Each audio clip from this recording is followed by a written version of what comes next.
Chapter 55. The atmosphere instantly became awkward, and there was even a trace of ambiguity. Both of them were silent. This was the first time Tang Jing saw a woman's underwear at such a close distance. His face immediately turned red. The black underwear quickly enlarged and jumped into his eyes and finally jumped into his heart. Lu Qingmei wished she could find a hole to hide in. She was used to living alone, so she was used to leaving her clothes in a mess. Moreover, no one came to her house, so it wasn't a problem. However, today Tang Jing came, and thus such an awkward situation occurred. Although Lu Qingmei was used to leaving her things in a mess, her memory was very good. She just finished tidying up her things and realized that she was missing a pair of underwear. Only then did she remember that she took it from the balcony and threw it on the sofa. That was why she asked Tang Jing to stand up. She didn't expect that he would really sit on it.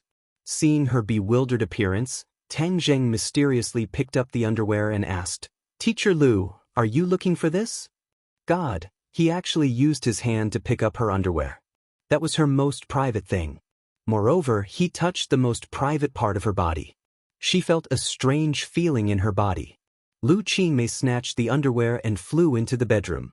Tang Jing could even hear her breathing become hurried. Seeing her slightly embarrassed appearance, Tang Jing couldn't help but laugh. So the ice goddess also had this side. If other people knew that I saw Teacher Lu's underwear, I wonder what they would think. However, the black underwear is really sexy. Moreover, it has lace. I wonder if she wears it? Tang Jing didn't dare to continue thinking. As a virgin, this kind of scene was too stimulating. He could already feel his body having a reaction. A small tent was set up below. Cuff cuff. Lu Qingmei walked out again. Her face was still a bit red. Suddenly, her gaze was fixed on Tang Jing's lower body. It was as if she was paralyzed. He actually had a reaction. Damn it. Tang Jing realized his embarrassment and hurriedly sat down, finally covering up his ugly appearance. He's still a child after all. He's young and impetuous. I'll forgive him this time. Lu Qingmei took a deep breath and tried to control herself.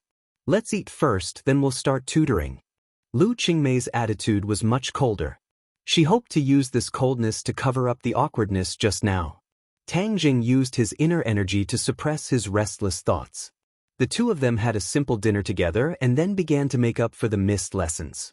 Lu Qingmei was an English teacher. At first, Tang Jing thought that she was only good at English. But when she started tutoring, he realized that he had underestimated her. Chinese, mathematics, physics, chemistry, and biology, she was proficient in all of them.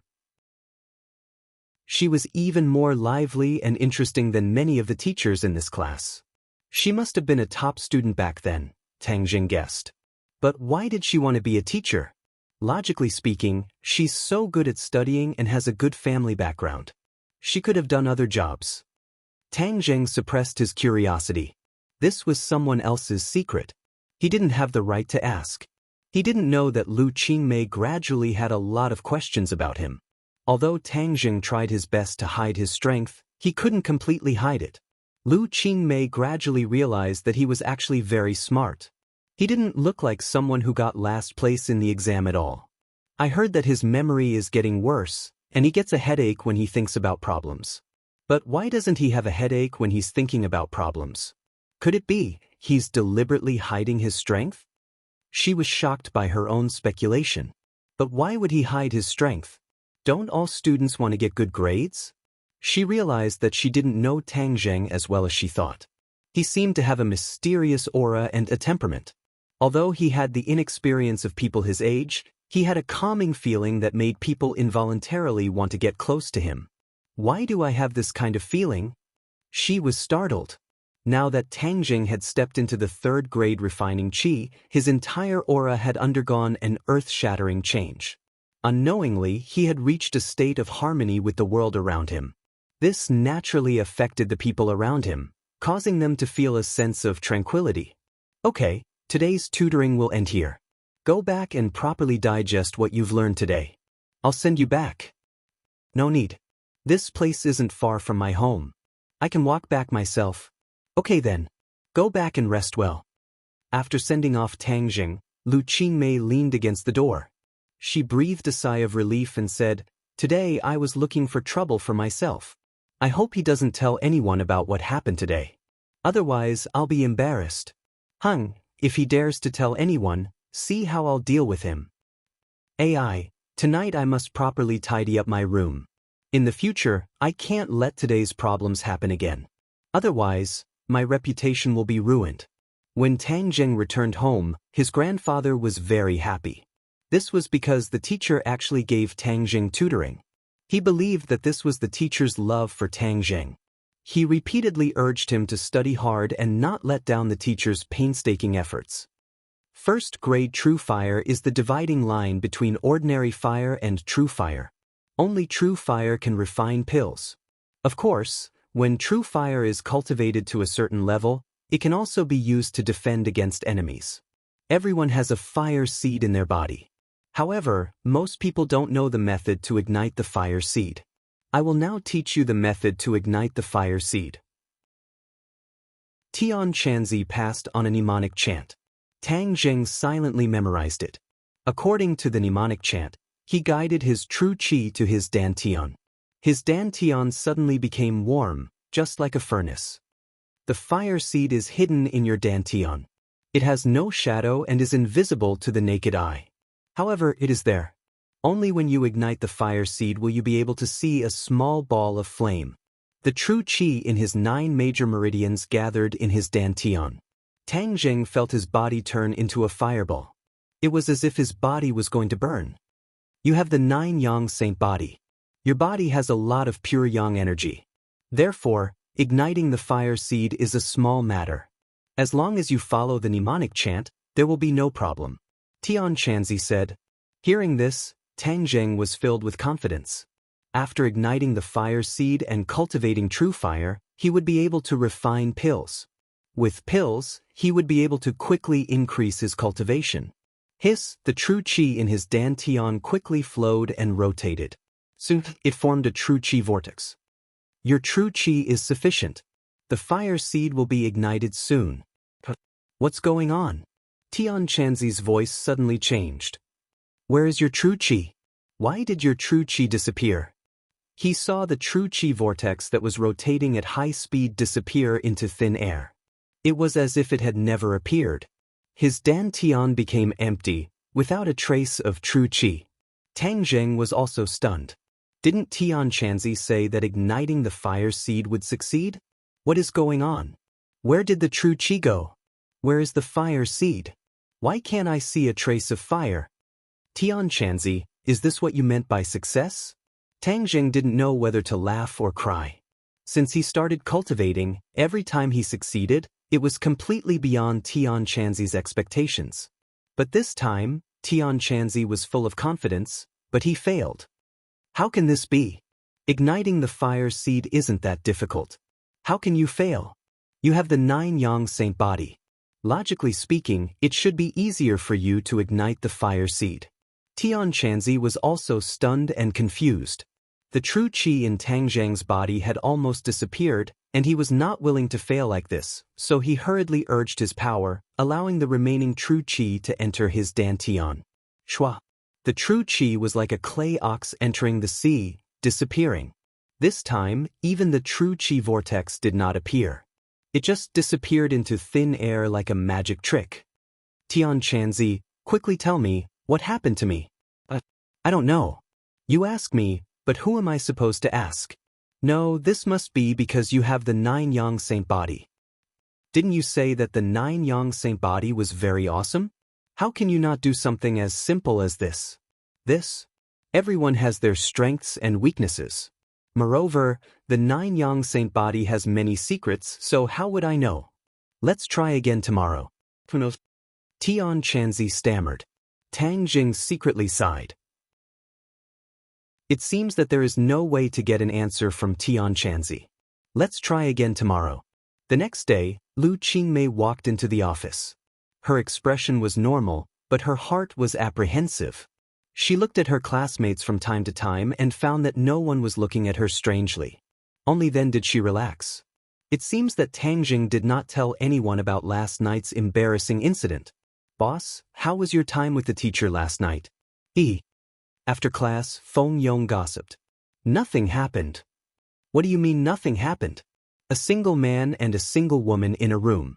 Don't tell me nothing happened? Feng Yong asked expectantly. Tang Zheng subconsciously thought of the black underwear. His face was calm as he said, I say, what is your brain thinking all day? She is a teacher and I am a student. What could have happened? It's because they are teacher and student that it's exciting. Isn't it always like this in movies? Scram. I find that you are more and more like an animal. Ring ring ring. Tang Zheng's cell phone rang. It turned out to be Feng Xinyang's number. He looked at Yi Dingdang in surprise and picked up the phone. Hello, Auntie. Are you looking for me? Little handsome brother, how are you recently? Not bad. Did you miss me? AI, it seems like you didn't miss me. But as long as you miss my family's ding-dang, that's enough. Feng Xinyang generously said, Little handsome brother, let me tell you a big news. What news? Come to my house for dinner tonight and I will tell you. Auntie, I have been taking remedial classes recently. I don't have time. Tang Zheng could not stand her constantly trying to matchmake him and Yi Dingdang, so he tactfully refused. You are so smart. Why do you still need remedial classes? Moreover, this matter is much more important than remedial classes. Little handsome brother, you must come. And today I don't have time to pick up Dingdang. You have to escort her home. This. Chapter 56. Feng Xinyang called you? Yi Dingdang asked curiously. Obviously, she heard Feng Xinyang's voice. Yes, she asked me to go to your house for dinner. What is she up to now? She is your mother. How would I know? She also said that she won't pick you up after school and asked me to go home with you. Yi Dingdang's eyes rolled around. What was wrong with Feng Xinyang?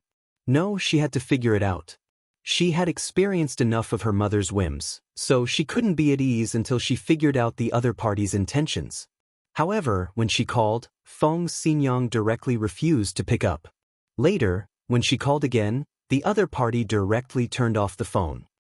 Feng Xinyang, if you dare to mess around, I will break up with you. Yi Dingdang gritted her teeth and angrily thought. Taking advantage of the break after class, Tang Zheng went to the office to ask for leave from Lu Qingmei. He couldn't attend tonight's makeup class. Lu Qingmei kindly agreed. Tang Zheng didn't know that last night's thrilling makeup class made Lu Qingmei's heart not completely calm down. Tang Zheng's proposal was exactly what she wanted. After school, Tang Zheng and Yi Dingdang took a taxi directly to Yi Dingdang's home. As soon as they entered the door, Tang Zheng noticed that the atmosphere in the Ye family seemed to have changed. Yi Dingdang also noticed. She curiously looked around and finally fixed her eyes on a luxury car in the parking lot. You have guests? The two walked into the living room and Feng Xinyang hurriedly greeted them. She grabbed Tang Zheng and nervously said, Little handsome brother, there's an emergency. What emergency? Tang Zheng was surprised by her appearance and had a stomach full of questions. Feng Xinyang, are you crazy again? You're the crazy one. You have no respect for your elders. I am your mother. You don't look like a mother at all. Yi Dingdang speechlessly said. Feng Xinyang didn't have time to continue bickering with Yi Dingdang and mysteriously said, Little handsome brother, this is related to your and Dingdang's lifelong happiness. Don't you think it's an emergency? Tang Zheng found that the other party was talking more and more nonsense. He couldn't help but bitterly smile and said, Auntie, just say it. Why did you call me here in such a hurry? Didn't I say that this is related to your and Dingdang's lifelong happiness? Someone came to our house to propose marriage. Propose? Tang Zheng and Yi Dingdang coincidentally. Yes, this is a sudden attack. I also didn't expect it. But don't worry, I will definitely not agree to this matter. Ma, I am only 18 years old, what kind of marriage are you talking about? Is this something that you caused? Yi Dingdang said in a flustered and exasperated manner. Regarding Feng Xinyang's ability to cause trouble, she was extremely clear. How can you be so suspicious of your mother? I've already chosen a little handsome brother. How could I introduce you to someone else? This time the proposal was arranged by the old man. Feng Xinyang said somewhat helplessly. The fearless Feng Xinyang seemed to be in awe of this old man. Grandfather? Yi Dingdang was speechless. Feng Xinyang helplessly nodded. No, my happiness is my decision.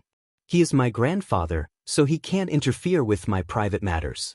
Yi Dingdang resolutely said, moreover, after so many years, has he ever cared about me? Now he suddenly ran out to arrange a blind date for me. Is there a grandfather like him? Feng Xinyang rubbed Yi Dingdang's head and said, Dingding, don't worry. I will do my best to fight for you. My daughter is so beautiful and obedient. How can I let other people take advantage of her? Auntie, this has nothing to do with me, right? How can this have nothing to do with you? Dingdang is about to be snatched away by someone else. Can you just sit there and watch? I don't like what you're saying. Don't do it again. You're not allowed to say such things again. Now there is a way to resolve this situation. Do you want to hear it? Feng Xinyang asked with a smile. Tang Zheng was startled. From Feng Xinyang's smiling eyes, he had a bad premonition. What? Yi Dingdang impatiently asked.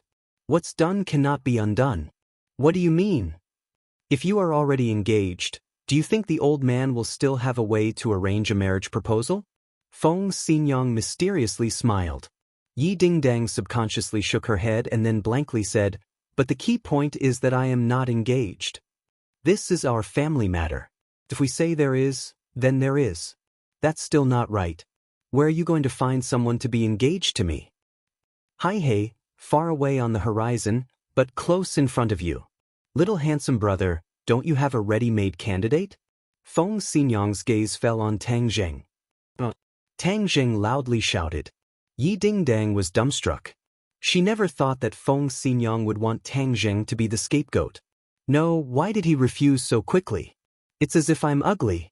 She hatefully glared at Tang Zheng and asked, Tang Zheng, I haven't even said no. Why are you speaking so quickly? This method is simply not feasible. I am someone who has a girlfriend. You can break up with a girlfriend. This is an engagement. A fiancé is a level higher than a girlfriend. Feng Xinyang said. I didn't say that I was really engaged to you. It was just an act. Yi Dingdang indignantly said. But this. No buts. It's settled. Little handsome brother, this is a once-in-a-lifetime opportunity. I don't mind making the act real. Feng Xinyang said with an evil smile. Tang Zheng didn't know whether to laugh or cry. How could she push her daughter away like this? Was Yi Dingdang really her biological daughter? Tang Zheng, you have to agree to this matter whether you want to or not.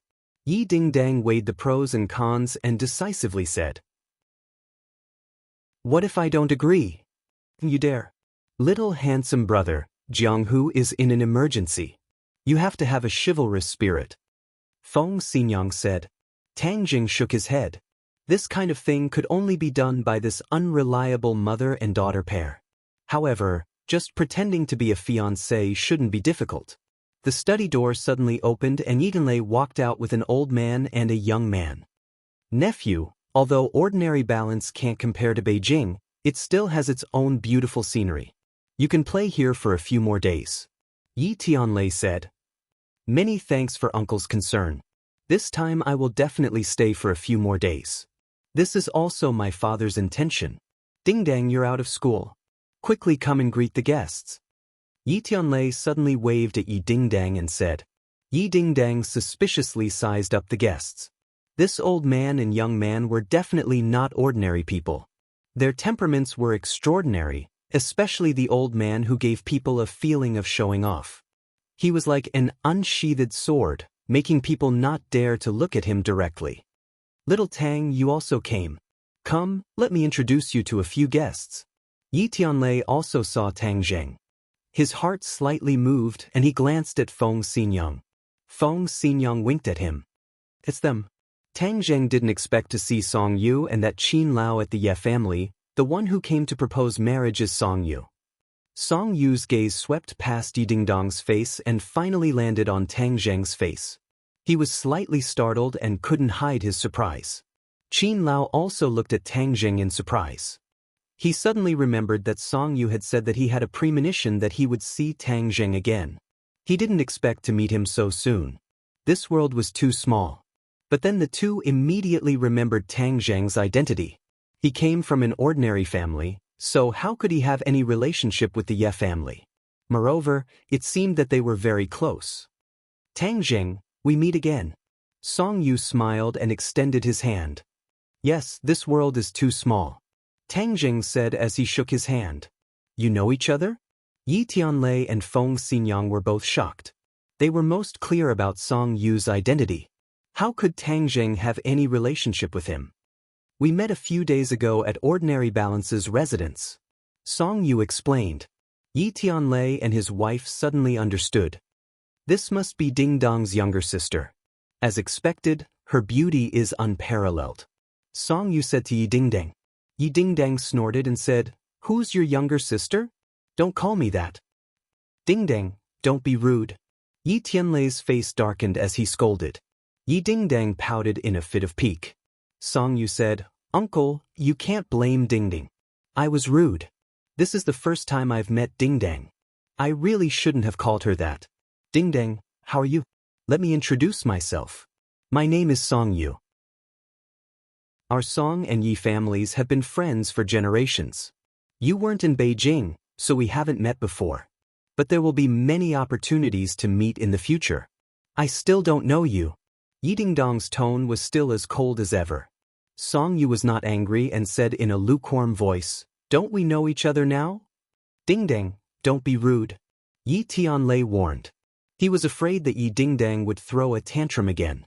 Song Yu was not like other people. If she threw a tantrum with him, the gains would not make up for the losses. Yi Tianlei looked deeply at Song Yu and couldn't help but sigh. The successor that the Song family nurtured was indeed extraordinary. Although she was only in her 20s, her calm personality was not something that an ordinary person could compare to. With this kind of successor, the Song family would not have to worry about continuing to prosper. No wonder the old man arranged this marriage. Yi Tianlei knew that the old man's health was not what it used to be. He must find a strong ally for the Ye family. Marriage was undoubtedly a powerful method. But when Yi Tianlei saw Tang Zheng, he suddenly realized that his wife was using her actions to express her opposition. She did not approve of this marriage. Although Tang Zheng is a variable, if the old man is determined to settle this marriage, what other people can do to resist? Yi Tianlei thought helplessly. As a member of the Ye family, he was very clear about the old man's temper and strength. No one in the Ye family could resist the old man. Dad, if there's nothing else, I'll go back to my room with Tang Zheng first. Yi Dingdang suddenly intimately held onto Tang Zheng's arm like a couple glued to each other. Do. Yi Tianlei opened his eyes wide.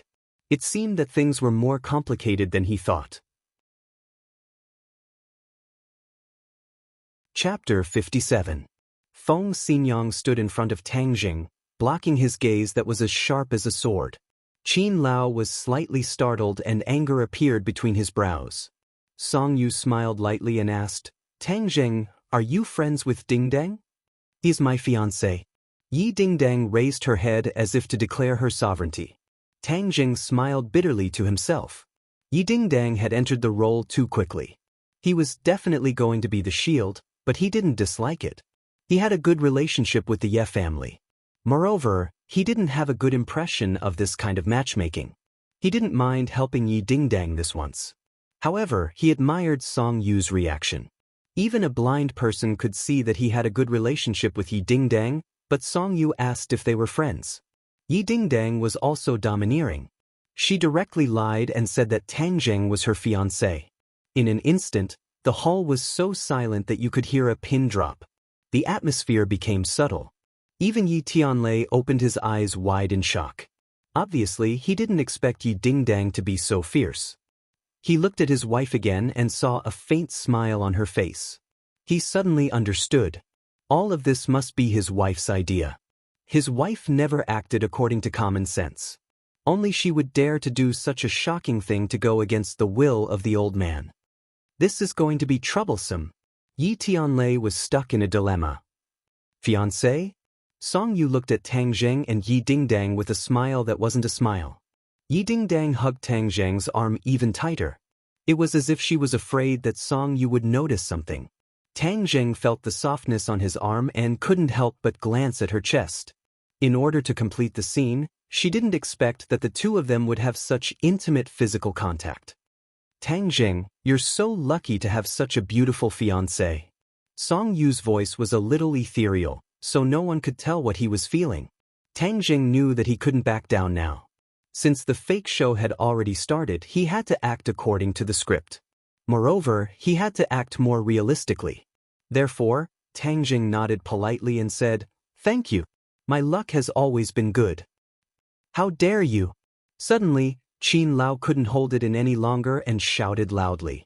His voice was like a great bell, and the entire hall was filled with this voice. It was like the rumbling of thunder, causing people to feel dizzy. Yi Tianlei's expression changed slightly. "Qin Lao." Qin Lao coldly snorted. His gaze was like a sword as he looked at Tang Zheng. However, his gaze was blocked by Feng Xinyang. Song Yu was separated by Feng Xinyang, so she couldn't clearly see Tang Zheng's reaction. However, an ordinary person would definitely be shaken by this lion's roar. In serious cases, they might even suffer internal injuries. Tang Zheng naturally wasn't injured. Firstly, Feng Xinyang had neutralized most of the lion's roar's power. Secondly, he had the ancient clear heaven scroll to protect his body. "Tang Zheng, we finally meet again. Why don't we have a good chat? I believe we will have a lot to talk about." Song Yu continued. "We're tired. We'll go back to our rooms first." How could Yi Dingdang allow them to be alone? What if Tang Zheng exposed themselves? So, without any explanation, she pulled Tang Zheng into her room. Yi Tianlei couldn't help but secretly shake his head. How did things become like this?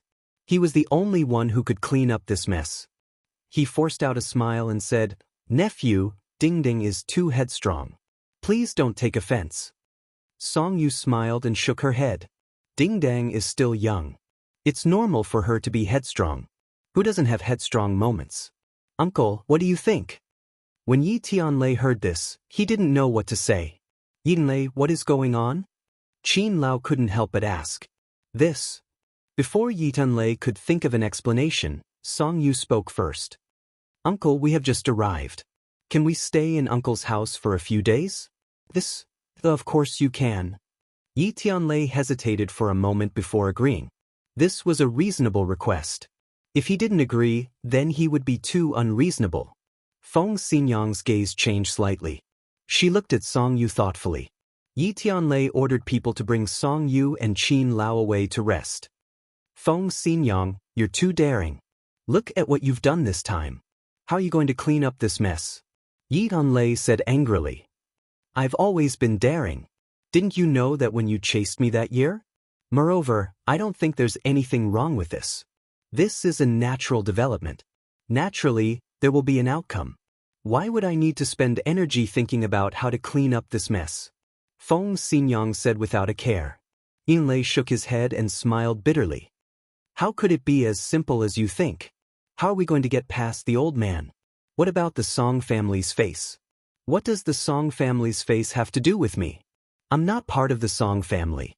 As for the old man, he didn't care about us before, but now he's using my daughter's happiness as a bargaining chip in exchange for the family's benefits. Don't say any more." Yi Tianlei's face sank. The old man is the head of the Ye family after all. He's my father. Naturally, he has a lot of things to consider. Yes, he does have a lot of things to consider. When you were forced to leave Jing City, did he consider that he was your father? You know how helpless we were back then. Moreover, he didn't even look at Dingdang. Now he's going to marry her to someone else. Has he considered our feelings? Has he considered Dingdong's feelings? Feng Xinyang argued. Yi Tianlei was speechless. He let out a long sigh and said, "He doesn't have much time left, so he has no choice but to make these arrangements." "What? He doesn't have much time left? Isn't he about to break through to the martial scholar realm?" Feng Xinyang turned pale with fright. Yi Tianlei shook his head and said, "His last attempt to break through to the martial scholar realm failed and he almost went crazy. That's why he doesn't have much time left." Of all the major families in Jing City, Only the Ye family doesn't have a martial scholar expert. If the old man isn't here, then the Ye family. Feng Xinyang didn't continue, but her meaning was clear. Yi Tunlei nodded and said, "That's right. That's why the old man chose to marry the Song family, who has always had a good relationship with him. The Ye family doesn't only have Ding Dang as a girl. Isn't there also your elder brother's daughter? You also know that her reputation in Jing City has always been bad. How could the old man let her marry the Song family? Wouldn't that be the opposite of what he wanted? But I heard that the girl was very willing. She even made a big fuss several times because of this matter, but the old man never agreed. In any case, I won't agree to this matter. No matter who it is, I won't give face to. My daughter's happiness is in her own hands." Feng Xinyang still refused to budge an inch. "Things have already become like this. How could I not know what you're thinking? But I don't know how to explain it to the old man. Back then, because you were injured and your meridians were blocked, you were judged to be unable to reach the Xiantian realm. Then you were forced to leave Jing City. A while ago, we thought that since you had already broken through to the Xiantian realm, you could return to Jing City. After all, this was your long-cherished wish. But today, with this matter, I have completely lost interest in returning to Jing City. I feel that ordinary balance is also not bad. In the future, you can peacefully develop in ordinary balance." Yanlei was silent and said, "Let's first get through this hurdle. In fact, all of this is because the old man doesn't have much time left. If the old man can persist for a few more years, then all of this will be easily resolved. Defying the heavens and changing one's fate. I've heard of this kind of thing, but where can I find someone with this kind of divine ability?" Feng Xinyang said with emotion. Song Yu stood up, quietly looking out the window at the tranquil beauty of the Ye family manor under the setting sun. Qin Lao stood behind him and asked puzzledly, "Young master, why did you stop me from questioning Yi Tianlei just now?" Song Yu didn't even turn his head and said, "Qin Lao, some things will become passive if they are exposed. Do you understand?" "What do you mean?" "This old man doesn't understand. Haha, when Ding Dang introduced Tang Zheng as her fiancé, didn't you see Uncle Ye's expression? What expression did he have? Shocked." Qin Lao's heart trembled, and he said, "Young master, you're saying that he also doesn't know about this matter, so this is all fake." "Most likely. So if we were to insist on pursuing this matter, it would force the other party to confirm this fake marriage and we would become passive. Right now, let's not talk about this matter and stay with the Ye family for a few days. They will naturally reveal some clues and everything will fall apart. Young master is still the most thoughtful. This old man was stupid." Qin Lao said with admiration. Song Yu faintly smiled. Actually many things will be completely different if you take a step forward. Moreover, Tang Zheng is a child of an ordinary family. How could he be related to the Ye family by marriage? But my eyes were not wrong, he is indeed not simple. Perhaps we have seen too much of him on the surface. He must have many things that we don't know about. "Young master, do you still need me to investigate him?" Song Yu waved his hand and said, "No need, since he doesn't want others to know, then he naturally has the corresponding methods. Continuing to investigate will only lead to more false impressions. I trust my own eyes more."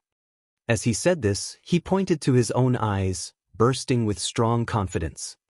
In Yi Dingdong's boudoir, Tang Zheng couldn't help but look around. Her room was very neat and tidy, without a speck of dust. Presumably, there was someone who tidied and cleaned it every day.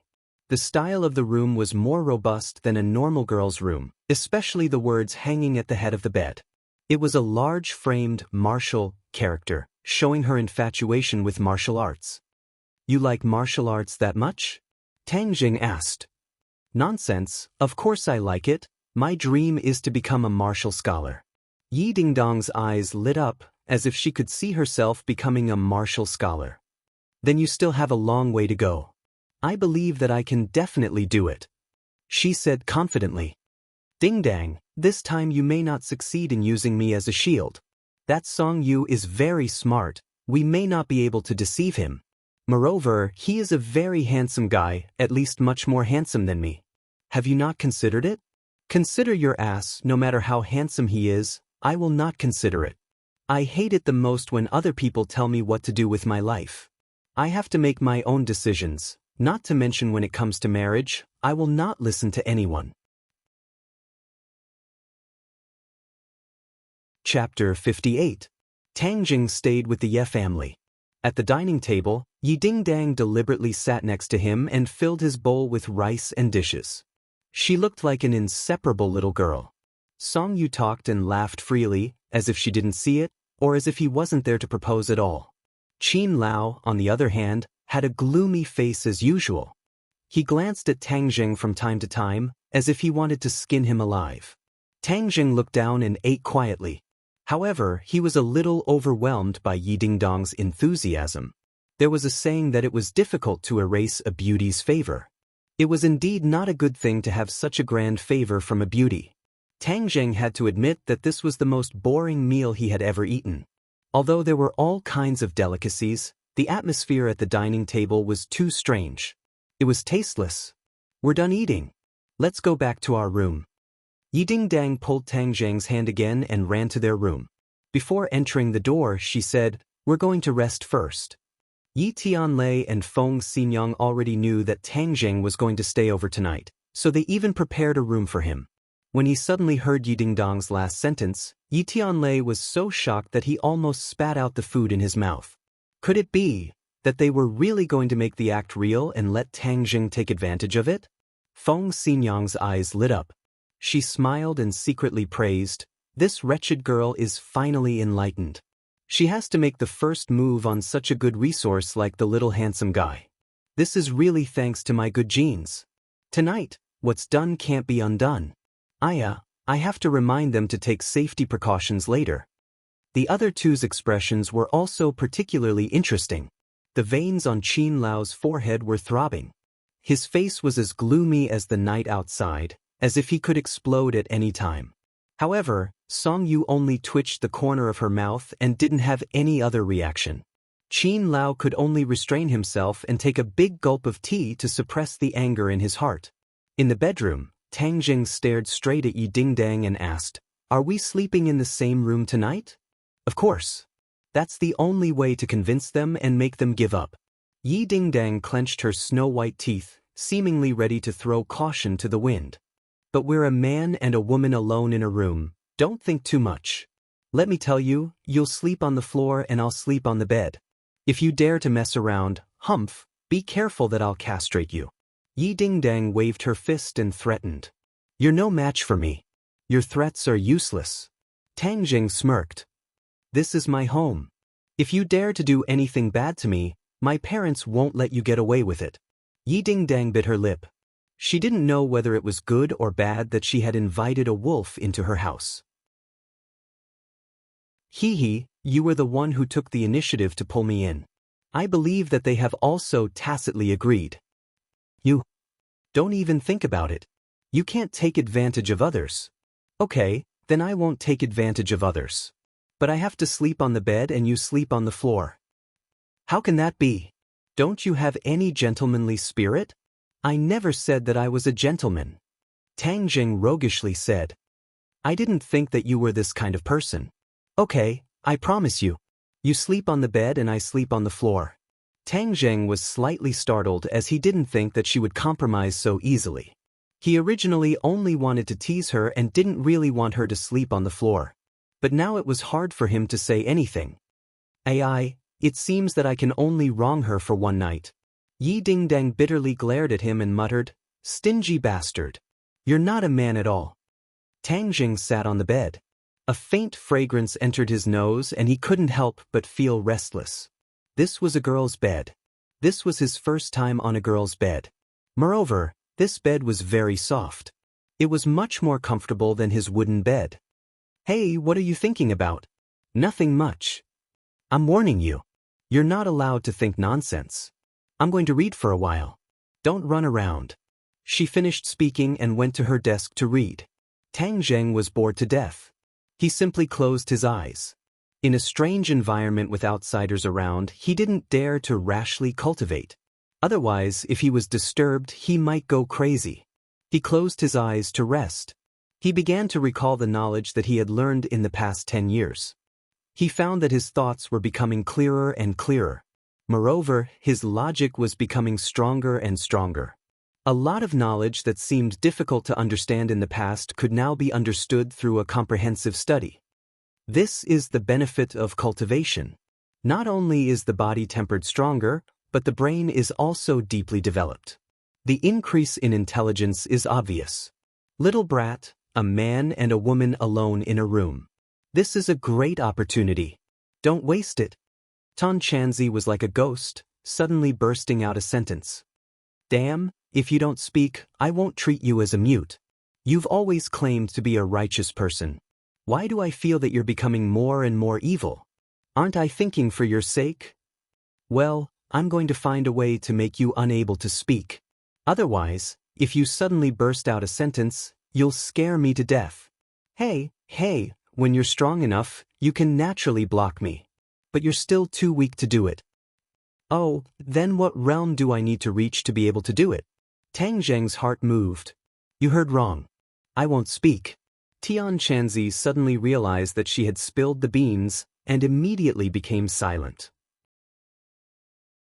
Tang Zheng was speechless, but this reminded him that although he was now used to the existence of Tian Chanzi, if there were some private moments in the future, he didn't want to share with others. Well, I must find a way. Little brat, you're burning the bridge after crossing the river. That's not good enough. Tian Chanzi said. How is this burning the bridge after crossing the river? This is to protect my privacy, you know? It doesn't matter if you don't say it, I'll definitely know. Okay, I'll tell you. As long as you reach the 4th grade refining qi, you can learn sealing techniques. At that time, you can temporarily seal my thoughts. Tian Chanzi helplessly said. Why do I have to be at the 4th grade refining qi to learn sealing techniques? Why can't I learn it now? Tang Zheng said in disbelief. I'm really not lying to you. Do you think sealing techniques are that simple? Sealing techniques can not only seal me, but can also seal a living person, making them unable to speak, or even seal a person's consciousness. Isn't that the same as turning people into wood? In any case, the sealed person is almost the same as a piece of wood. But this also has a time limit. If one's skills are strong enough, they can be sealed for hundreds of years. Dong dong. A knock on the door interrupted the conversation. Feng Xinyang, why are you here? Yi Dingdang opened the door and asked sneakily. Of course I'm here to see you. Daughter, this time you've become smarter. But let me tell you, tonight you must pay attention to your safety. Young people should take it easy. These things are quite useful. Feng Xinyang said mysteriously as she handed over a box of Durex. Feng Xinyang, are you looking for death?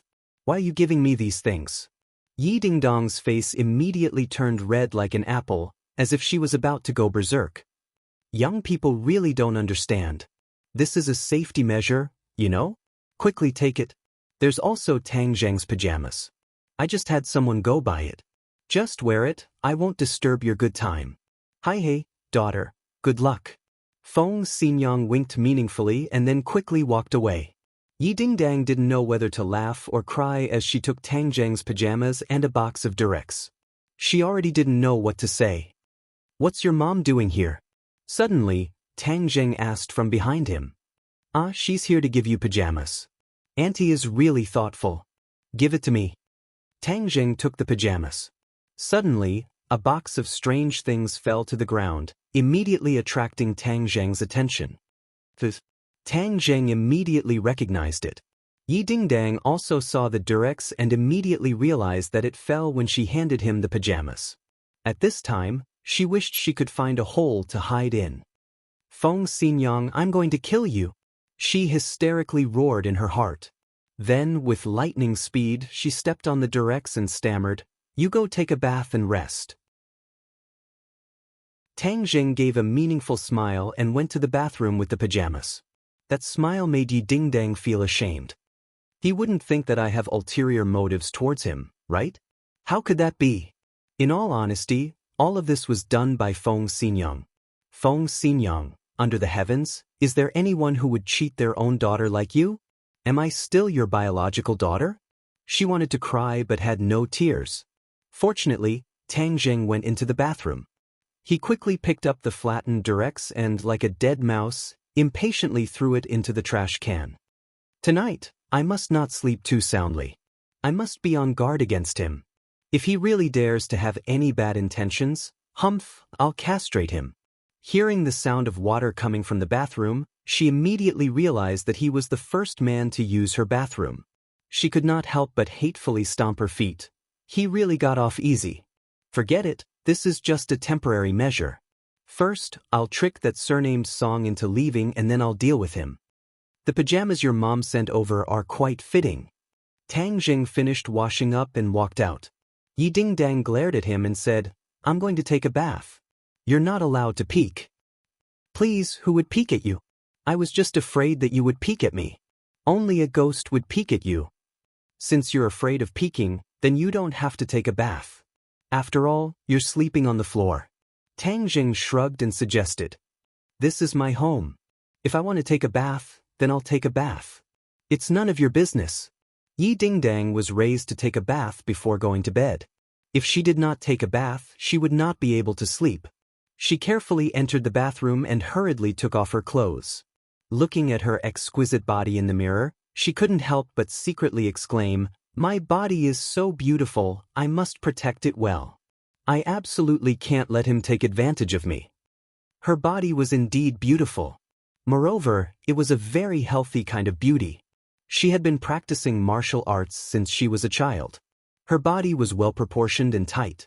Moreover, there was a vest line. Her body was better than many girls who worked out in the gym. She did not dare to take a long bath like usual. She hurriedly took a bath and then put on her pajamas. Moreover, she specifically wore pajama pants. After making sure that she was not exposed, she walked out of the bathroom. She found that Tang Jing was already lying on the bed. That look of enjoyment made her want to drag him down and beat him up. Suppressing the anger in her heart, she took out another set of quilts and threw them on the ground. Then she wrapped herself up like a dumpling. She kept telling herself not to sleep too deeply. Sleepiness came, and in the end, she still fell asleep.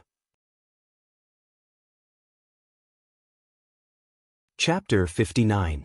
It was daybreak. Tang Jing woke up. Why was there something heavy on his body? He opened his eyes in a daze and saw the white ceiling. Only then did he remember that he was not in his own house, but Yi Dingdang's bedroom. No, Yi Dingdang. He stared at the heavy object on his body. It was a person, Yi Dingdang. Half of her body was on top of him, and her hands were hugging his waist as if she was hugging a stuffed animal. Her head was leaning on his shoulder. Tang Jing turned his head slightly and saw her beautiful face. There was a trace of laziness and a lock of hair covering her white face, making her look a little playful. Tang Jing could even feel her gentle breathing. It was warm and ticklish on his neck. She is so beautiful. Tang Jing let out a silent praise. She was a perfect sleeping beauty, causing others to want to commit a crime. Half of her body was on top of him, and her chest was in intimate contact with Tang Jing. His breathing quickened involuntarily and his body felt like it was going to burn. Suddenly, she made a sound and smacked her cherry lips. She opened her sleepy eyes. Suddenly, her eyes widened and she stared straight at Tang Jing. Ah, she screamed. Tang Jing reacted quickly and covered her mouth when she only shouted the first syllable. Don't scream. Wu Yi Dingdang kept struggling. Her eyes were about to spit fire. If you promise me you won't scream, I'll let go. Tang Jing said. Wu, she was still glaring at him fiercely. Her eyes looked like she wanted to eat him alive. I'll take that as a promise. If I let go, you'll shout and attract other people. You'll be the one to make a fool of yourself. This sentence was indeed effective. Tang Jing loosened his grip. Yi Dingdang took a deep breath and shouted angrily, You beast! He used grappling hand to restrain Tang Jing. Tang Jing had long anticipated that she would make a move, so he counterattacked at lightning speed. The two of them wrestled together and were tossed around by the waves. Sometimes they would be on top of each other, and sometimes they would be on top of each other. In the end, the two of them were twisted together like fried dough twists. Yi Dingdang was strangling Tang Jing's neck, while Tang Jing was grabbing Yi Dingdang's head. Let go, Yi Dingdang said fiercely. Put it down first, Tang Jing replied. You put it down first. If you release it, I'll release it. Beast, I'll kill you. What right do you have to scold me? You did that to me. If you're not a beast, then what are you? What did I do to you? Speak clearly. Moreover, look clearly. This is a bed. I was the one who slept in the bed last night. It was clearly you who climbed into my bed in the middle of the night and plotted against me. Tang Jing said. Yi Dingdang suddenly remembered that she had woken up on the bed. Moreover, she had done such intimate actions with him. Could it be that she really did climb into his bed in the middle of the night? No, even if I did it, I can't admit it. Otherwise, I would die of embarrassment. Does waking up on the bed prove that you didn't do anything bad? Maybe you took advantage of me being asleep and carried me to the bed, and then plotted against me. Yi Dingdang righteously said. Tang Jing was dumbstruck. There was actually such a twisted logic person in this world. Hung, you have nothing to say. Yi Dingdang was very pleased with herself. Suddenly, her eyebrows knit together and she suspiciously asked, What are you pointing at me with? You even brought a weapon? Tang Jing was ashamed. It was early in the morning and he was already in high spirits. After wrestling, the two people's bodies inevitably came into contact with each other, so his body reacted. Yi Dingdang wasn't an idiot. After a while, she realized what it was. She was both ashamed and angry. Tang Jing, you beast. I'm going to kill you. Hurry and let go of me. Tang Jing knew that if this continued, it would only become more and more awkward. He quickly let go of his hand and slid off the bed like a loach, retreating 3 steps back. Yi Dingdang jumped up and like a white crane flapping its wings, she threw herself at him. Tang Jing's feet slipped, avoiding direct contact with her. Suddenly, the room was filled with a dangerous aura. Dong dong. Feng Xinyang knocked on the door. Wake up. Eat breakfast and go to school. The two people's movements suddenly stopped. Hurry and open the door. Don't laze around in bed. Mom, stop knocking. We're already up. If you're up, then open the door for me. Feng Xinyang said without giving up. Yi Dingdang was helpless. She could only open the door a crack and said, See, we're really up. Feng Xinyang peeked through the crack in the door and coincidentally saw the messy bed. She immediately understood and smiled. In a low voice, she said, AI, you young people don't know how to control yourselves. The bed is so messy, it will take a long time to clean it up. Yi Dingdang's face was red to the neck. She angrily said, Feng Xinyang, no one will think you're a mute if you don't talk. She slammed the door. Tang Jing, it's all your fault. How is it my fault? It was clearly you who wanted me to act out this show. You even wanted me to stay in the same room as you. Now you're saying it's my fault. You're too unreasonable. Tang Jing said unhappily. Tang Jing, you're not allowed to tell anyone about what happened last night. Otherwise I'll really kill you. Don't worry. I won't tell anyone that someone climbed into my bed last night. In the end, they even framed me. Yi Dingdang angrily stomped her feet.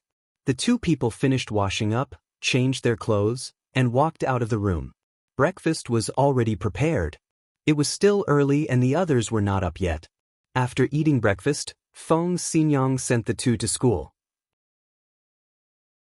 Along the way, Feng Xinyang smiled very strangely.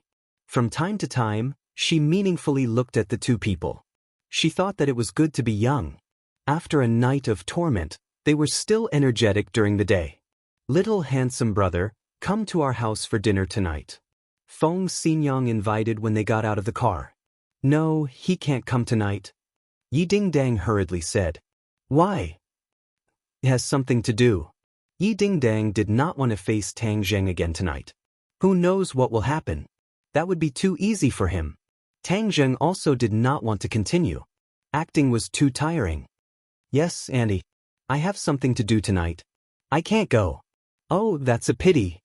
Feng Xinyang regretfully watched the two people walk into the school. No one noticed that someone in the distance was recording this scene with a mobile phone. Today in class, Yi Dingdang was absent-minded. Her mind kept recalling what happened between the two of them last night. He got off too easy. I have to be more careful in the future. Now there are wolves in front and tigers behind. Heavens, why is my Yi Dingdang life so hard? While she was feeling sorry for herself, Tang Jing discovered an amazing harvest. The true qi in his body increased a lot. But he did not practice martial arts last night. That could only be because he absorbed pure yin energy. Last night, he and Yi Dingdang had close physical contact for almost the entire night. He continuously absorbed pure yin energy, so his true qi increased so quickly. Boy, now you know that I didn't lie to you. As long as you get a woman, your martial arts will advance by leaps and bounds. Tian Chanzi jumped out again. Tang Jing really wanted to give him a supercilious look. He continued to listen to the class attentively. Although he was confident in the exam, he could not let his guard down. After all, he had a bet with the old witch. If he could not get first place in the school, then the old witch would not honor the bet. After school, Fang Shishir and Tang Jing walked down the school building together. They were whispering to each other. Every time at this time, Tang Jing would feel particularly peaceful. Tang Jing, I want to find an opportunity to invite you to my house for dinner. Is that okay? Fang Shishir asked. Go to your house for dinner? Tang Jing was surprised. Yes, I know that there is a misunderstanding between you and my mother, so I want to resolve this misunderstanding. Fang Shishir said in a delicate and pitiful voice. Tang Jing could not help but think of her mother's words. Looking at her delicate and pitiful appearance, he thought that if he wanted to stand together with her, he would have to go through her mother. It would be best if he could resolve the misunderstanding. No problem, you can set a time and let me know. I will definitely pay you a visit. Fang Shishir smiled like a flower and said, You are so nice. I thought you would object. Am I such a petty person? Of course not. You are the most selfless person in the world. Ha, I am not that great. It is just that if you ask me to do something, even if it means climbing a mountain of swords or diving into a sea of fire, I will do my best to do it. Fang Shishir's heart was filled with sweetness. Her face was filled with a happy smile. Beep beep. A car horn sounded behind Tang Jing. Lu Qingmei poked her head out of the window and signaled Tang Jing to get in the car. Then I will go to make up for my lessons. See you tomorrow. Okay, good luck. See you tomorrow. Tang Jing got in the car. Lu Qingmei glanced at Fang Shishir, who was like a lotus in clear water, and coldly said, I do not object to you two dating, but you must put your studies first. Do you understand? Teacher Lu, I understand. It is good that you understand. In the future, if there is nothing special, it is best if you do not miss my lessons. How is your preparation for school fees coming along? I am still preparing. The whole journey was silent. On the way back, the two bought dinner and then returned home. This time, her house was meticulously cleaned. It was clearly a lot more tidy than the first time. You should rest first. Lu Qingmei entered the bedroom. Not long after, she changed into a set of loose home clothes. It covered her graceful figure and made her seem more approachable. After the two ate dinner, they began to make up for their lessons. After the first run-in, this time it was even smoother. Even though Tang Jing had already recovered his strength, he still benefited a lot. Tang Jing, why are your test results so bad? Suddenly, Lu Qingmei stared straight at him. Her eyes seemed to see through his heart. I also do not know. Tang Jing did not expect her to be so direct. It seems that he was not able to hide his strength from her eyes. Nervous? Tang Jing bitterly smiled and said, Maybe. No, I think you are not nervous at all.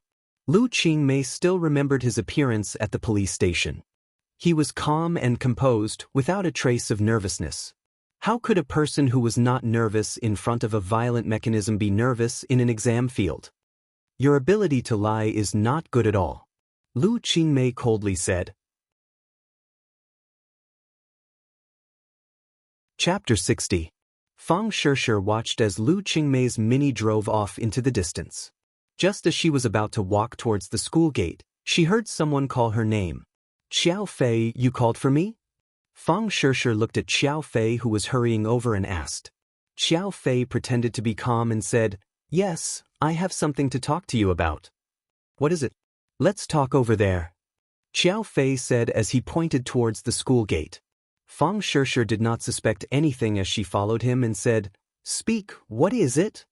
Xiao Fei had targeted Tang Jing before, so Fang Shishir did not have a good impression of him. "Do you know where Tang Jing spent the night last night?" Xiao Fei asked. "Of course it's his home." "Home? He told you." "If you don't have anything else, then I'll go home first." Fang Shishir did not want to say more. "You were tricked by him. He didn't go home last night. He went to Yidingdong's house and stayed there the entire night." Seeing that Fang Shishir was about to leave, Xiao Fei impatiently said as he felt a sense of satisfaction from his revenge. Fang Shishir's face instantly changed as she said, "Don't talk nonsense." "Huh, how could I talk nonsense? I have evidence." Xiao Fei opened the photo on his phone. It recorded that yesterday Tang Jing and Yi Dingdang left together in a car. This morning the two came to school in the same car and acted intimately. Fang Shishir stared at the photo in a daze, her heart in a mess. Could it be that he really went to Yi Dingdong's house to spend the night? Why didn't he tell me? Just what did they do? Most women, when faced with this kind of situation, would inevitably let their imagination run wild and be at a loss for what to do. Fang Shishir, you are wholeheartedly loyal to him. He is lying to you. This kind of person is a big liar. Don't ever trust him again. Xiao Fei saw that the time was right and immediately tried to drive a wedge between them. Fang Shishir looked up at him and said, "Xiao Fei, this is between me and him. I don't need anyone to tell me what to do. Why don't you understand? He is not worthy of you. Moreover, he is multitasking. Shishir, you know that I have always liked you. Shut up. Don't say any more. I don't like you, and I won't be with you. Please don't say such things in the future. I'm going home." Fang Shishir felt as if a knife was being twisted in her heart. She turned around and left. She wanted to ask Tang Jing what was going on. Did he really lie to her? Was this all an illusion? Before she could take 2 steps, her mouth was covered by someone. Her body was soft as if she had no strength. Her head was heavy as if she had dozed off. She lost to lose consciousness to sleep to. Seeing her fall, Xiao Fei hugged her. His lips curved into a devious smile as he muttered, "Shishir, this is all because of you. I pursued you bitterly but you chose Tang Jing. If I didn't make a move, then that poor bastard Tang Jing would have taken advantage of me. I will never let that happen." Looking at Fang Shishir's beautiful face, his eyes lit up. "Tonight, you are mine. Don't ever think of leaving me again." Xiao Fei was confident that as long as he obtained the woman's body, he would have thousands of ways to make her unable to leave him. He supported Fang Shishir, and like an intimate couple, they quickly walked out of the side door and got into the car that had been prepared long ago. The car went straight to the 5-star hotel. Xiao Fei familiarly went up the stairs and entered the room that was already prepared. Looking at Fang Shishir, who was quietly lying on the bed, she was like a sleeping beauty. He swallowed his saliva and became restless. "Where is this?" Suddenly, Fang Shishir opened her eyes and unconsciously asked. Suddenly, she saw Xiao Fei and the surrounding environment. Her face greatly changed as she exclaimed, "Xiao Fei, what are you doing?" "Hi hey, a single man and a single woman. What do you think I am doing?" "Xiao Fei, we are classmates. Don't be like this. This is against the law. Do you know that?"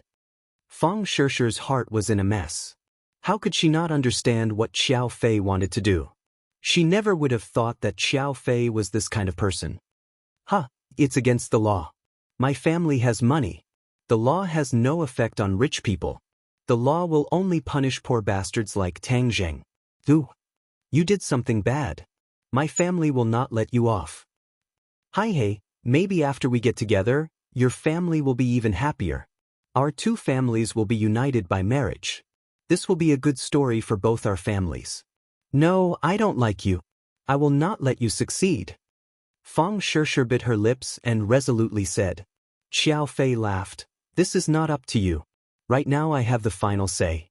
Do you think you can still resist?" Fang Shishir struggled to stand up but found that her whole body was sore and weak. "What did you do to me?" "Just a little trick. This will make the game more interesting. Moreover, I dare to guarantee that after you experience my good side, you will definitely not leave me again. You're dreaming. No, what I said is the truth and not a dream. Because in a moment I will record your moving side. This kind of moving and beautiful side should be kept as a memento. But if you leave me in the future, these beautiful things will spread throughout the world. Shameless. Fang Shishi's whole body was ice cold. Xiao Fei actually wanted to record a dirty video to threaten her. How could he be so perverted and so despicable? How could she not have noticed before? If she let him succeed, then her whole life would be ruined. How would she have the face to see Tang Jing? This was the first time in her life that she felt such despair. Tang Jing, where are you? Quickly come and save me. She cried out in her heart, but she knew that Tang Jing should be tutoring right now. How could he appear here? He was not a god and did not have divine schemes. Xiao Fei, I beg you, let me go. I don't like you. A forced melon is not sweet. Fang Shishi was about to cry as she begged. Heng, now you know to beg me? It's too late. I used to be so good to you, but you turned a blind eye and chose that poor bastard Tang Jing. You have broken my heart. Tonight, no one can save you. From now on, you are mine. Ha! In a moment I will be a bit more gentle and let you know what it's like to be a man. These unbearable words made Fang Shishi's face and ears turn red. She was angry and scared. Her whole body trembled as she said, Xiao Fei, even if you obtain my body, you will not obtain my heart. Moreover, I will not let you go. Her body was soft and she did not have the ability to resist. Tonight, she suffered under his evil hands. She would not have the face to see Tang Jing and could only leave this world forever. But even if she became a ghost, she would not let Xiao Fei go. Seeing the hatred and determination in her eyes, Xiao Fei felt as if his heart had been ruthlessly stabbed. A wave of unwillingness and anger rushed to his heart as he hysterically roared, Even if I can't obtain your heart, I will obtain your body. Bitch, are you still thinking about Tang Jing? Let me tell you, not only will I obtain you, I will watch as his woman is taken away from him. I will make him suffer so much that he will wish he was dead. You pervert! Ha, you dare to call me a pervert? I'll show you how perverted I am. Xiao Fei's anger rose from his heart as he sent a slap towards Fang Shishi. Fang Shishi was unable to dodge, but she did not close her eyes in fear. Instead, she opened her eyes wide. In her eyes, besides anger, there was also contempt and unyielding. A muffled sound rang out. Fang Shishi did not feel any pain, but she felt a hot air coming from her chest. Then Xiao Fei flew out and heavily hit the wall. He fainted like a dead fish. What is going on? Fang Shishi was dumbstruck. With her knowledge, she could not understand what was going on. There was no third party in the room, so how could he fly out? Seeing him faint, she finally let out a sigh of relief. She only wanted to quickly escape this devil's den, but she found that her body was still weak. No, I must leave here. Otherwise, when he wakes up, I will not be able to escape. She used all her strength to reach into her pocket for her phone only to find that it was gone. Xiao Fei must have taken it away. What should I do? What should I do? I can't walk. I must call someone to come to the hotel and save me. Suddenly, her eyes fell on the phone at the head of the bed. Right, use this phone. She stretched out her hand with difficulty and a number immediately jumped into her mind. She did not even think about it and directly dialed the number. At this time, the first person she thought of was not her family, but Tang Jing. It seems that she subconsciously believed that Tang Jing could save her. Sorry, the number you have dialed is currently busy. The line was busy. Fang Shishi was close to despair. Just as she was about to call her family, her hand suddenly froze. Because Xiao Fei woke up. F***, it hurts so much. Suddenly, Xiao Fei loudly shouted. She hopelessly looked at Xiao Fei, who had already stood up. Xiao Fei shook his head and blankly looked around. He did not find a third party and Fang Shishi was still lying on the bed. What is going on? Am I hallucinating? No, how could this be an illusion? He clearly remembered that he was sent flying by a strong force and then lost consciousness. Evil, F***ck, I don't believe that even the heavens cannot stop me from getting her. He had already been completely blinded by anger and desire. Fang Shishir, tonight you are mine. He laughed nastily and once again threw himself at Fang Shishir. The innate qi in Tang Zheng's body began to violently vibrate, and he immediately realized that something was wrong. This was not his own problem, but someone else's problem. The Imperial Spirit Array had been activated, and he had a kind of telepathy with the array. But he was unable to determine who was in danger. He immediately rushed out of Lu Qingmei's house like the wind and said, "Teacher Lu, I have something to do, so I will leave first." Just as he finished speaking, he had already disappeared. Lu Qingmei's eyebrows slightly wrinkled as she stared at the door. She muttered to herself, "Escape, I want to see how long you can escape for." She mistakenly believed that Tang Zheng had his secret exposed and did not know how to face it, so he found an excuse to escape. Young people will always be young people. They are still too impatient and expose themselves after being tricked by my words. Tang Zheng did not run around like a headless fly. This was because when the formation was activated, he had a feeling that he had sensed the location of the victim. Chapter 61. Tang Zheng, where did you take my daughter? Shi Mengqin bombarded Tang Zheng's ears with a high decibel. Auntie, did Shishir not return home? Tang Zheng asked. You already know the answer. Let me ask you, what did you do to my daughter? Hurry and let her return home. If you dare to do anything bad to her, I will definitely not let you off. Shi Mengqin threatened. Auntie, don't worry. Shishir will definitely be fine. Tang Zheng hurriedly hung up the phone. The two did not know that while they were on the phone, Fang Shishir had called for help. However, because Tang Zheng was using the old man's phone, there was no notification, so he missed this crucial call. Tang Zheng madly ran, rushing towards the location he sensed. Tian Chanzi, is there any way for me to clearly pinpoint Shishir's location? Tang Zheng anxiously asked as he ran. There is. Tian Chanzi did not beat around the bush and directly taught Tang Zheng the tracking technique. Tang Zheng learned it quickly, and in the darkness, his perception of Fang Shishir became even clearer. The tracking technique could not track just anyone, but the most important thing was that the spirit control array was activated, so he was able to quickly track. City Center. Fortunately, Lu Qingmei's home was near the city center, so Tang Zheng did not need to run for long to reach his destination. Hotel.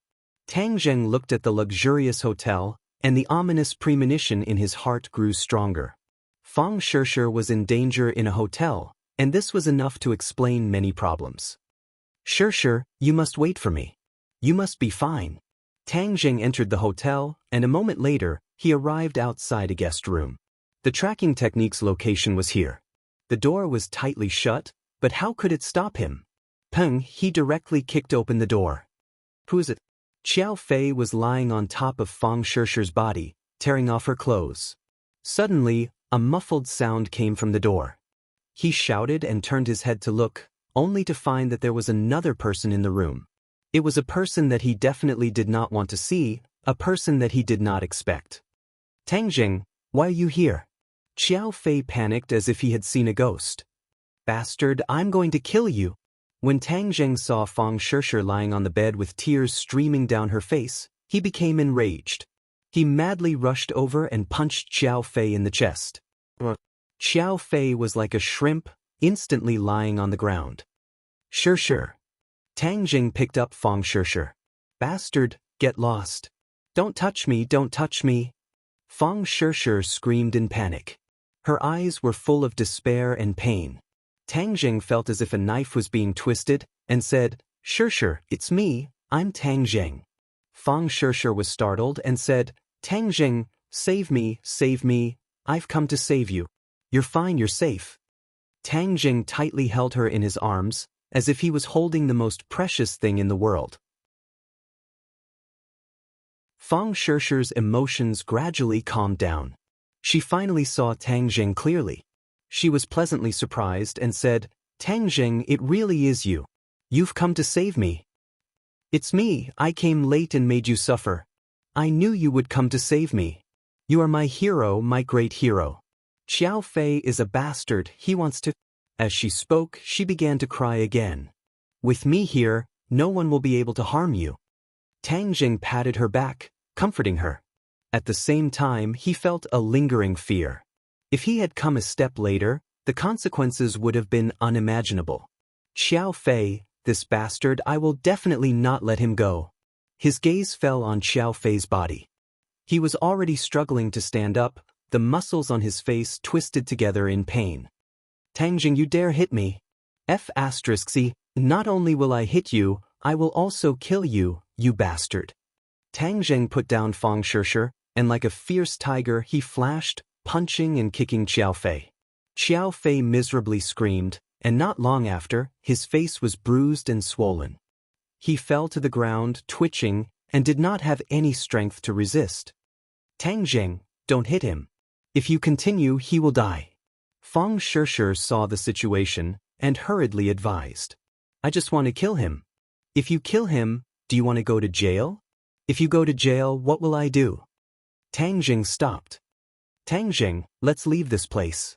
I don't want to see him again. Fang Shishir painfully said. Okay, we will leave immediately. But Xiao Fei has done such an outrageous thing. He can avoid the death penalty, but he cannot escape punishment. Shishir, you go out for a while, I will come out immediately. I can't walk. He drugged me. Tang Jing slapped his head. He was too careless and did not notice this. He grabbed her hand and used his qi to check. Finding that the situation was not too serious, he immediately used his qi to disperse the drug. Fang Shishir suddenly found that she had regained her ability to move. She immediately opened her eyes wide and looked at Tang Jing in amazement. She did not know how he did it. He really is my hero. You go out first. Fang Shishir obediently walked to the door. Tang Jing grabbed Xiao Fei and lifted him up. Tang Jing, what are you doing? Killing people is illegal. Xiao Fei fearfully shouted. Heng, killing you is dirtying my hands. Tang Jing quickly tore off his clothes. What are you doing? Don't tell me you have this kind of hobby. Xiao Fei's but tightened as he panicked. Do you think everyone is as perverted as you? Xiao Fei, I have no enmity with you. You have targeted me time and time again.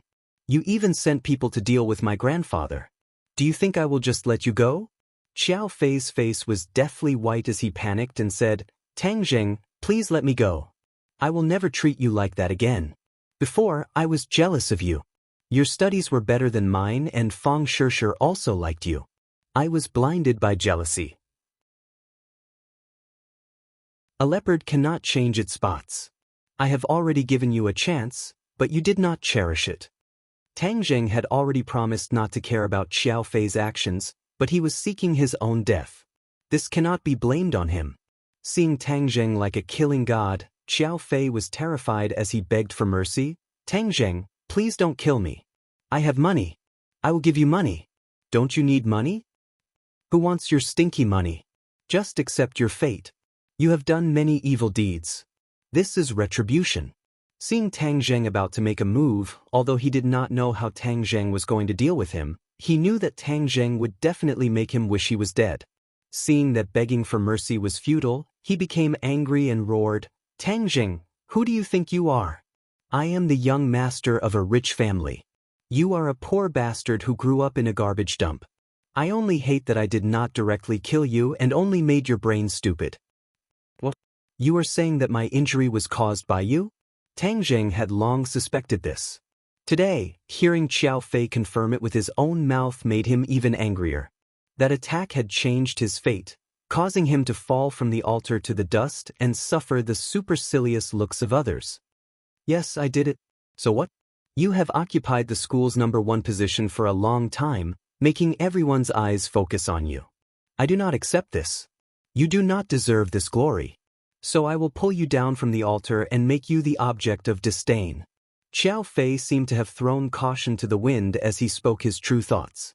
Tang Jing's heart moved as he asked, then the tuition fee was also done by you, right? Of course. I will force you away. I will make you and Fang Shishir far away so that you will never have a chance. Tang Jing's eyes flashed with anger. He originally only wanted to teach Xiao Fei a lesson and make him afraid of him. It seems that his thoughts were too simple. Xiao Fei may be afraid of him, but he will definitely not let this matter go. Since he has persistently targeted him for so long, then in the future he will definitely become even worse. It is easy to dodge a spear in the open, but difficult to defend against a hidden arrow. He must nip this hidden danger in the bud. Moreover, what he did to Fang Shishir is unforgivable. Dragons have reverse scales. Humans also have reverse scales. Tang Zheng's family and loved ones are his reverse scales. Anyone who touches it will die. He has already been completely controlled by hatred. Kill him and everything will be over. Tian Chanzi suggested. No, if I kill him the police will intervene. I will cause trouble. I want him to beg for death and become an idiot. Do you have any ideas? This is simple. You only need to use your qi to mess around in his brain. Then his brain will turn into paste and he will naturally become an idiot. Okay, that's it. Tang Zheng does not feel that he is cruel and merciless. Because Xiao Fei has tried to kill him several times, he is still being merciful. Xiao Fei, in the future you will never be able to do evil again. Tang Zheng reached out his hand and pressed on his temple. If you have the guts, then kill me. Otherwise I will never let you go. Xiao Fei shouted fiercely. I won't kill you, because I want you to become an idiot. Just as his voice fell, Tang Zheng activated his martial arts. Idiot? Xiao Fei was very puzzled. Suddenly, his brain felt a sharp pain, as if a knife was inserted into his brain. He directly fainted. Tang Zheng checked the room to make sure that there are no clues left behind. Finally, he found Fang Shishir's phone on Xiao Fei's body. Only then did he leave the room. What did you do to him? Fang Shishir saw him come out and quickly asked. Make him unable to do evil again? You killed him? Fang Shishir's eyes widened in horror. How could I? I only knocked him unconscious. Let's go. Fang Shishir let out a sigh of relief.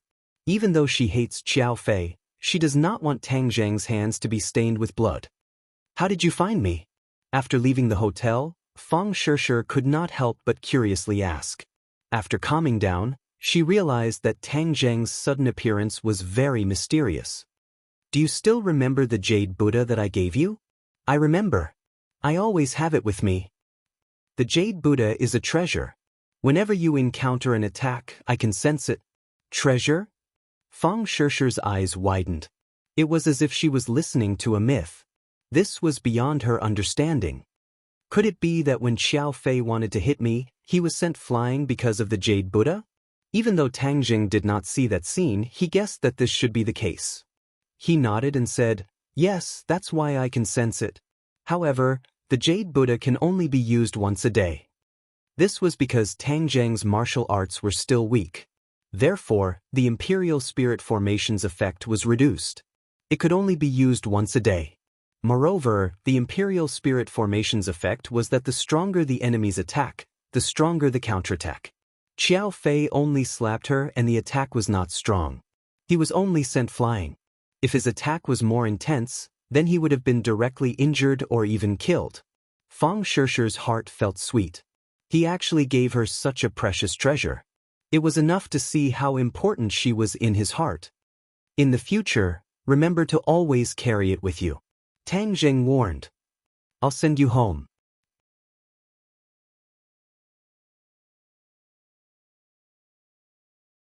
Chapter 62. Your mom just called me asking where you were and told me to quickly send you home. Tang Zheng said. Fang Shishir firmly shook her head and said, I really don't want to go home, I want to be with you. Saying this, she held onto Tang Zheng's arm. Tang Zheng was helpless as she had suffered so much today, so he really should stay by her side. Then let's go for a walk. Tang Zheng, Xiao Fei said that you stayed at Yidingdong's house last night? Ah. Tang Zheng was slightly stunned but did not deny it. Yes, last night something happened in the Ye family and they asked me to help, so I stayed at the Ye family. What happened? It's already been resolved. Tang Zheng would not be so stupid as to say that he and Yi Dingdang had a fake engagement, as that would simply be asking for trouble. Seeing that he did not want to say more, Fang Shishir did not force him. The two strolled along the street as the night was hazy and the lights on both sides of the road pulled their shadows long. Fang Shishir raised her head to look at Tang Zheng and said, "I've noticed that you've changed a lot recently and you seem different from before." "What's different?" Tang Zheng pretended to be calm as he said in his heart that a woman's directness was really sensitive. "I don't know, come up. Anyways, I feel that your temperament has changed and your attitude towards doing things is also different from before." Tang Zheng could not help but sigh with emotion. Imperceptibly, even he himself did not realize that there was such a big change. In the past, he only knew how to study and was the standard obedient student. Now, his actions were even more casual, revealing a free and easy feeling. "However, no matter what you become, I will still like it." Fang Shishir tightly held his hand and sincerely said, "Shishir, I will protect you so that you will never be bullied again." Tang Zheng's emotions fluctuated as he firmly said, "And I believe in you. Tomorrow, I will request to change classes. I want to be in the same class as you. I don't want to be in class 1 anymore. I don't want to see Qiao Fei again." Suddenly, her expression darkened as she said, "Qiao Fei probably won't return to school." Tang Zheng said, "But because I beat him into a pig's head." Tang Zheng didn't want to say that he had already turned him into an idiot. "Then he will still go back after he recovers. Besides, I don't want to stay here any longer. I want to be in the same class as you. I want to be by your side." There was a deeper reason for Fang Shishir's decision. Although there was nothing going on between Tang Zheng and Yi Dingdang, the two of them were deskmates after all. They spent a lot of time together, so there was no telling what might happen. It would be too late to take precautions then. This was her little thought, but the starting point was her love for Tang Zheng, so it was understandable. But will the old witch agree? It doesn't matter if she doesn't agree. My dad is a member of the school's board of directors. I still have the privilege of changing classes. Tang Zheng didn't try to persuade her again. Unknowingly, the two of them walked from the city center to the south of the city. The night grew darker and colder. Fang Shishir couldn't help but shiver. "You're cold. I'll send you home." "I already said that I won't go back." Fang Shishir repeated. "But your family will be worried." Just as his voice fell, Tang Zheng's phone rang again. "Your mom is calling." Tang Zheng picked it up and looked. Fang Shishir pursed her lips. "Tang Zheng, if you don't send my daughter back, then I will call the police." Shi Mengqin sternly threatened. Tang Zheng made a helpless expression towards Fang Shishir and said, "Auntie, I will immediately send Shishir home. Don't worry. Hang, at least you know your place. Hurry up. Shishir, if I don't send you back, then your mom will call the police." After hanging up the phone, Tang Zheng said. Fang Shishir unhappily said, "She wants to take care of everything. Since I was young, everything was arranged by her. I am just like a puppet." Tonight she had encountered too many things. Her emotions fluctuated greatly. "She cares about you. In the future, we will have plenty of time to be together. Moreover, you don't want her opinion of me to grow bigger and bigger." Tang Zheng advised. Fang Shishir agreed. The two of them took a taxi to a luxurious villa. "Go back and rest early tonight. Tomorrow we will be together," Fang Shishir said expectantly. "And you should also have a good sleep. Don't think about tonight's matter anymore," Tang Zheng warned. "Then I will go in." Fang Shishir hugged Tang Zheng, kissed him on the lips, and then reluctantly walked in. This scene was coincidentally seen by Shi Mengqin, who walked out. Immediately, her eyes widened and she said in a low voice, "Shishir, what were you doing just now?" "Nothing," Fang Shishir lightly said. "Good, I saw it with my own eyes. You actually dare to lie. The more you follow him, the worse you become. No, I definitely cannot let him leave like this." Shi Mengqin was flustered and exasperated. "You are not allowed to go. If you dare to find trouble with him, I will never speak to you again." "What? You actually dare to threaten me?" "I'm tired. I want to go to sleep." "Stop.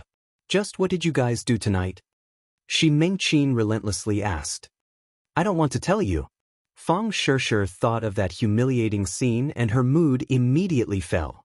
She only wanted to take a bath and sleep, completely forgetting everything. But her cold reaction was simply disgraceful and abnormal in Ximingqin's eyes. How could her previously obedient daughter become so disobedient? This was definitely instigated by Tang Zheng. This little brat has unfathomable motives. He actually instigated my daughter to go against me. Preposterous, simply preposterous. The more Ximingqin thought, the angrier she became. If he wants to rely on the Ye family's support to do bad things to my daughter, then he is wrong. I will definitely not let him succeed.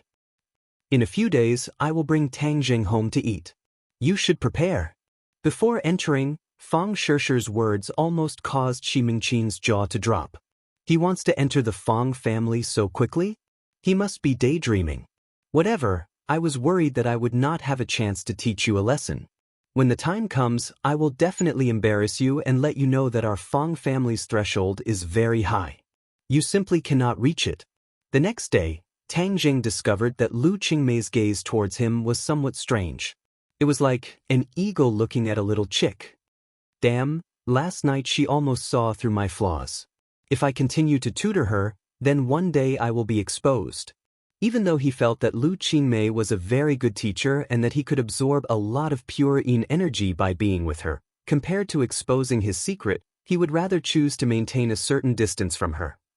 Tonight I must find an excuse to avoid her. Teacher Lu, come out for a moment. Suddenly, the principal called out from outside the door.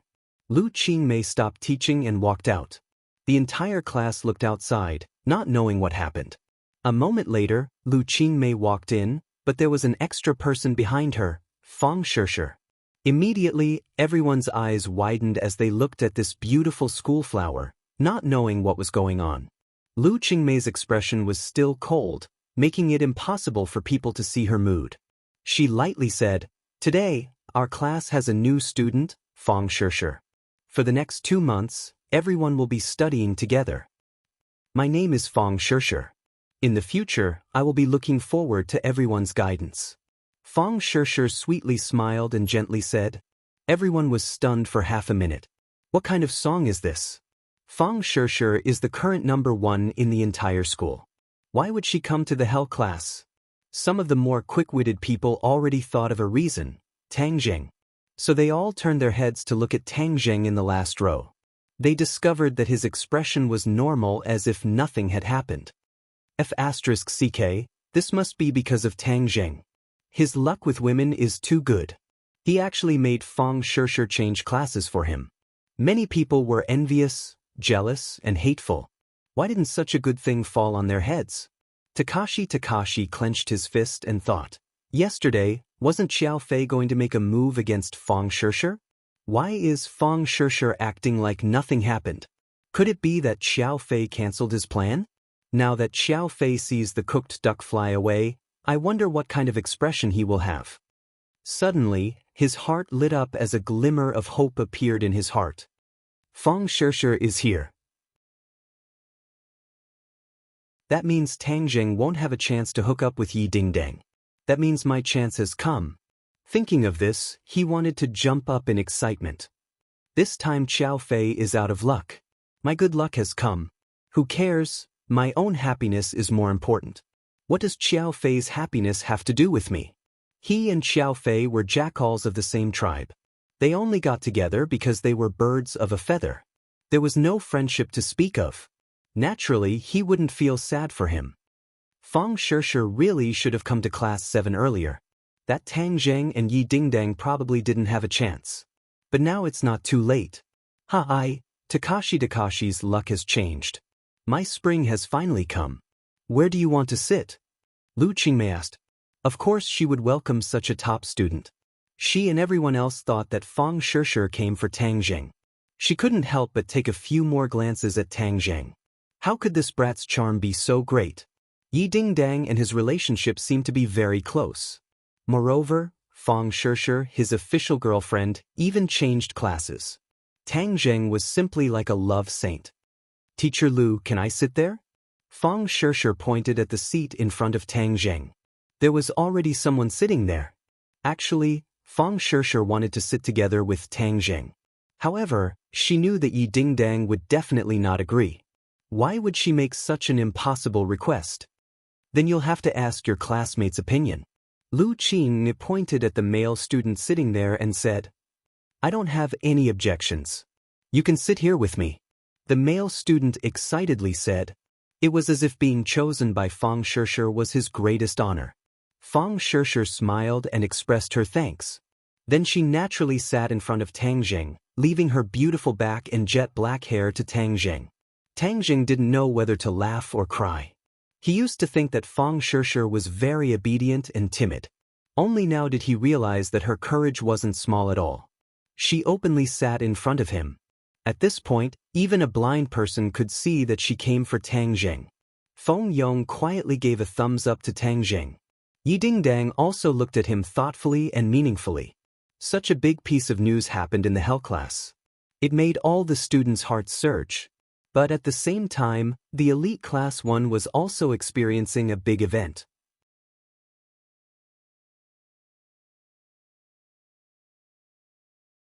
Chapter 63.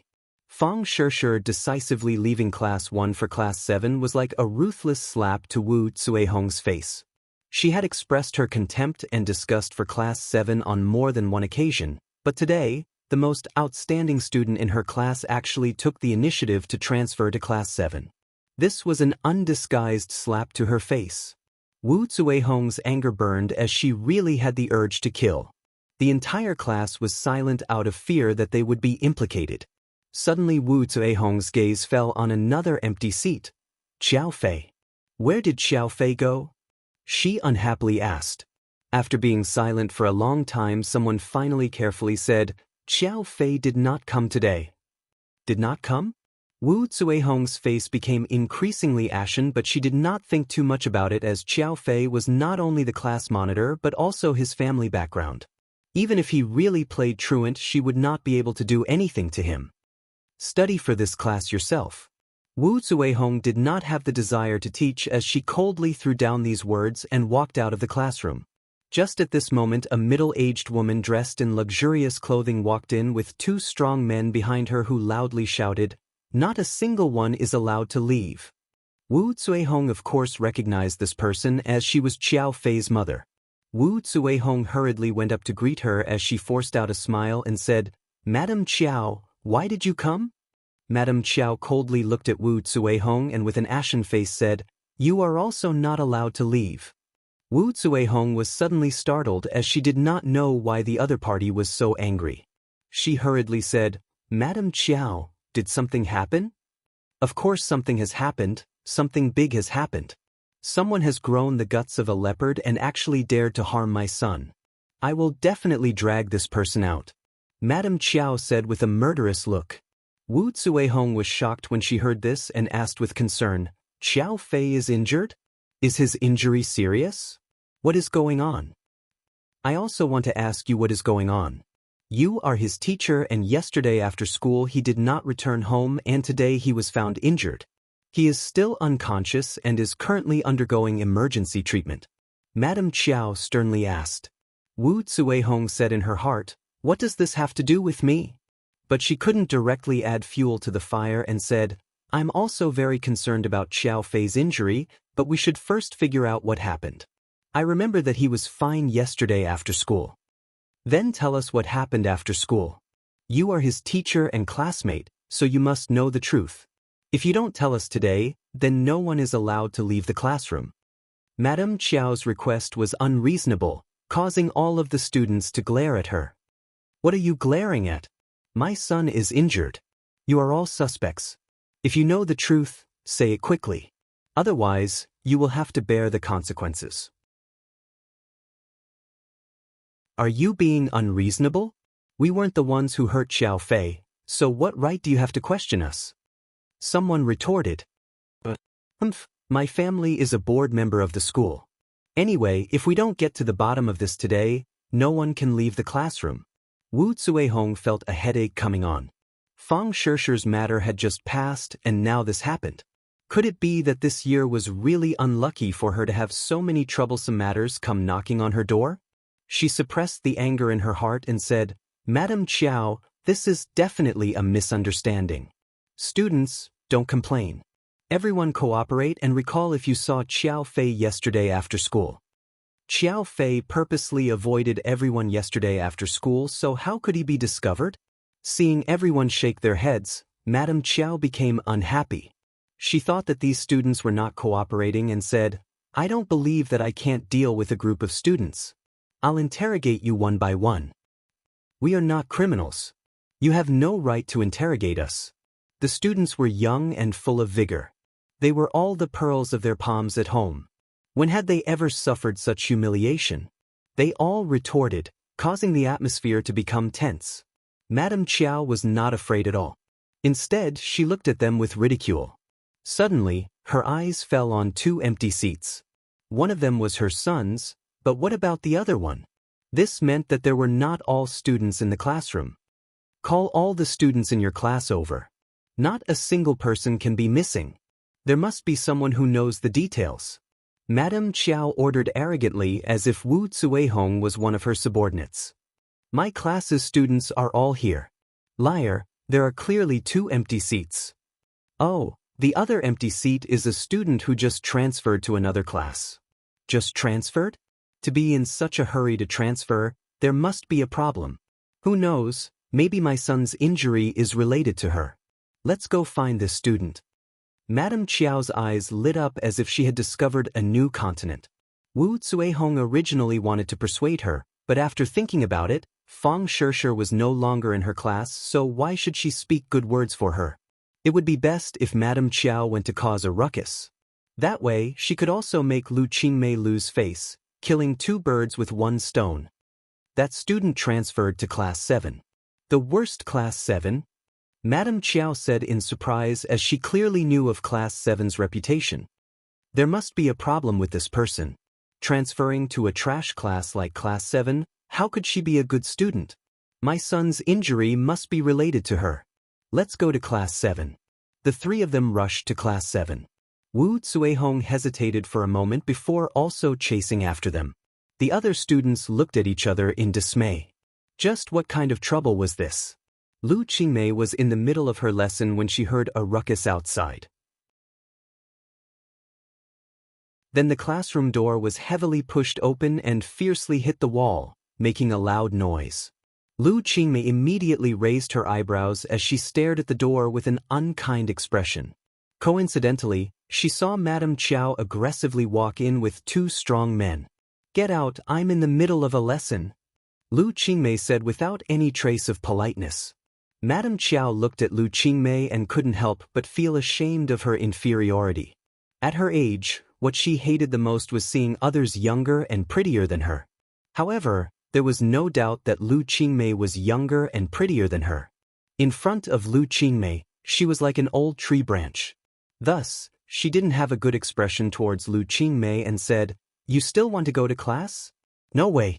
Hand over the student that just transferred from Class 1. Lu Qingmei was secretly astonished. Just who was this crazy woman and why was she looking for Fang Shishir? "Who are you?" Lu Qingmei asked.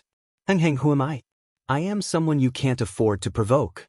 Let me tell you, hurry up and call that person out. Otherwise, I will make sure you lose your job," Madame Qiao said overbearingly. Lu Qingmei obviously saw that her background wasn't ordinary, but how could she be afraid of her? She jokingly said, "You want me to lose my job? You don't have the qualifications. My family is a board member of this school. You say I don't have the qualifications?" Lu Qingmei's expression didn't change as she said, "So what if you are a board member? I am in class, so even if you are the emperor, you still have to get out." Lu Qingmei was a person who would become stronger when faced with a strong opponent. Madame Qiao wanted to use her status to pressure her, but she didn't fall for it. Seeing the unyielding Lu Qingmei, Madame Qiao was both angry and amused. In all these years, no one had dared to speak to her like this. She directly walked in front of the male student and fiercely slapped the table and said, "Tell me, who is the student that just transferred from Class 1? Who do you think you are? Why should I tell you?" The male student looked at her with disdain and completely ignored her. Class 7 couldn't be compared to Class 1. The students' bones were filled with pride, and they also had the rebellious nature of young people. Even the teachers were unable to subdue them, so how could they be afraid of a woman who suddenly ran in and made a fuss? Madame Chiao angrily said, "You are expelled. Immediately scram." "I think you should be the one to scram." Lu Qingmei walked over. "I will say it again. Please leave my classroom. I want to go to class." "What kind of class is this? Who is the one that just transferred from class 1? Stand up for this old lady." Madame Chiao slapped the table and angrily roared. Many people subconsciously looked towards Fang Shishir. They all wanted to know what kind of enmity she had with this crazy woman for her to actually make this crazy woman so angry. However, no one said anything about Fang Shishir. Instead, they all angrily stared at Madame Chiao. Seeing Madame Chiao being rude to Lu Qingmei again and again, many people angrily stood up. This anger quickly accumulated and finally exploded into a shocking roar, "Scram!" The sound was so loud that the floor seemed to tremble. Madame Chiao was frightened and retreated 3 steps. If not for 2 strong men supporting her, she would have already fallen to the ground. She was both frightened and frightened. Her chest was heaving up and down as she gasped for breath and said, "Rebel, you guys really rebel. You don't want to talk, right? I have a way to make you talk. You guys go grab a person and interrogate him. I want to see how long you guys can keep your mouths shut." 2 strong men flashed and grabbed a male student. They wanted to pull him out of his seat, but the male student held onto the table with a red face. "Stop!" Lu Qingmei coldly shouted. She wanted to stop them but was blocked by one of the strong men. "If you don't cooperate, then this is your fate." Madame Chiao arrogantly said, "My students, no one can touch them. You will pay the price for what you have done today." Lu Qingmei said in a powerful and resonant voice. The classroom was bustling with noise and excitement. Suddenly, someone shouted, "Let's fight it out with them." A few male students raised their chairs and were about to rush forward. Just at this time, Fang Shishir stood up and said, "The person you are looking for is me. Let go of that student." Chua. The noise disappeared in an instant, and everyone looked at her at the same time. "Fang Shishir, don't stand up. There is no reason to talk to these people. Let's chase them out." Someone shouted. "Right, chase them out." Madame Chiao stared at Fang Shishir, another girl who was younger and more beautiful than her. This caused her jealousy to increase. She waved her hand and said, "Grab her for me."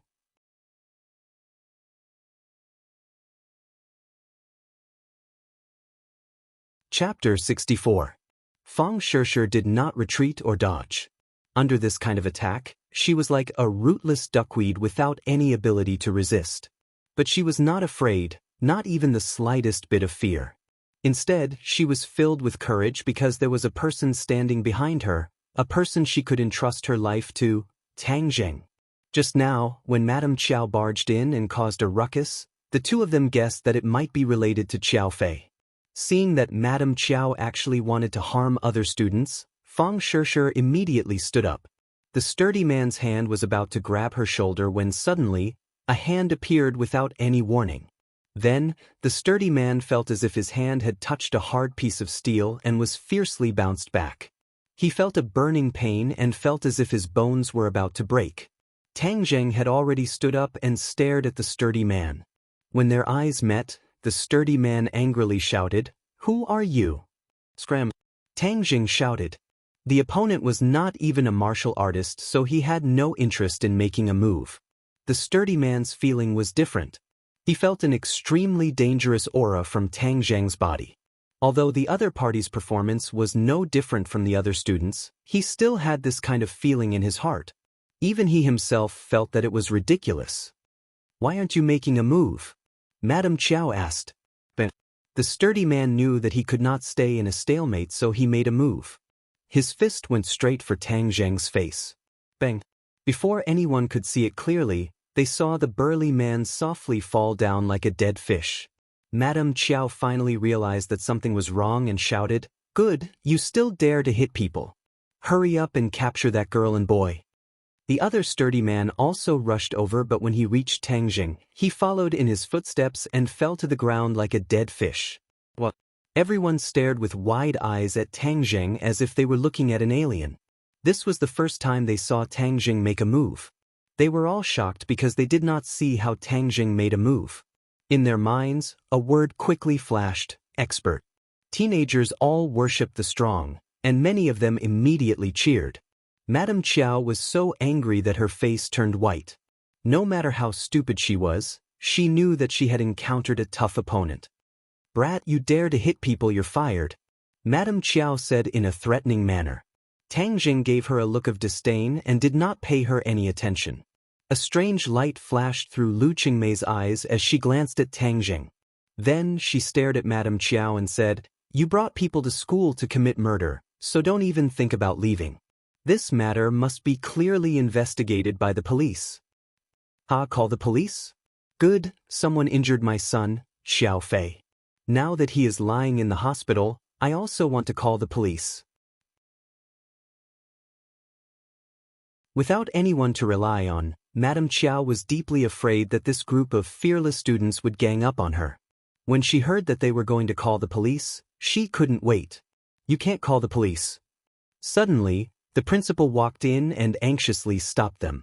"We're all on the same side. This is just a misunderstanding. Let's clear things up." The principal already felt a headache coming on. He was the principal specially hired by the school board, so of course he knew Madame Chiao, so he couldn't let this situation escalate. Who is on the same side as her principal? She openly brought people to school to commit murder.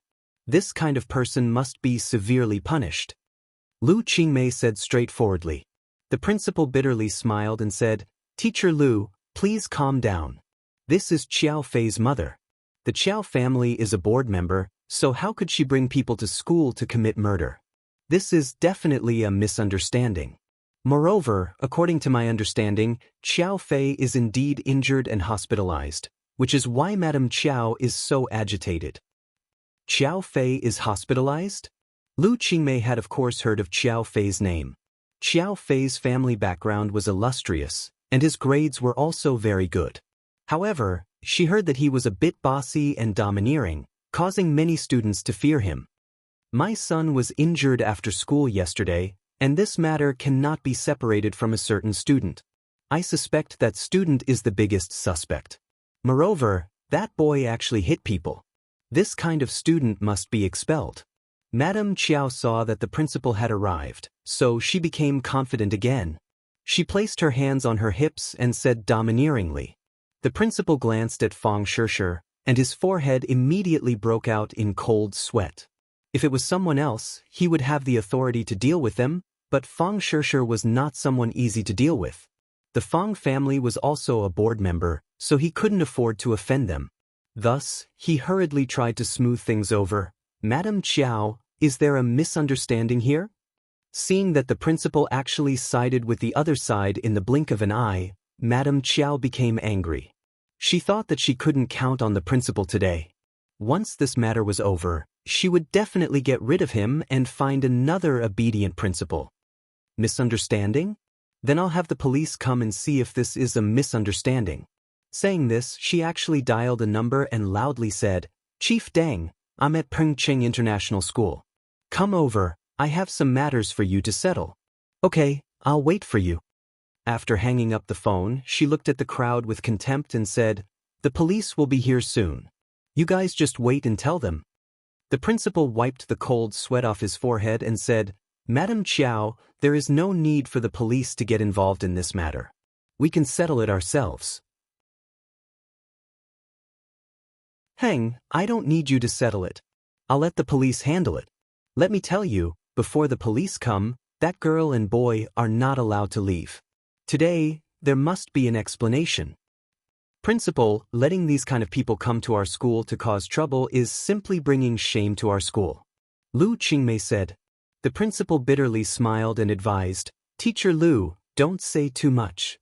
Seeing this deadlock, Fang Shishir asked in a low voice, "What should we do?"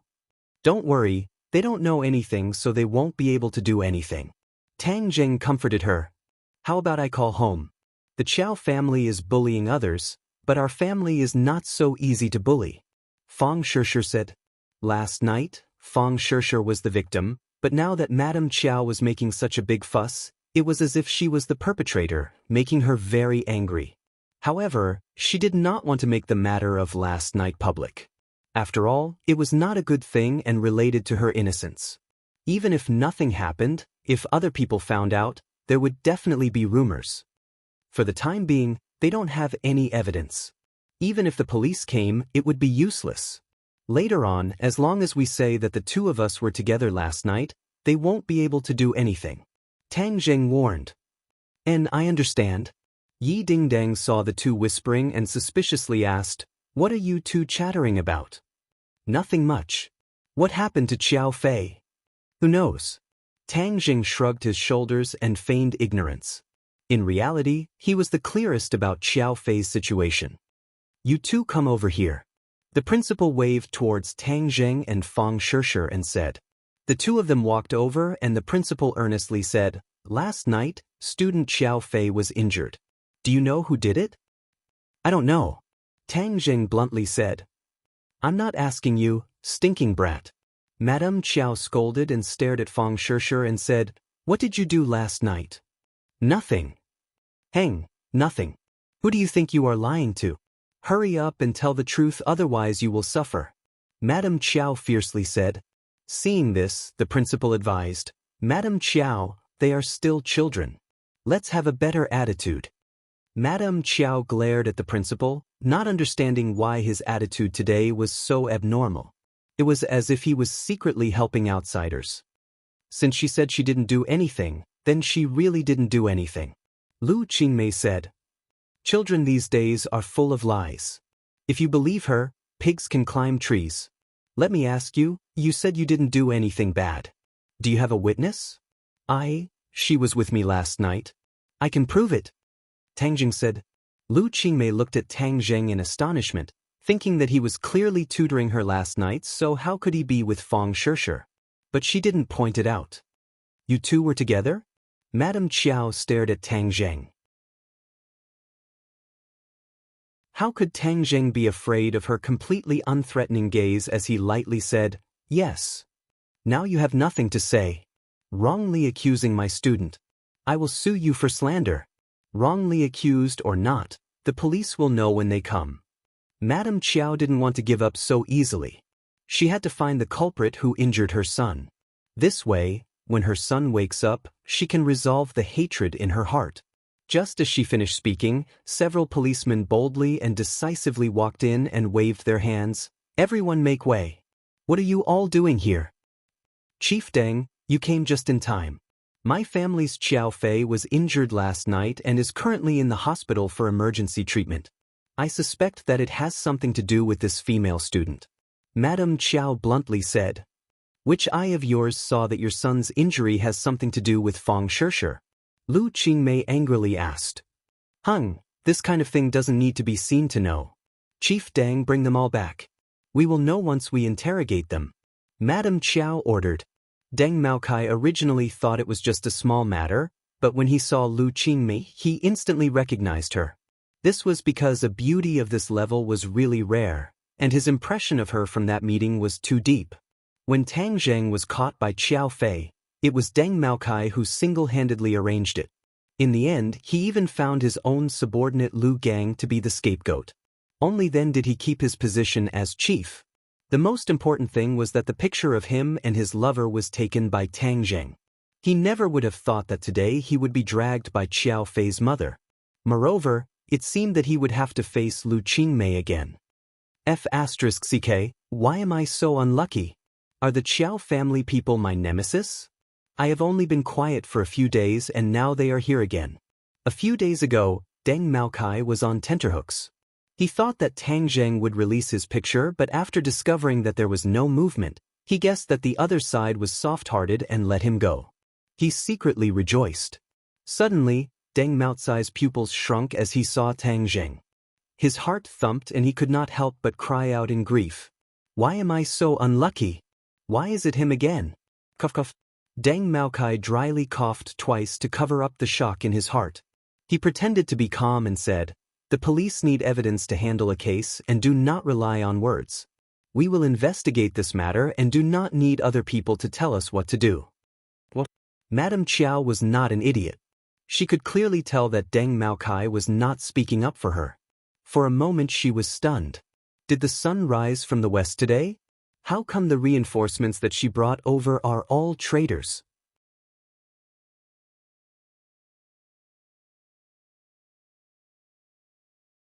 Chapter 65.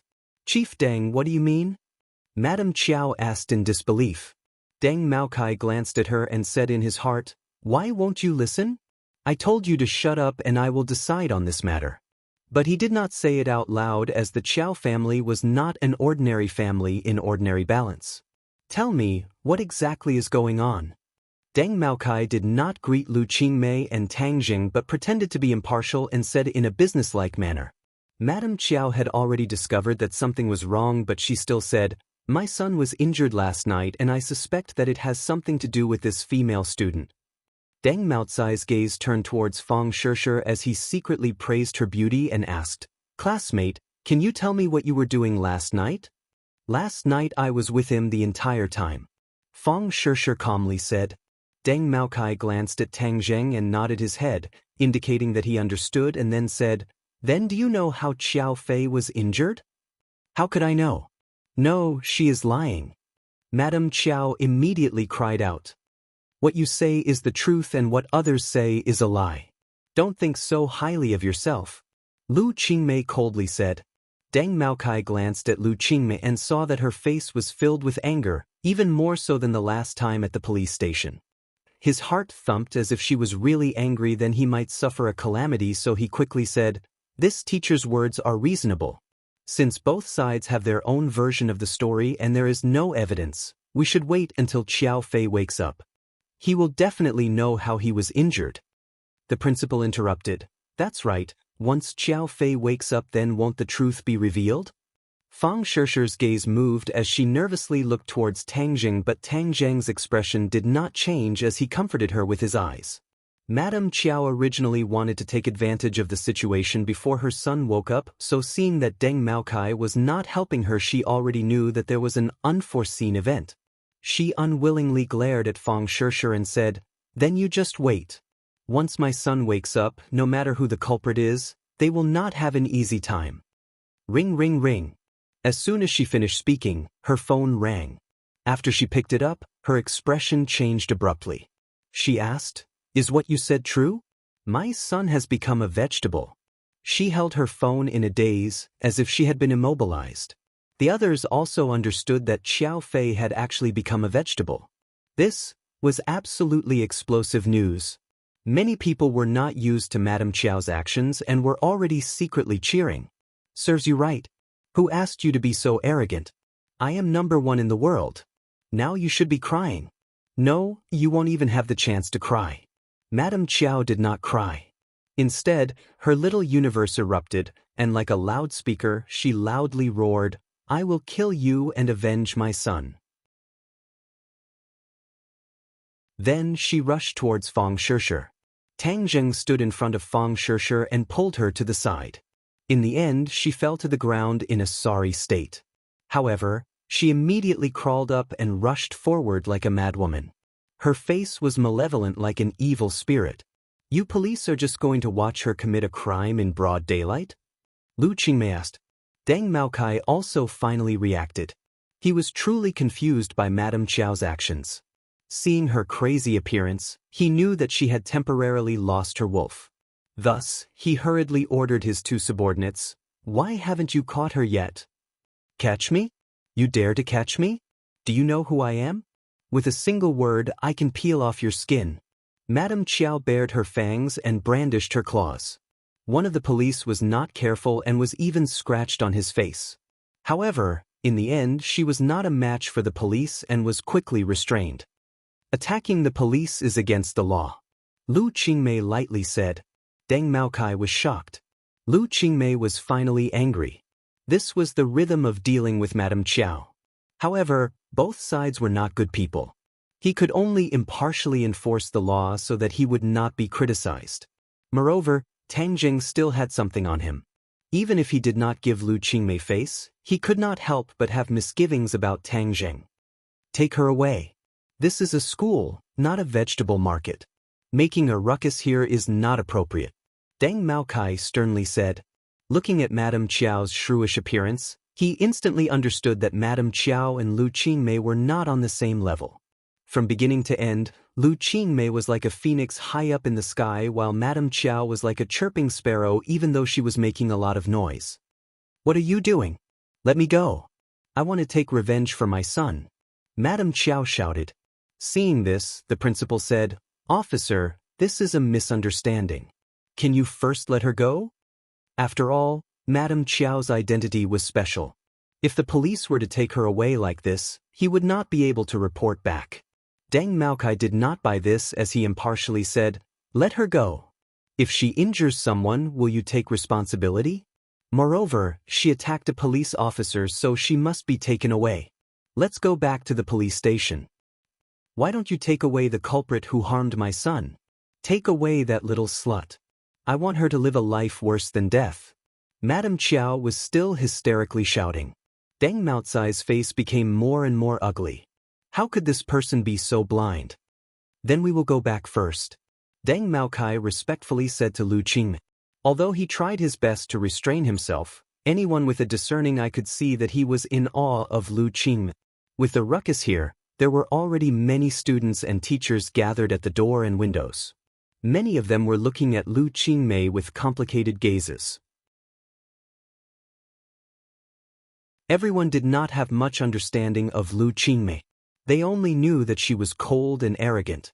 It was as if she did not want to interact with others. There was a feeling of being thousands of miles away from her. No one had ever thought that she had an outstanding identity.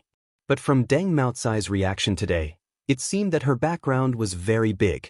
Among the crowd, one of the people with the most complicated feelings was Wu Zuehong. This farce could be attributed to her pushing the boat with the current as she wanted to embarrass Lu Qingmei. Seeing Madame Chiao act so arrogantly, she was extremely happy and thought to herself, let the storm come even fiercer. But the final development caused her to be taken aback. The police that Madame Chiao called did not help her. Instead, they took her away. This world was too crazy. She could not understand it at all.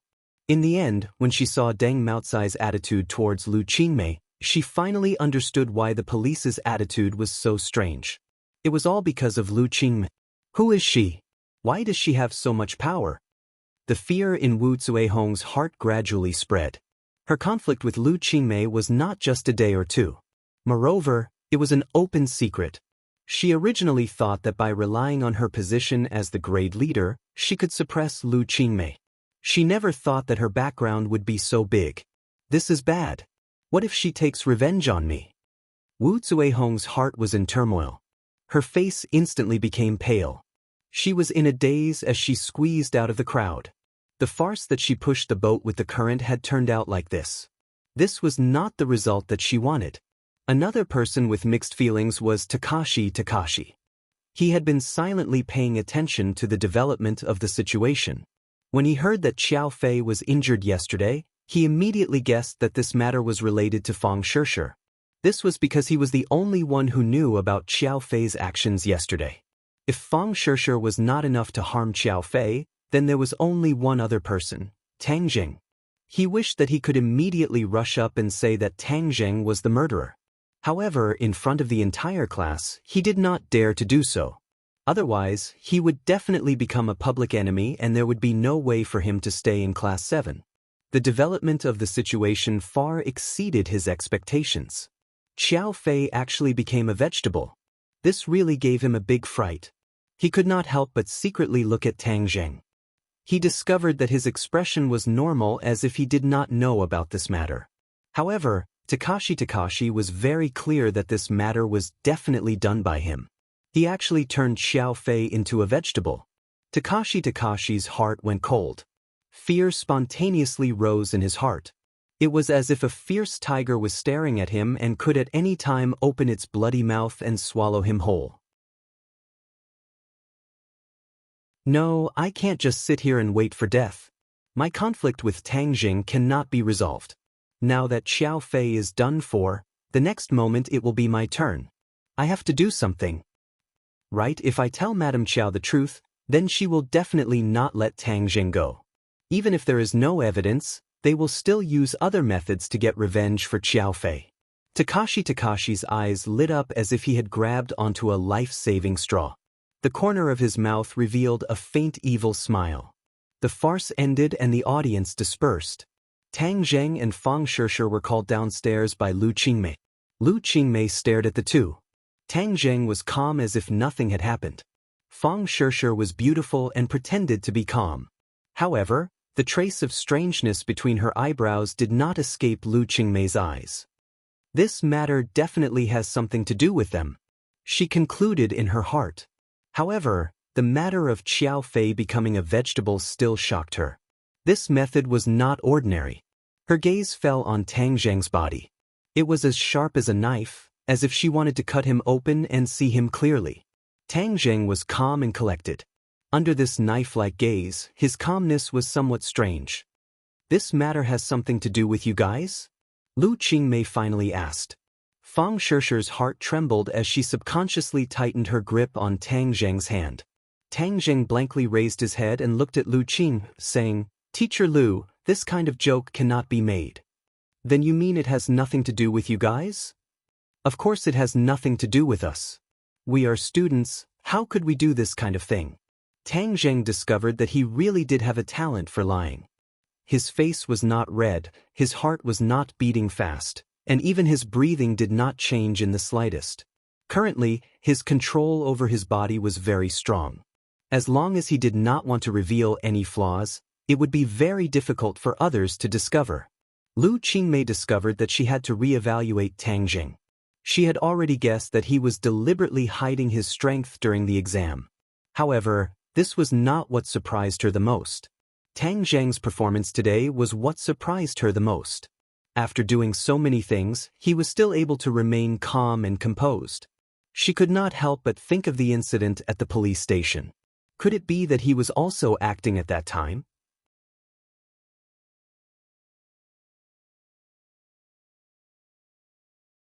Chapter 66. Then you guys better remember what you just said and say the same to other people. Lu Qingmei warned. Tang Zheng nodded, "Of course." Tang Zheng couldn't help but sigh that Lu Qingmei was indeed more formidable than he had imagined. She had already seen through the clues, but she was clearly biased towards him, which was a good thing. However, being together with such a shrewd woman, Tang Zheng was worried that she would discover more of his secrets, so he said, "Teacher Lu, can I not make up lessons in the future? I feel that I can study by myself." Lu Qingmei unhesitatingly objected. She had developed an interest in Tang Zheng and wanted to slowly unravel his secrets before completely exposing Tang Zheng's secrets in front of her. She would very much enjoy this feeling of accomplishment. Tang Zheng saw that the situation wasn't good and wanted to escape, so how could she let him succeed? Their eyes met and Lu Qingmei's gaze was firm. Tang Zheng compromised and scratched his head. If he knew this would happen, he wouldn't have agreed to make up lessons. Now he had picked up a rock and smashed it on his own feet. "It seems like I can only be more careful in the future and hide deeper. Teacher Lu, can we stop for a bit tonight? I'm bringing Tang Zheng home for dinner." Fang Shishir suddenly asked. "Tonight?" Lu Qingmei looked deeply at the two and said, "Fine, I'll make an exception this time." Finished speaking, she walked away. "Why are you inviting me to your home so quickly?" Tang Zheng curiously asked. "Are you not happy?" Tang Zheng squeezed out a smile. "Of course I'm happy. Don't be unhappy. You're going to my home and not a tiger's den. Moreover, look at Xiao Fei's mom today. She definitely won't let this go. This matter needs to be handled by my dad, so you have to perform well tonight. I'm so outstanding. If I act as myself, I'll definitely win his approval." Tang Zheng bragged. "Shameless. My dad's requirements are very strict. Moreover, he's very strict, so don't be scared when the time comes. Don't worry, I'm very brave." Tang Zheng patted his chest and said, "I know you have a lot of guts, you are Tang Daring. Let me tell you, when I heard that Xiao Fei was in a vegetative state, I was scared out of my wits. Why were you so heavy-handed last night? Fang Shishir said with lingering fear. Tang Zheng coldly snorted and said, letting him become a vegetable is letting him off easy. After what he did to you, I really want to kill him. Alright, don't be angry. Maybe this is karma. Now that he's in a vegetative state, he won't be able to harm anyone in the future. However, you must remember not to tell anyone about this. Otherwise, it will be troublesome. Of course I know. Tonight, watch my eyes and act according to the situation. You must perform well in front of my father, Fang Shishir instructed. When class started, the two of them returned to the classroom. The commotion had gradually subsided. Many people looked at Fang Shishir with eyes full of affection. At that time, when Madame Qiao wanted to take away a classmate, Fang Shishir bravely stood up. This action undoubtedly won the goodwill of the people of Class 7. Fang Shishir quickly integrated into the group, even faster than Tang Zheng.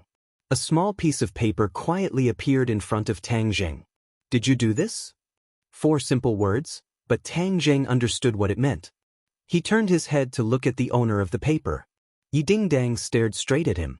Tang Zheng returned the paper without giving a yes or no answer. However, in Yi Dingdang's eyes, the answer was already very obvious. Yi Dingdang was a martial artist. She had personally seen Tang Zheng face off against an assassin. That kind of decisiveness and fierceness was not something that a normal person could imagine. Thus, she believed that Tang Zheng was capable of doing such a thing. However, she believed that Tang Zheng was not a violent person. There must be a reason for this. Why? Another piece of paper appeared in front of Tang Zheng's eyes. He stared straight at these 3 words, his teeth involuntarily clenched. Of course there was a reason, but this reason could not be told to outsiders. This matter was related to Fang Shishir's reputation, so he once again pushed the paper back. Yi Dingdang wrinkled her eyebrows and coldly snorted, expressing her dissatisfaction. Tang Zheng turned a deaf ear to her words. His eyes were fixed on the blackboard as he listened to the teacher's lecture. Yi Dingdang unwillingly looked at him and then looked at Fang Shishir. She thought, Fang Shishir suddenly changing classes must have something to do with this matter. Just what did Xiao Fei do to make Tang Zheng so angry? Her gossipy heart burned, but she was unable to think of a reason. After all, a normal person would not be able to imagine that Xiao Fei would do such a shameless and bold action. This time, the storm spread through the forum at the fastest speed and throughout the school. After all, it was too big of a commotion, and the people involved were too eye-catching. Tang Zheng and Fang Shishir had undoubtedly become the focus of discussion. Many people began to envy Tang Zheng because he was too lucky to have Fang Shishir change classes for him. This special honor made many people cry out that the heavens were unfair. Why did they not have such a good thing? In addition, there were people who pointed out that Class 7 had 2 campus beauties. One was Tang Zheng's official girlfriend, and the other was his rumored girlfriend.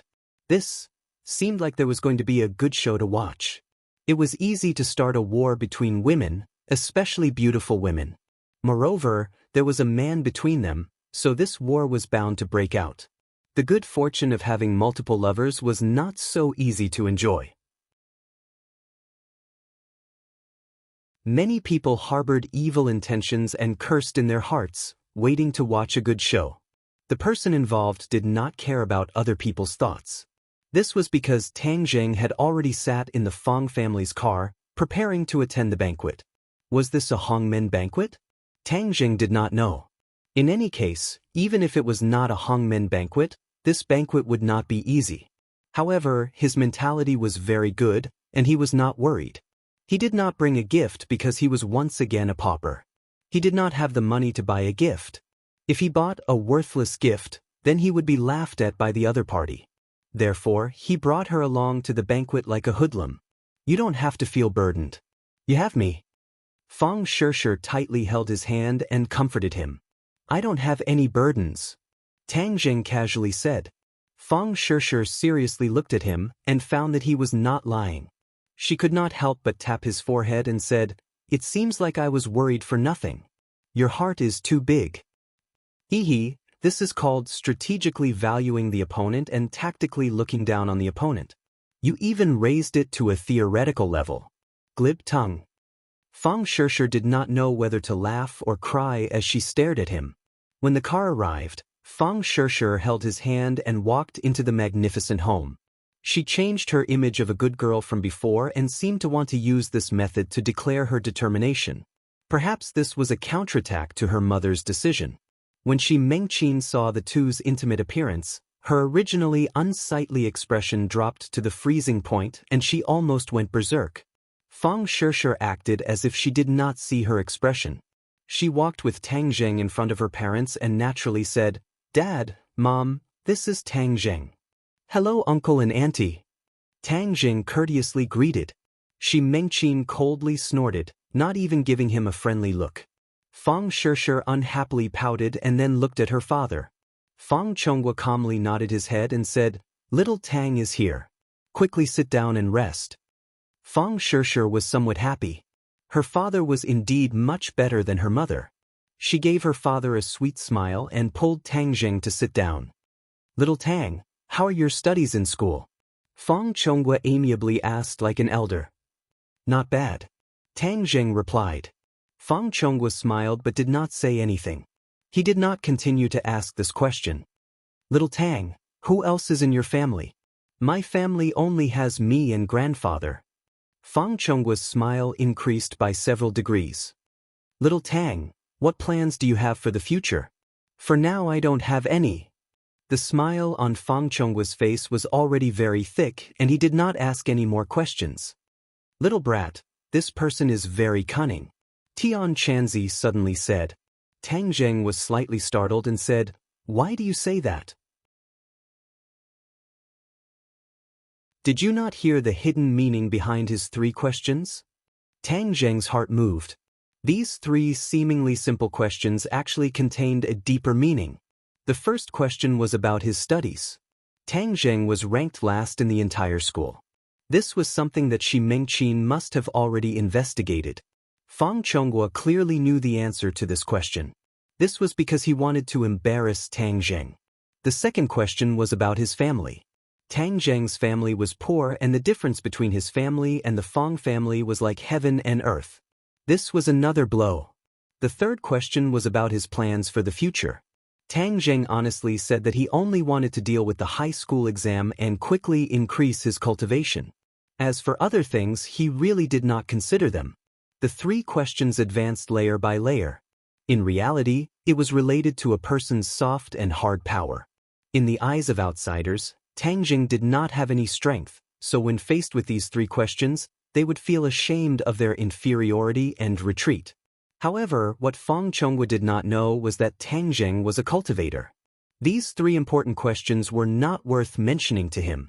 He was not ashamed of his inferiority because of these three questions, so he did not realize Fang Chonghua's intentions. But Heaven Monk was old and experienced. He saw through Fang Chonghua's thoughts with a single glance. Tang Zheng originally had a good impression of Fang Chonghua, but after hearing Tian Chanzi's words, he understood that Fang Chonghua was much harder to deal with than Shi Mengqin. Shi Mengqin's dissatisfaction was expressed on her face, but Fang Chonghua did not show any expression. A smiling tiger. Fang Chonghua was a smiling tiger. Tang Zheng could not help but feel a burst of helplessness. This really was a feast at Hongmen. Fang Shishir did not think that her father's questions would have such a deep meaning. She saw the smile on her father's face become wider and wider. Moreover, Tang Zheng's behavior was polite and neither servile nor overbearing. She felt that this matter was settled. If I knew that father was so easy to talk to, I would have brought Tang Zheng home earlier. After that, Fang Chonghua did not ask any more questions. Instead, he passionately urged Tang Zheng to eat more. If not for the fact that Tang Zheng already understood his intentions, he would have been deceived by his enthusiasm. After the meal, Fang Shishir passionately brought Tang Zheng to tour her home. She was like a little angel. At this moment, she felt that happiness was so close that it was at her fingertips.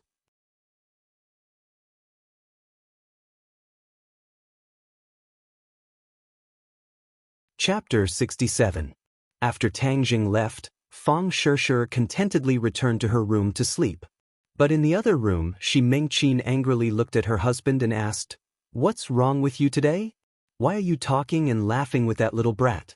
Didn't we agree that we would make him back off? Fang Chonghua shook his head and bitterly smiled. If I were like you and gave him a cold face, what do you think our daughter would think? This can only push our daughter to him, which is not a wise move. Just wait and see. Although that brat is calm and collected as if nothing has happened, his heart must have undergone an earth-shattering change. He must have realized the difference between him and Shirshir. Just realizing is not enough. This kind of person is just a toad wanting to eat swan meat. Our family's Shirshir is so outstanding, even if he is thick-skinned he will not let her go. Shi Mingqin said worriedly. Of course I still have a backup plan. I am already contacting a foreign university. After Shirshir's high school exams, I will send her abroad. At that time, the two of them will naturally end up separated. Shi Mingqin's eyes lit up as she said, This is a good idea. Why didn't I think of this idea? You only thought of using violence to stop him, how could you not use your brain? Alright, in our family you are the smart one. Since you are smart, then what exactly happened at school today? Shi Mingqin suddenly wrinkled her eyebrows. Fang Chonghua's face sank as he said, Just now Shirshir already told me what happened at school. This is purely the Qiao family's crazy people. They dare to slander my daughter. I will not let them off so easily. Right? Slandering Shirshir in front of so many people. Their family's Qiao Fei is a golden lump, but is our family's Shirshir not a treasure? We must get an explanation. You do not need to worry about this matter. In this period of time, you just need to take care of Shirshir. But do not be too hasty, otherwise it will cause her to retaliate. Shirshir, this little brat, looks weak, but in reality she has her own opinions. Moreover, she is also a little stubborn. Following her will result in unexpected results. Fang Chonghua warned. The Qiao family was brightly lit. Madame Qiao had already returned home, so Deng Maokai naturally did not dare to do anything to her. In the end, he carefully sent her home. However, she was so angry that she couldn't take it out on Deng Maokai. Another piece of news made her even angrier. A student told her a piece of news that made her flabbergasted. Last night, Qiao Fei actually wanted to make a move on the pretty girl who had just transferred to another class. This piece of information was too crucial. Originally, she had only thought that this matter was related to Fang Shirshir. After all, there was no direct evidence. But this news was indirect evidence. She knew her son's style very well, but she didn't think that this was a bad thing.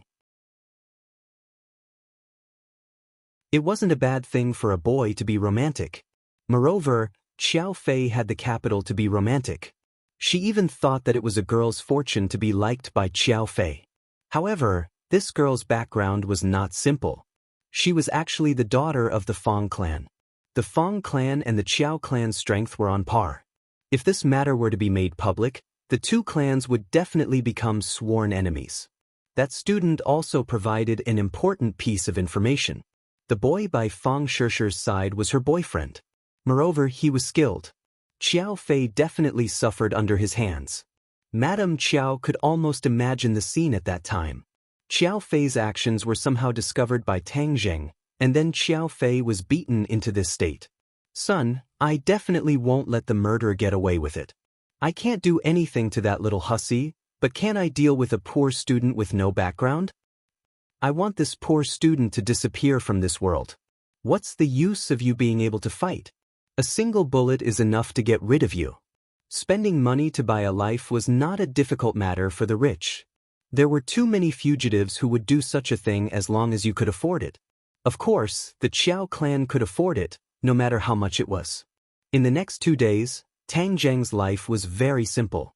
During the day, he attended classes, and during the night, he carefully dealt with Lu Qingmei, not letting her discover any more secrets. But the more he was like this, the more curious Lu Qingmei became. But she was not impatient and prepared to slowly break through Tang Zheng city. Tonight, he asked for leave again. Because 5 days had already passed, he had to think of a way to pay for his school fees. 100,000 yuan was not a small amount. He could not practice martial arts, nor could he gamble, so he could only use other methods. Although he had a lot of skills, he could not exchange them for money. But after thinking about it, he still found a way to earn money. Selling medicine. Yes, he wanted to sell the life-continuing pill. The life-continuing pill was incomparably precious, but in Tang Zheng's eyes, he did not need it for the time being. It was useless, so why not use it? But the life-continuing pill was too mysterious. Would other people believe it? He did not have 100% confidence. Desperate times call for desperate measures. In this world, there are many rich people who are afraid of death. There will always be people who are willing to give it a try. As night fell, Tang Jing wore a large hat and covered himself up tightly as he sat near the entrance of the hospital. In front of him was a piece of paper with 3 large words written on it. Life-continuing pill, 200,000. 200,000 yuan to buy 10 years of life. It was a profit for the other party, but Tang Jing did not dare to ask for too high a price. He was afraid that he would scare away the customers. But when he sat on a small stool with this piece of paper in front of him, he still attracted many strange gazes. Life-continuing pill? F***ck, these Jianghu scammers don't even have a draft when bragging. Someone mocked. Tang Zheng's expression did not change. His eyes were slightly closed, as if he did not hear anything. He muttered to himself, giving off the feeling of a Jianghu scammer. 200,000 yuan? Why don't you go rob a bank? No need to look, this is definitely a scam. The crowd discussed animatedly. Not long after, they dispersed. Afterwards, several people came over to take a look. Then they all shook their heads and walked away. A middle-aged man who was also sitting on a small stool with bottles and jars in front of him finally could not bear to watch any longer. He reminded, "Brother, you won't be able to cheat money like this. Although there are many patients in front of the hospital and there are ample resources, but after all, people nowadays are not idiots. You see, I sold a lot of the medicine for STD and syphilis because it is trustworthy. This life-continuing pill, TSK, is too unreliable. You are bragging too much. It seems like you are still not skilled enough. Maybe your master did not pass down his true skills to you." Tang Jing looked at him and did not comment. He was not a Jianghu scammer. You are the real Jianghu scammer. Brother, I advise you not to set it up today. Come back tomorrow with a different set of clothes. Even if you want to cheat, this is not the way to do it. That person earnestly advised. Those who are willing will take the bait. Tang Jing lightly said. F***ck, everyone is not an idiot. Moreover, even an idiot would not believe this. That person did not know whether to laugh or cry. He shook his head and thought that this brother must have gone crazy thinking about money. Just as he finished speaking, a pair of feet appeared in front of Tang Jing. This pair of feet was wearing black stockings. The feet were very slender and well-proportioned. A pair of beautiful feet. Life-continuing pill? Can it really continue one's life? A charming voice asked. Just listening to this voice would make one's bones go soft. The scammer swallowed a mouthful of saliva. In his heart, he thought that there really was an idiot who took the bait. He hurriedly raised his head to look and saw a charming young woman staring straight at the 3 words, life-continuing pill. Beauty. Top-grade beauty young woman. Not only was this young woman beautiful, but her entire body emitted a mature charm that made people's hearts beat faster. The scammer could not help but stare at her in a daze. The beauty did not pay attention to the scammer's gaze. Instead, she continued to stare at the 3 words as if the 3 words had a magical power. Tang Jing said that this woman was really beautiful. He had seen several beautiful women before, but compared to them, they all had their own merits. Life-continuing pill, of course it can continue one's life. Tang Zheng's reply was resolute and decisive. Suddenly, she shook her head and bitterly smiled. Her eyes were filled with unconcealable loneliness and pain. She muttered to herself, I actually believed in this kind of Jianghu scam. I really am an idiot. This is not a Jianghu scam. This is a genuine life-continuing pill. Tang Jing corrected her. Her gaze finally fell on Tang Jing. He was wrapped up tightly and was even more of a Jianghu scammer than a Jianghu scammer. The life-continuing pill was too precious. Tang Zheng understood the principle of treasuring a jade ring becomes a crime. This time he urgently needed money, but he did not want to reveal his identity and cause unnecessary trouble. She was originally prepared to leave, but when she heard Tang Zheng's words, she stopped. A voice in her heart shouted, "You have already tried so many methods, why don't you try one more?" But this is clearly a Jianghu scam. How could there be a life-continuing pill in this world? Another voice argued. If this is true, then it can save Nana's life. Thinking of Nana, her heart felt like it was being ruthlessly cut by a knife. It was a heart-wrenching pain. For Nana's sake, I will try one more time. Holding on to this hope, she squatted down. Tang Zheng's eyes lit up. The people in front of him had all left after ridiculing him, but only she had asked so many questions. Moreover, from her words, it was clear that she urgently needed the life-continuing pill. Business is here. Seeing her squat down, Tang Zheng was certain that the other party had the intention of buying. Tang Zheng had finally found someone willing to take the bait, so of course he would not let her go. Your life-continuing pill costs 200,000? She asked. Yes, not a single cent less. What if you are a scammer? I already said that I am not a scammer. Would a scammer call himself a scammer? Moreover, this is the first time we have met, so how could I completely trust you? Then this business can't be done. Tang Zheng understood the principle of loosening the reins only to grasp them better, so he instinctively refused, "Do as you wish." Seeing Tang Zheng so calm, she could not help but secretly laugh. Are all scammers this confident these days? I only have $20,000 on me. If you are not a scammer, then I will pay you the other $180,000. She said. This. Tang Zheng had originally planned on doing a one-time deal, but the other party unexpectedly did not have enough money. The real scammer on the side stared with wide eyes. Fuck, this can also be scammed, and it was even $20,000. Are people this easy to scam these days?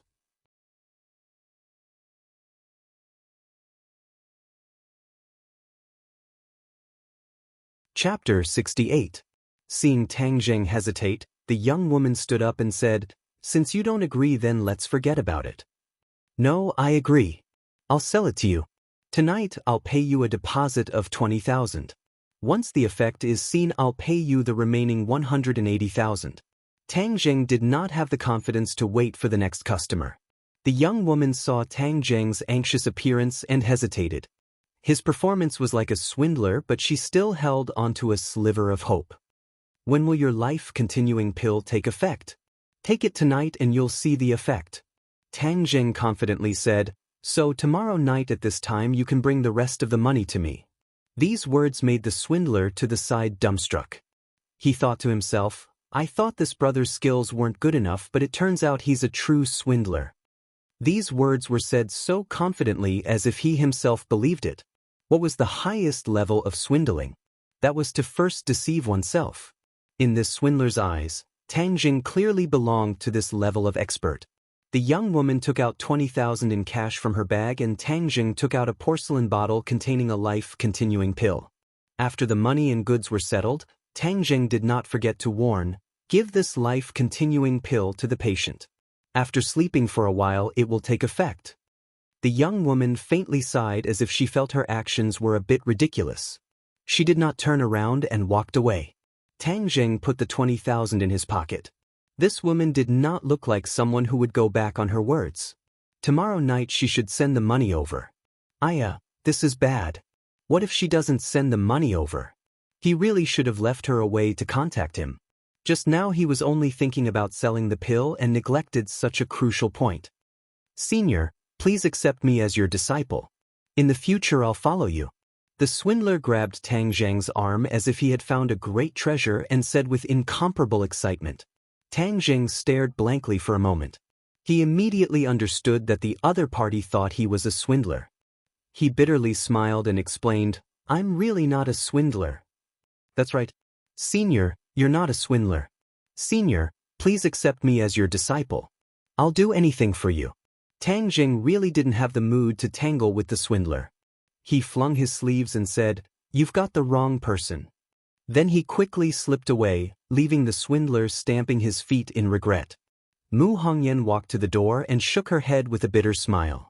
She really was too naive tonight.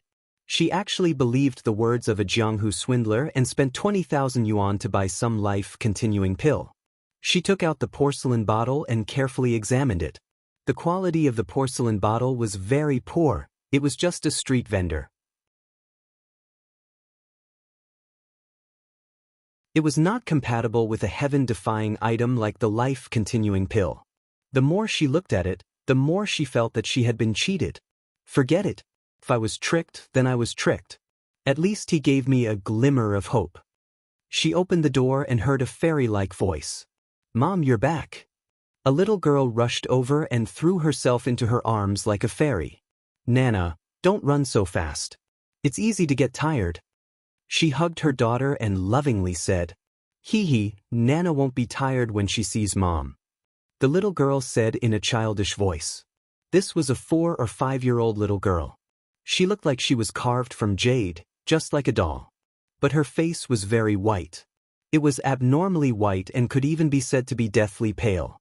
Her complexion was clearly not good and showed that she was in an unhealthy state. Mu Hongyan hugged her daughter and said, "It's already so late and you're still not sleeping. Didn't I tell you to sleep early and wake up early?" Nana misses Mom.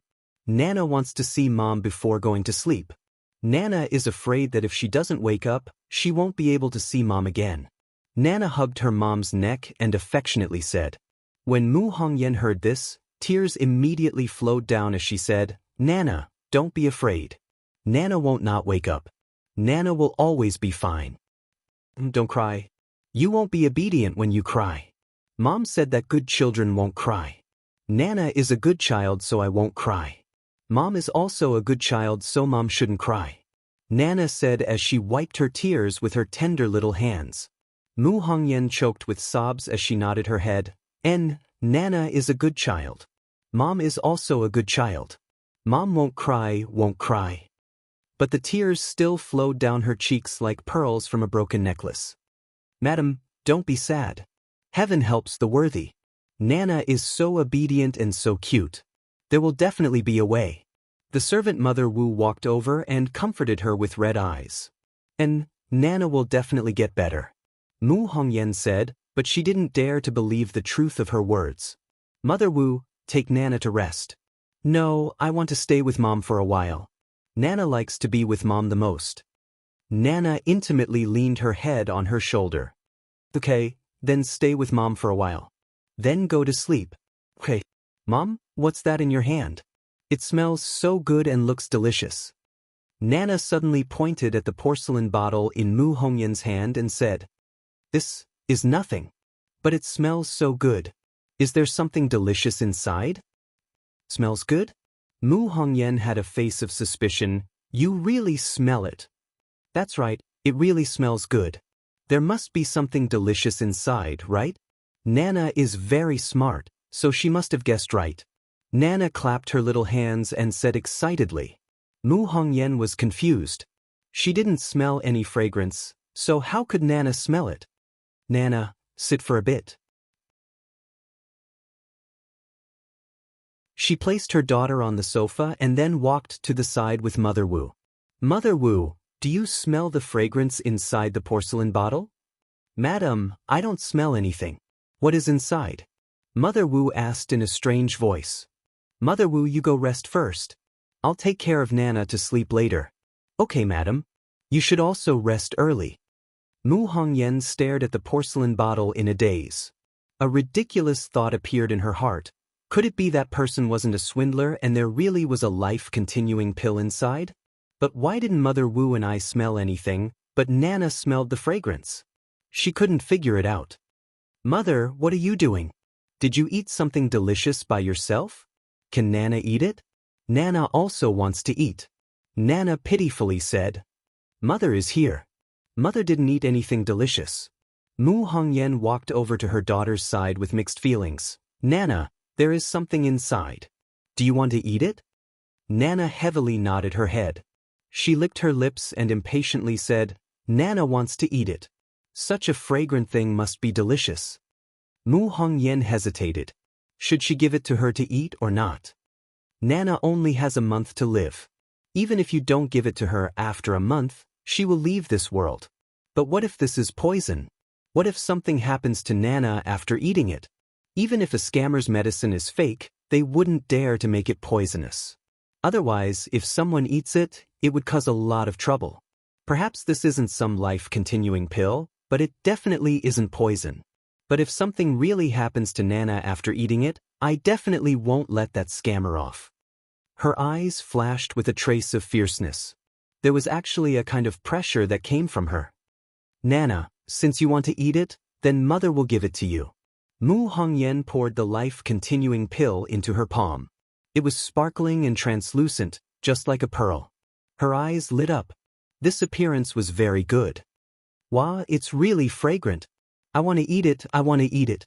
Nana impatiently grabbed the life-continuing pill and directly put it into her mouth. Mu Hongyan stared at Nana, afraid that she would have a bad reaction. But she saw that Nana seemed to be enjoying it. She stretched her waist and smacked her lips, saying, "Delicious, it's really delicious." She looked as if she hadn't had enough. Nana, do you feel uncomfortable anywhere? No, Nana is very comfortable. I feel like my whole body is warm. You feel warm? Mu Hongyan asked in disbelief. Nana had a special body since she was young. Her body was basically ice cold and rarely felt warm. But after eating this life-continuing pill, she immediately felt warm. How could this not shock her? That's right, Nana has never felt this warm before. Nana is very sleepy and wants to sleep. Nana said with a yawn. Okay, mother will carry you to sleep. Mu Hongyan carried her daughter into the bedroom, but found that Nana had already fallen asleep in her arms. She was so quiet that she looked like a little angel. Nana is really going to be better. The life-continuing pill is actually real. That person isn't a scammer, but a genius doctor. She felt that she was too lucky. Just when she was about to lose all hope, she met a genius doctor. Moreover, she almost missed it and almost made a mistake that she would regret for the rest of her life. God bless me, God bless me. She clasped her hands together and finally revealed a relieved smile. In these years, she rarely smiled, but when she smiled, she looked very beautiful. The genius doctor said that he would see the results in one night. Tonight, I will guard Nana by her side. There must not be any accidents. She carefully guarded her little angel. She saw that Nana's breathing was steady and unknowingly, a healthy red flush appeared on her pale face. The sickly feeling in her body was slowly disappearing. Mu Hongyan opened her eyes wide, not wanting to miss a single detail. She wanted to firmly engrave this moment of her daughter's transformation in her heart, because this was her happiest moment and also Nana's most important moment. That night, Mu Hongyan's eyes rarely blinked.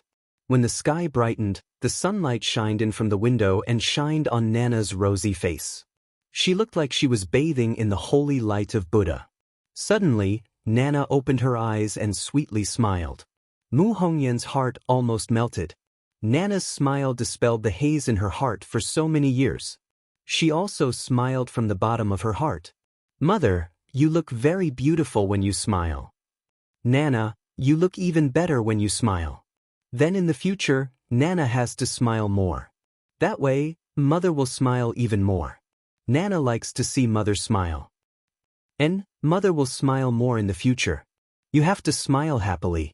Mu Hongyan hugged Nana and tightly hugged her.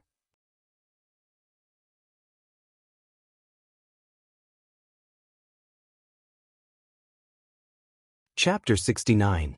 Tang Zheng had been worrying all day about whether he would receive the rest of the money tonight.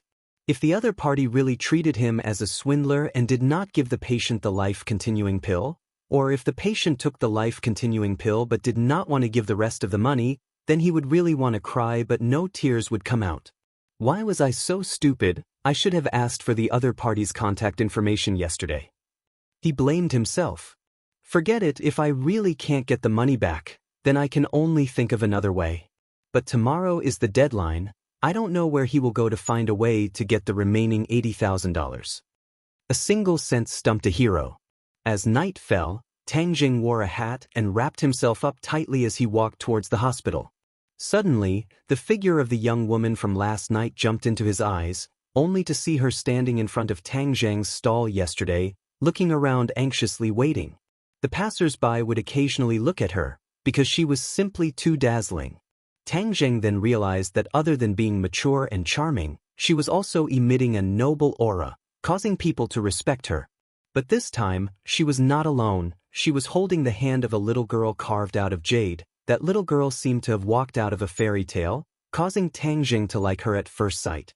When Mu Hongyan saw Tang Jing, she was so surprised that she almost shouted unspecified currency, unspecified currency, unspecified currency, unspecified currency.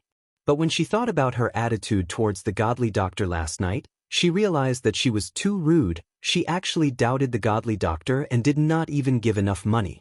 The godly doctor had a strong self-esteem. If her actions hurt the godly doctor's self-esteem, and if the godly doctor did not appear today, then she would really regret it to death. So when she saw Tang Jing appear at this moment, her surprise was so strong, and it was accompanied by a strong feeling of gratitude.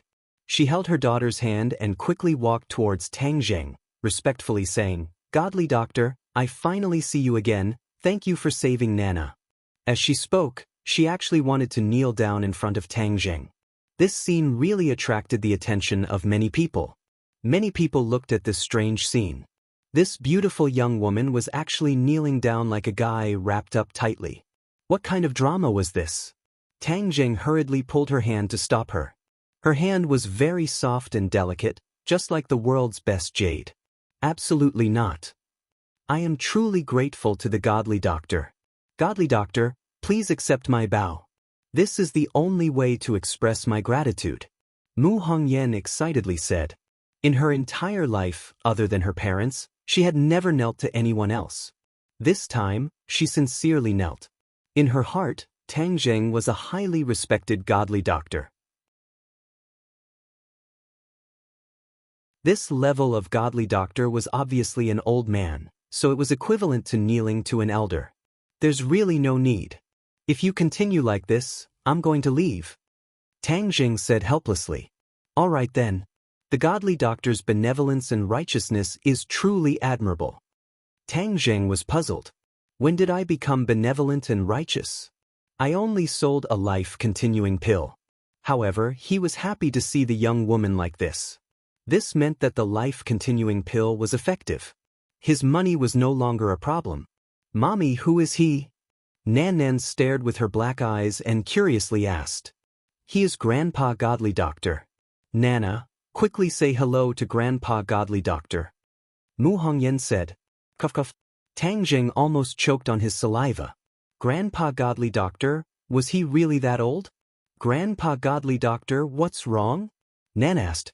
Nothing, don't call me Grandpa Godly Doctor. But Mommy told me to call you Grandpa Godly Doctor. Good children should listen to Mommy.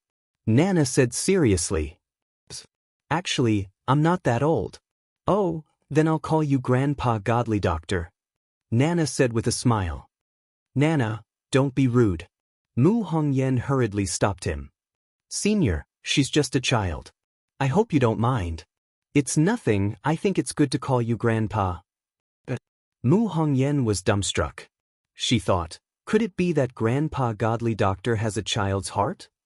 Grandpa Godly Doctor, this junior has not introduced myself. This junior is called Mu Hongyan. It's my good fortune to be able to meet such an expert like Senior. Senior, the wind is strong here.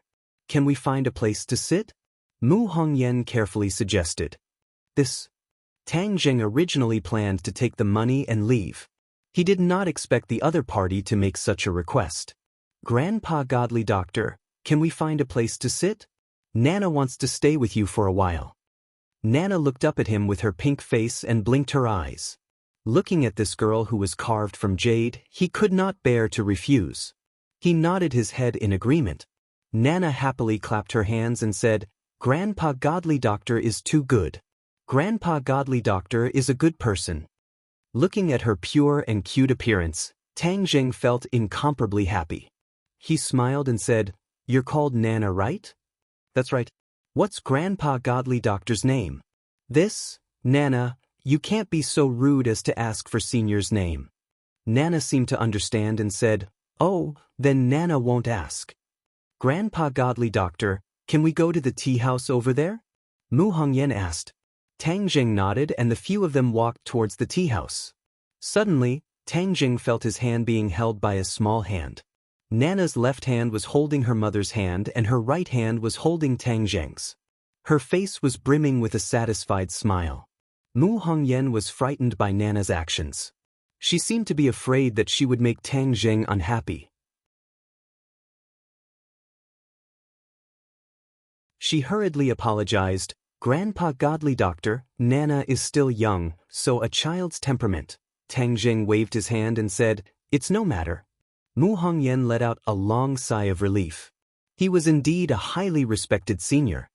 His breadth of mind was not something an ordinary person could compare to. However, the three of them were indeed a strange combination. Tang Jing was wrapped up tightly, while Mu Hongyan and Nana were like people who walked out of a story. It was hard not to attract attention. However, the three of them were not ordinary people. They ignored the fiery gazes around them. Seeing Tang Jing's extraordinary bearing, Mu Hongyan was even more convinced. Mu Hongyan ordered a pot of good tea and personally brewed it for Tang Jing. Tang Jing took a sip. Seeing that the other party did not mention the matter of money, he could not help but feel anxious. However, if he were to immediately mention money, especially in front of Nana, he felt that he could not bring himself to say it. "Senior, if I offended you yesterday, I will use tea in place of wine to apologize to Senior. You did not offend me. That is human nature.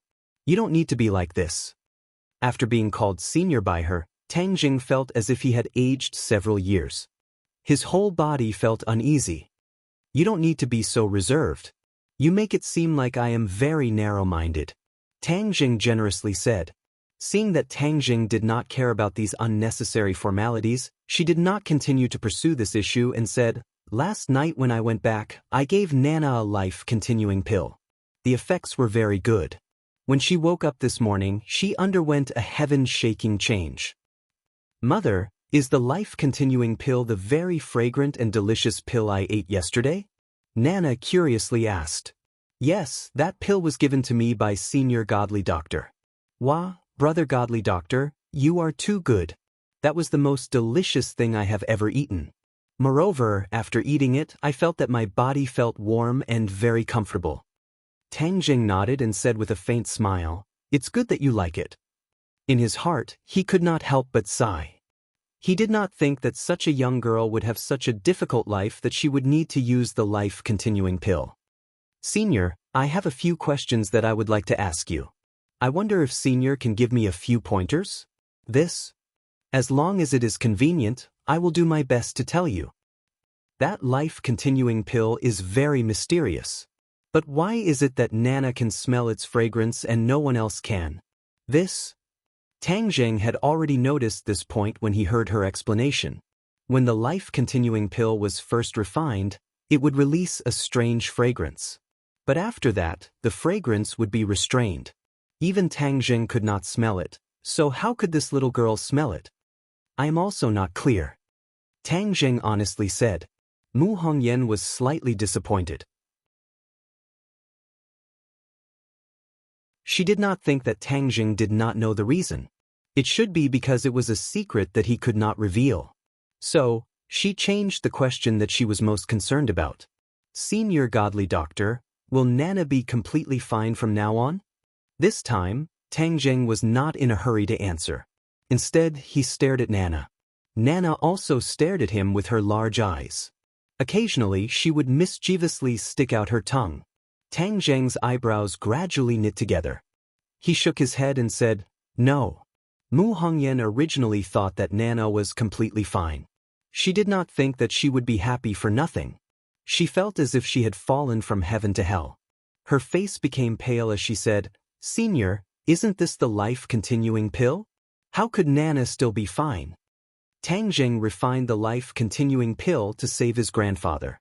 His grandfather was already very old. If he could live for another 10 years, then to Tang Jing, it would be a very precious thing. However, 10 years was not enough for Nan, who was only 4 or 5 years old. 10 years later, she would only be in her teens. At that time, the premature death of a young girl in the prime of her youth would bring even greater pain to her family. Listen to me. This life-continuing pill can only extend a person's lifespan by 10 years. It cannot extend a person's lifespan by 100 years. Do you understand? 10 years of lifespan? Only 10 years? The teacup in Mu Hongyan's hand fell and the tea splashed all over the table. She could not imagine what it would be like to lose Nana 10 years later. She simply could not accept this kind of thing. Moreover, Nana's problem is not as simple as you think. The life-continuing pill can extend her lifespan by 10 years, but in these 10 years, her body will be tortured. Tang Zheng's tone changed and became gloomy. Tortured. Mu Hongyan was dumbstruck. She felt that she had been happy too early. The situation had far surpassed her imagination. What, torture? Nana is still a child. These past few years, she has already suffered a lot. She is still a child, so this kind of suffering should not happen to her. Nana's hands held her little face as she blankly looked at the two people. She did not really understand what the adults were saying. She seemed to understand and said, "Mommy, Nana is not afraid of suffering. As long as I can be by Mommy's side, Nana is not afraid of suffering. Even if Nana suffers too much, she is not afraid." Her face was filled with determination, just like a little adult.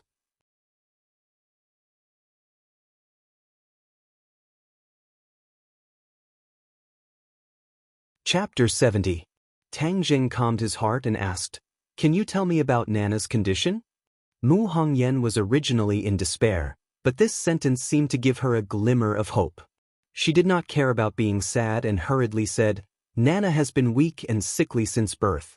Her body temperature is not high, and as she grows older, her body temperature is getting lower and lower. A while ago, it directly became ice cold. In addition, every once in a while, she will have an attack." What are the symptoms of the attack? After the attack, she will fall asleep. At first, she will fall asleep for a day, then 2 days, 3 days, and now she has been asleep for almost a week. The doctor said that the next attack may cause her to fall asleep and never wake up again. Mu Hongyan said in pain. "Nana does not like to sleep at all." Nana said with a pout. Nana does not need to be afraid of sleeping now. Nana is already better." Mu Hongyan hurriedly comforted. Nana beamed with joy and said, "That's right. After eating Brother Godly Doctor's pill, Nana will be better." Tang Zheng had never heard of this condition before. It sounded very strange, but he seemed to have found the reason. Because the longer he interacted with Nana, the clearer he felt the aura on her body. Evil qi. How could an innocent and naive little girl possess evil aura? Her illness was most likely caused by this evil qi. But he did not expect that this evil qi came from the mother's womb.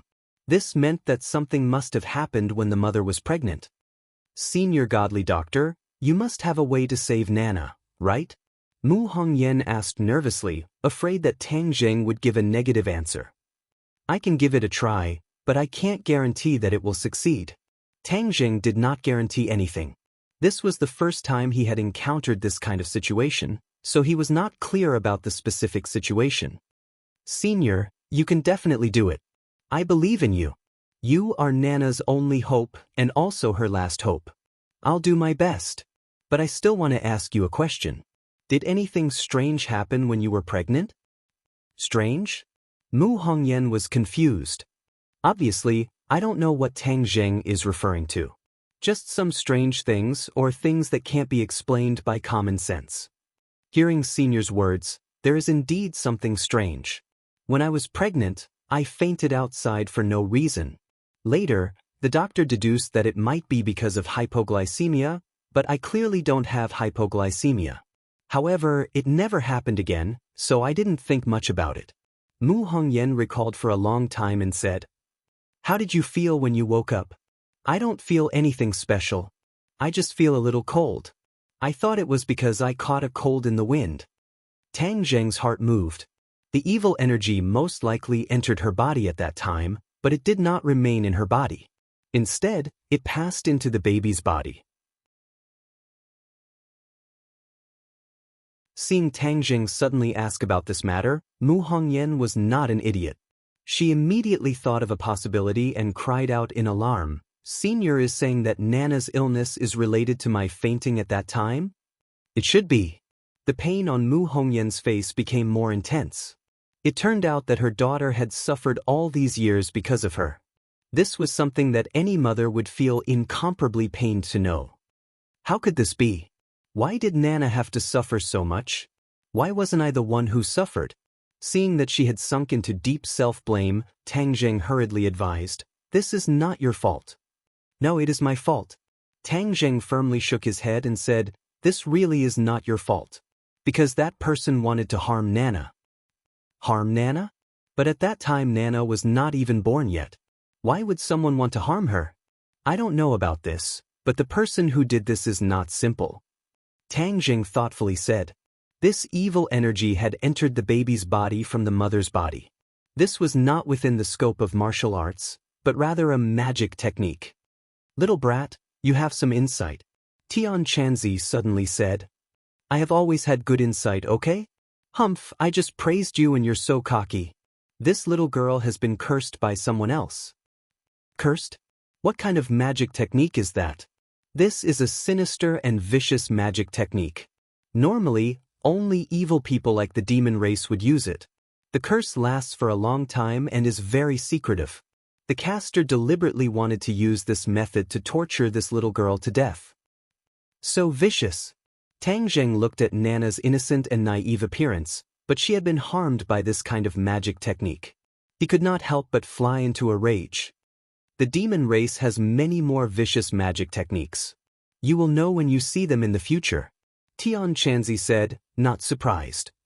Then is there any way to get rid of this curse? Tang Jing quickly asked. The curse is not so easy to get rid of. If you don't pay attention, the person who has been cursed will die. I am asking you if you have a way. I am not asking you to be an alarmist here. What a joke. How could I not have a way? I am telling you the danger of the curse. Then with my current strength, can I do it? Originally you couldn't do it. But this time the caster's skill is not very good, so you can do it. Tang Jing breathed a sigh of relief. His previous decision was to help Nana. This little girl was too lovable. He did not want her to die in 10 years. After the curse is broken, her lifespan can be extended. That is natural. Moreover, she has already eaten the life-continuing pill. It will be a blessing in disguise. She will get more benefits than the average person. Tian Chanzi said. Senior, when will you treat Nana? What medical equipment do you need? I will arrange it for you. Mu Hongyan stopped blaming herself and asked impatiently. I don't need any other equipment. I just need a quiet environment. Is home okay? As long as it is not noisy. It will definitely not be noisy. Mu Hongyan promised. Senior, this time you saved our family's Nana. I don't know how to thank you. You already paid yesterday. Ah, right, I almost forgot. Yesterday's payment was saved on this card. The password is the last 6 digits of the card. Mu Hongyan weighed the pros and cons for a long time today. In the end, she still deposited 500,000 into the card. Nana's life was priceless. If she only gave her 180,000, she would feel bad. So she deposited 500,000. This amount was not too much and not too little. It was just enough to express her gratitude. But after hearing Tang Jing's words today, she had a new idea. Originally, Tang Jing could have just taken the money and left. There was no need to mention the problem with Nana's body. But he did so and also promised to treat Nana. This made her feel even better about Tang Jing. She respected him even more. She decided to go back and deposit 480,000 into the card to make up 1 million. Tang Jing finally got the money and let out a sigh of relief. He really did not misjudge the person. Senior, when can we start the treatment? Mu Hongyan asked expectantly. Of course, the sooner the better. I also don't want to see Nana suffer. Tang Jing said. These words undoubtedly touched Mu Hongyan's heart. She was overjoyed and said, Thank you, Senior. Can we do it tonight? Tang Zhang's time at night was very tight. These 2 days, he asked for leave from Lu Qingmei with great difficulty. If he asked for leave again, she would go crazy. Then let's go home. She paid the bill and then left the tea house in a hurry. She walked towards the parking lot. Nana seemed to like being with Tang Zheng very much. She always held Mu Hongyan in one hand and Tang Zheng in the other. In other people's eyes, they seemed to be a warm family. Although this family's dressing and temperament did not match. Mu Hongyan's car was parked in the parking lot not far away. They just had to cross the road to get there. The green light turned green. The 3 of them walked on the sidewalk. At this time, it was already dark, so there were not many people. Suddenly, a car sped up but did not stop. Instead, it sped up and rushed towards the 3 of them. When other people saw this scene, they screamed. Tang Zheng discovered the danger and reacted almost instantly. His left hand grabbed Nana in his arms. His right hand grabbed Mu Hongyan's hand and quickly retreated. Bang!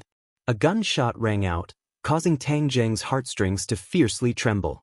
He was far too sensitive to gunshots, so at the same time the gunshot rang out, he shouted and got down.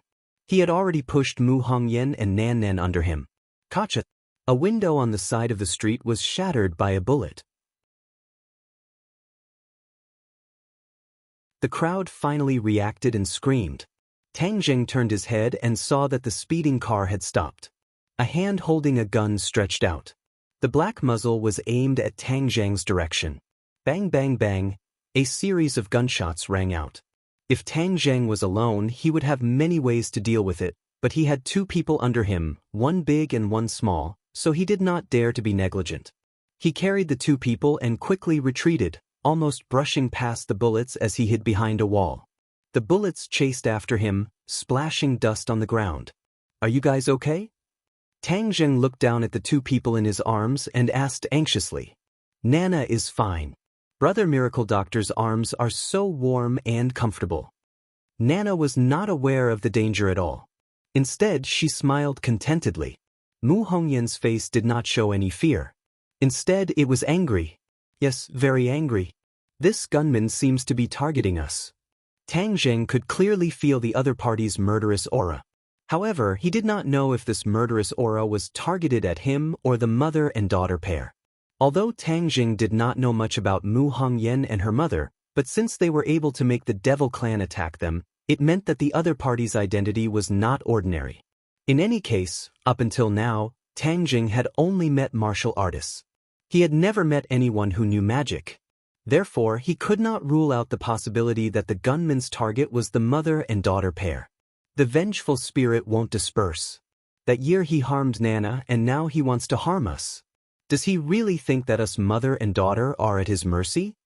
Mu Hongyan was flustered and exasperated. She said with a red face.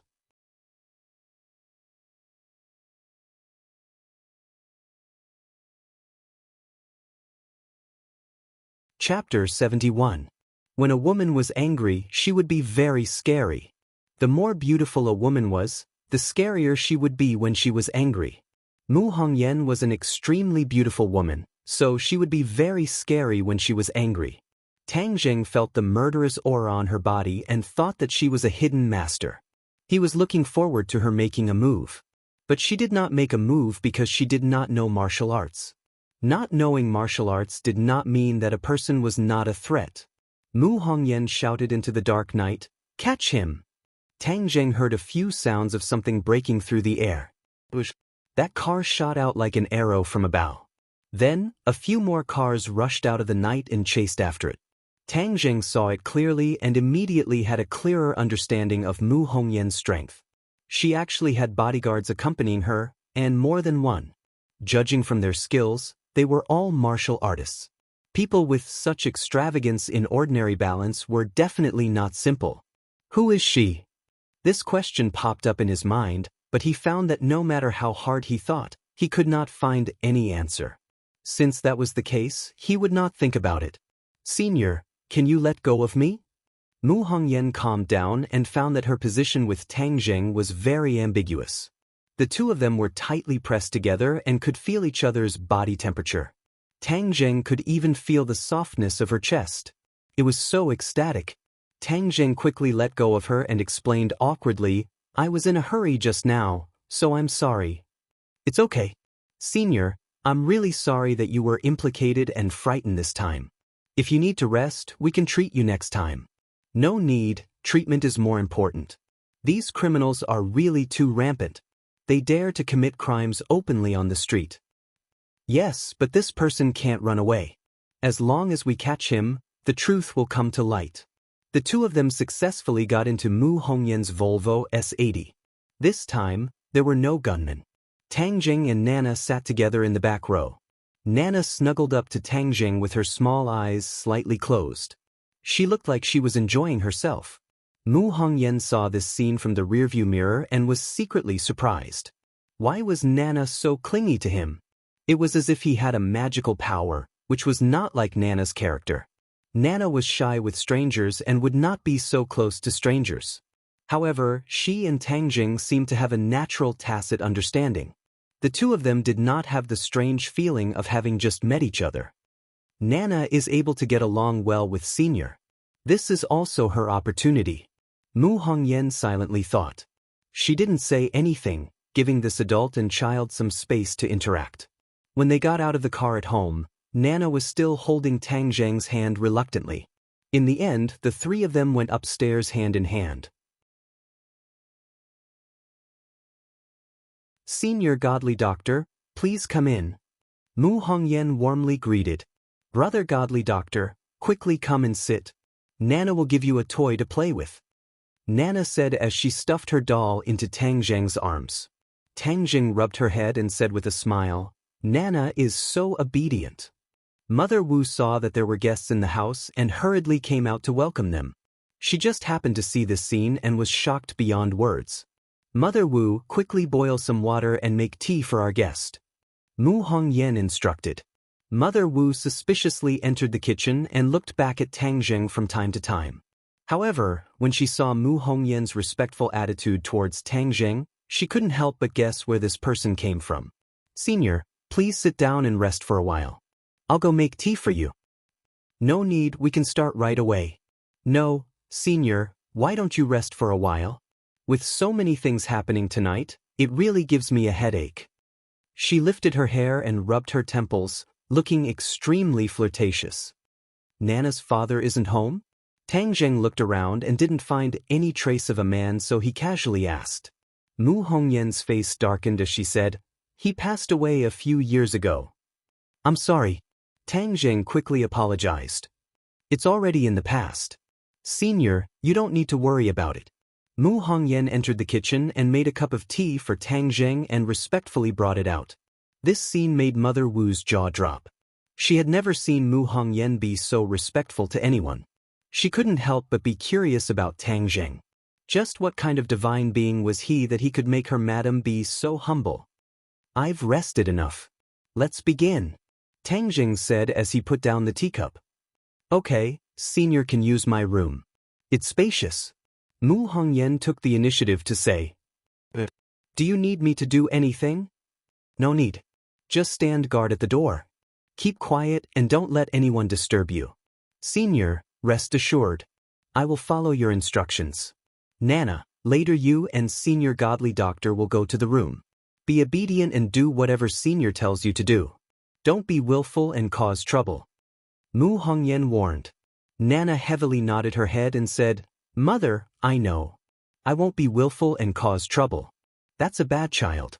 Nana is a good child. Very, very good. Nana, let's go in.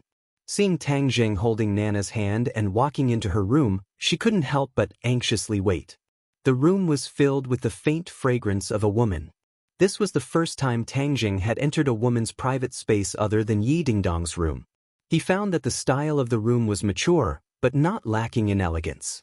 Moreover, the faint fragrance was intoxicating, making people involuntarily think of a woman. Right, this was Mu Hongyan's scent. Previously, when Tang Jing was hugging her, he smelled this scent. I don't want to think about nonsense. Let's hurry up and get down to business. Tang Jing waved his hand and chased away the messy thoughts in his mind. He said to Nanan, Nanan, later you close your eyes and sleep. Obediently listen to your brother's words and it will be fine. Brother Godly Doctor, why are you using a cloth to cover your face? Nana nodded her head and curiously asked. Because Big Brother doesn't look good. Tang Zheng mischievously said. That's not it. Big Brother is definitely a handsome guy. Brother Godly Doctor, can you let Nana look at your face? Nana curiously asked. Seeing her burning eyes full of expectation, Tang Zheng couldn't bear to refuse and said, Okay, but this is our secret. You're not allowed to tell anyone else. Even Mom won't tell? Yes, so this is our secret. Come, let's pinky swear. Tang Zheng looked at the cute little lowly, overflowing with love. Nana tilted her head and thought for a moment. After pinky swear, she nodded her head and said, Okay, our secret. Then she looked up at Tang Zheng with a face full of expectation. Tang Zheng slowly took off the cloth on his face, revealing a delicate and handsome face. Wow, Brother Godly Doctor is a handsome guy. Nana covered her mouth and said exaggeratedly. How old are you to know handsome guys? Nana knows everything. Brother Godly Doctor is really a handsome guy, the most handsome guy. Okay, now you can close your eyes. And do I want to sleep? You can sleep. Then can I dream of Brother Godly Doctor? I can't guarantee this. Dreams can't be controlled. I heard that the more you think of a person, the more you will dream of him. I'll try my best to think of Brother Godly Doctor. Then I'll definitely dream of you. While saying this, she closed her eyes and soon fell asleep. Tang Zheng's smile disappeared and his face became serious. Tian Chanzi, let's begin. Okay, you follow me and recite this incantation. Tian Chanzi said a tongue-twisting incantation. Tang Zheng did the same. While urging his power, he recited it. The incantation was combined with his true qi. The power of the incantation was instantly stimulated and the atmosphere in the room changed. He saw a cloud of black gas appeared on top of Nana's head, and the black gas continued to gather from all corners of the body to the top of her head. It's your evil aura that finally let me catch you. This time you won't be able to escape. Suddenly, Nana's face showed a painful color, as if she was suffering a great pain. This evil aura refused to comply. Continue to urge your power. Tian Chanzi commanded. Tang Zheng immediately urged his power. In an instant, the restless evil aura calmed down. Nana's expression finally relaxed. Tang Zheng was relieved, but he did not dare to take it lightly. He saw the evil aura on top of her head was accumulating more and more. Finally, a black talisman appeared on her forehead and rapidly rotated. Tang Zheng found himself in a trance, and the surrounding space was distorted. In the next second, he appeared in a strange space. In the sky, there was a black talisman rotating rapidly. It was exactly the same as the one Tang Zheng saw on top of Nana's head. The talisman shook and suddenly turned into a black python, condescendingly looking at Tang Zheng. Who are you? How dare you destroy my incantation? The python opened its mouth and spoke. Who are you, using such a sinister and vicious incantation on a child? Do you still have any humanity? Tang Zheng asked loudly. Haha, humanity? The python seemed to have heard the most ridiculous thing. It turned its head and wagged its tail and laughed. Boy, since you dare to destroy my incantation, then I will kill you today. I will also swallow your soul so that you can never be reincarnated. I will let you know the consequences of meddling in other people's business. Then let's see if you die or I die. The python swooped down, and its huge body instantly wrapped around Tang Zheng, as if it wanted to strangle Tang Zheng to death. Tang Zheng hurriedly activated his martial arts and formed a sword seal with his hand. In that instant, a strong wind blew as the flying immortals from Heaven Beyond sword technique suddenly displayed its might. Even though Tang Zheng had only learned the first 15 moves, its might was not to be underestimated. He only heard the sword hum fill the entire space before the python started to scream.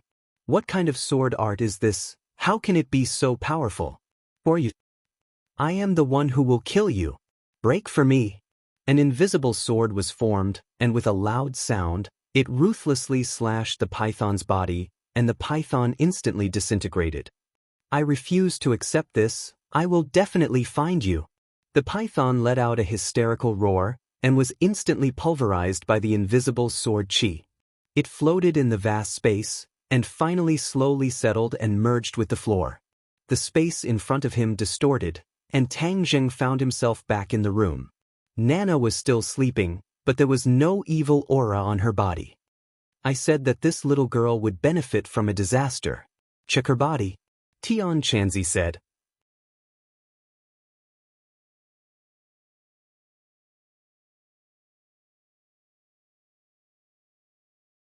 Chapter 72. This is true chi? Tang Zheng was shocked as she unexpectedly profited from a disaster as her body now had true chi. Yes, this is the result of the life-continuing pill's spiritual power and evil chi. I said that as long as the curse was broken, she would be compensated. Tian Chanzi said, she has suffered so much at such a young age, so this compensation should be given. Like this, wouldn't she have already stepped onto the threshold of cultivation? Yes, but she is still too young and her mind has not yet fully developed. Moreover, there is no suitable cultivation method for her to cultivate, so she can only maintain her current state. But this will be very beneficial to her body as her body will always be nourished by this true chi. In the future, whether it is martial arts or cultivation, it will be much easier. Tang Zheng was sincerely happy for her as all his efforts were worth it. Tian Chanzi, just now that python said it would come find me. What should I do? It's just a clown, what is there to be afraid of? Oh, that's not right.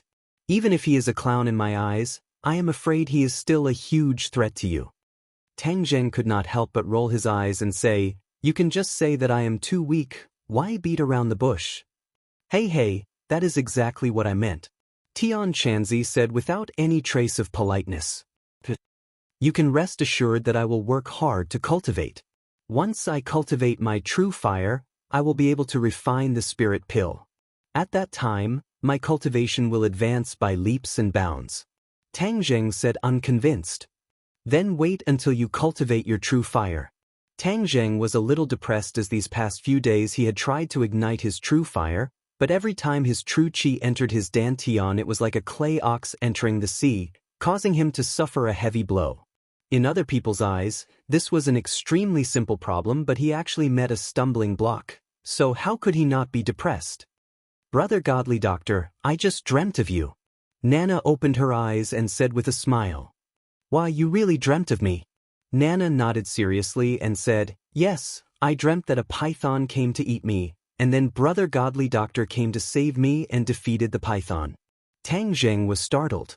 Wasn't she dreaming of the battle just now? During the battle just now, his consciousness was sucked into the talisman. The talisman was connected to her brain, so everything that happened was presented in her mind. She just treated it as a dream. Brother Godly Doctor is really amazing. Nana doesn't have to be afraid anymore. Tang Zheng patted her head and said, yes, Nana doesn't have to be afraid anymore. Will Brother Godly Doctor protect Nana? Just like how a prince protects a princess? The prince is protecting the princess? Tang Zheng laughed involuntarily. A girl could never escape the dream of being a prince and a princess, even if she was very young. Looking at her expectant eyes, Tang Zheng said, Brother will protect you, just like how a prince protects a princess. Nana excitedly clapped her little hands and cheered. Oh, Nana also has a prince. Brother Godly Doctor is Nana's prince. Brother Godly Doctor, this is our secret, you can't tell anyone. Tang Zheng didn't expect her to use what he learned, so he laughed and said, okay, this is our secret, I won't tell anyone. Mu Hongyan stared at the bedroom door, not knowing how the treatment inside was going. Her heart was in a mess, feeling that time was passing too slowly. Mother Wu had never seen her like this, so she advised, Madam, can that godly doctor really cure Miss Illness? Of course he can, because he is a godly doctor. Mu Hongyan kept telling herself that she had to believe this fact, so at this moment, she blurted it out without hesitation. Mother Wu had seen her invite too many so-called godly doctors, and many of them were great in the medical field, but they were all helpless. This time, she actually invited a weirdly dressed person to treat Mississippi. No matter how she looked at it, she felt that it was unreliable. If there really was a way, there would have been a way long ago. There was movement in the room, so Mu Hongyan hurried to the bedroom door, but she didn't dare to break in. The godly doctor had told her not to be disturbed, so although she wanted to go in and see what was going on, she resisted. Suddenly, the door opened. Nana walked out holding Tang Zheng's hand. Her face was full of excitement, and her eyes were full of charm and luster. Her movements were completely different from before, and there were many changes compared to before. Both Mu Hongyan and Mother Wu saw it at a glance, and their eyes widened at the same time in disbelief. How could there be such a change so quickly? Mu Hongyan hurriedly squatted down and picked up Nana, carefully examining her. Her body's aura had changed a lot, and she was no longer sick, but full of vitality, like the rising sun. "Senior godly doctor, how is the treatment effect?" she impatiently asked. Tang Zheng faintly smiled and said, "The effect is very good. The evil aura in her body has been completely removed by me, so she will be healthy in the future." Mu Hongyan was so happy that she wanted to jump up. From yesterday until today, her mood had been on a roller coaster too many times, and she was still uneasy, so she asked, "Then 10 years later?" 10 years later, she will be safe and sound, and her body will become better and better, even better than a normal person. If she practices martial arts, I believe she will have great achievements. Mu Hongyan's mood could no longer be described as pleasant surprise. She couldn't even find the right words to describe her mood, because this result had far exceeded her expectations. Mu Hongyan fiercely kissed her daughter's face and cried tears of joy. "Nana, you're finally better. Mother is too happy." "Then Nana won't have to worry about not waking up after falling asleep?" Nana asked in a childish voice. "No need, there's no need at all." "Then that's great, from now on I can sleep in peace." Mu Hongyan put Nana down, and her mood fluctuated. She couldn't help but hold Tang Zheng's hand and said, "Senior godly doctor, you have given me, Mu Hongyan, a new lease of life, and that money is not enough to express my gratitude. Senior, is there anything else you can help me with? I must do something so that my heart can feel more at ease." Tang Zheng understood her feelings and refused with a smile. He knew that her identity wasn't ordinary, but right now he didn't need her to do anything for him. Moreover, she had already paid for it. "Senior godly doctor, not only are you skilled in martial arts, but your medical skills are also so high, so you must be a master. I wonder if I have the honor to know your name, so that in the future I can silently thank you." My name is not convenient to say." "Then will we meet again in the future?" Seeing that he didn't tell her his name, it meant that he didn't want his identity to be exposed. Mu Hongyan felt that it was a pity, but there was nothing she could do. She could only hope that they would meet again in the future. "Brother godly doctor, will you come to see me?" Nana asked in a delicate and pitiful voice. Tang Zheng was slightly startled, but he really didn't want to hurt her young heart, so he said, "I will come to see you, and I will also bring you a gift." Mu Hongyan clearly saw that he was just about to refuse, but Nana's question made him change his mind. It seemed that he cared a lot about Nana. As long as he agrees to come see Nana, then it's a good thing. Mu Hongyan thought in her heart. "Senior godly doctor, our door is always open for you. You are welcome to come at any time. This is my phone number, if you need anything you can contact me."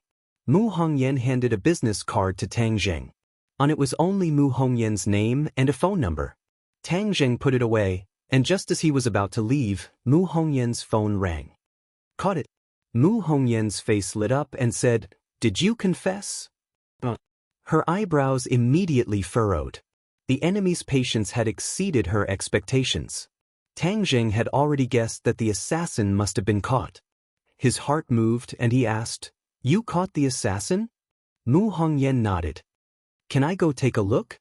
Tang Zheng asked. He wasn't sure if the assassin was after him or Mu Hongyan and her mother. After the incident with Xiao Fei, he had a strong sense of vigilance towards hidden dangers and wanted to nip any danger in the bud as soon as possible. Mu Hongyan obviously didn't have any objections, and the two of them went together to a remote place. From afar, Tang Zheng could see a few figures pacing back and forth in front of the door. These were her bodyguards.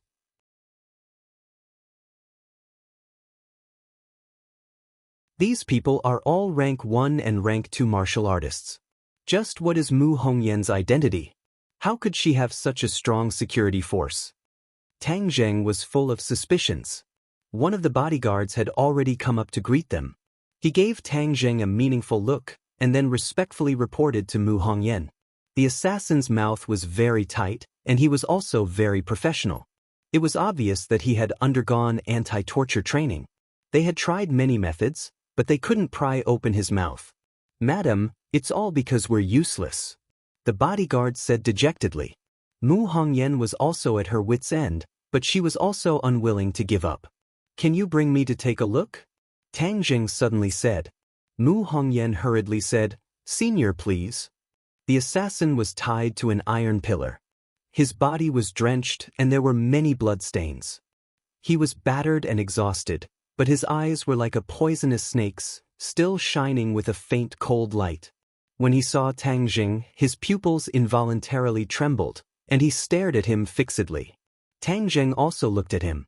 From the assassin's eyes, he had already determined that the assassin was here for him, and not Mu Hongyan and her daughter. "Your target is me?" Tang Zheng asked coldly. The assassin sneered. The answer was self-evident. Mu Hongyan was shocked. So she was an innocent bystander. However, she didn't blame Tang Zheng. Instead, she hated the assassin. He actually dared to assassinate the senior godly doctor. This was no different from assassinating her. "Just who are you?" Mu Hongyan scolded. The assassin sneered but didn't comment. In fact, he had been preparing for the assassination for a few days. He had also followed Tang Zheng for a few days. He originally thought that he would definitely succeed today, but he didn't expect that halfway through, Chen Yaojin would appear. He was a little regretful that he chose to make his move now. He should have waited until he was alone. Perhaps the success rate would have been higher. "Madam Mu, can I be alone with him for a while?" Tang Zheng wanted to interrogate the assassin, but he didn't want the assassin to reveal his identity, so he made the suggestion. Mu Hongyan didn't hesitate to agree. She walked out with her bodyguard, leaving only Tang Zheng and the assassin. It was so quiet that one could hear a pin drop. A strange aura spontaneously arose.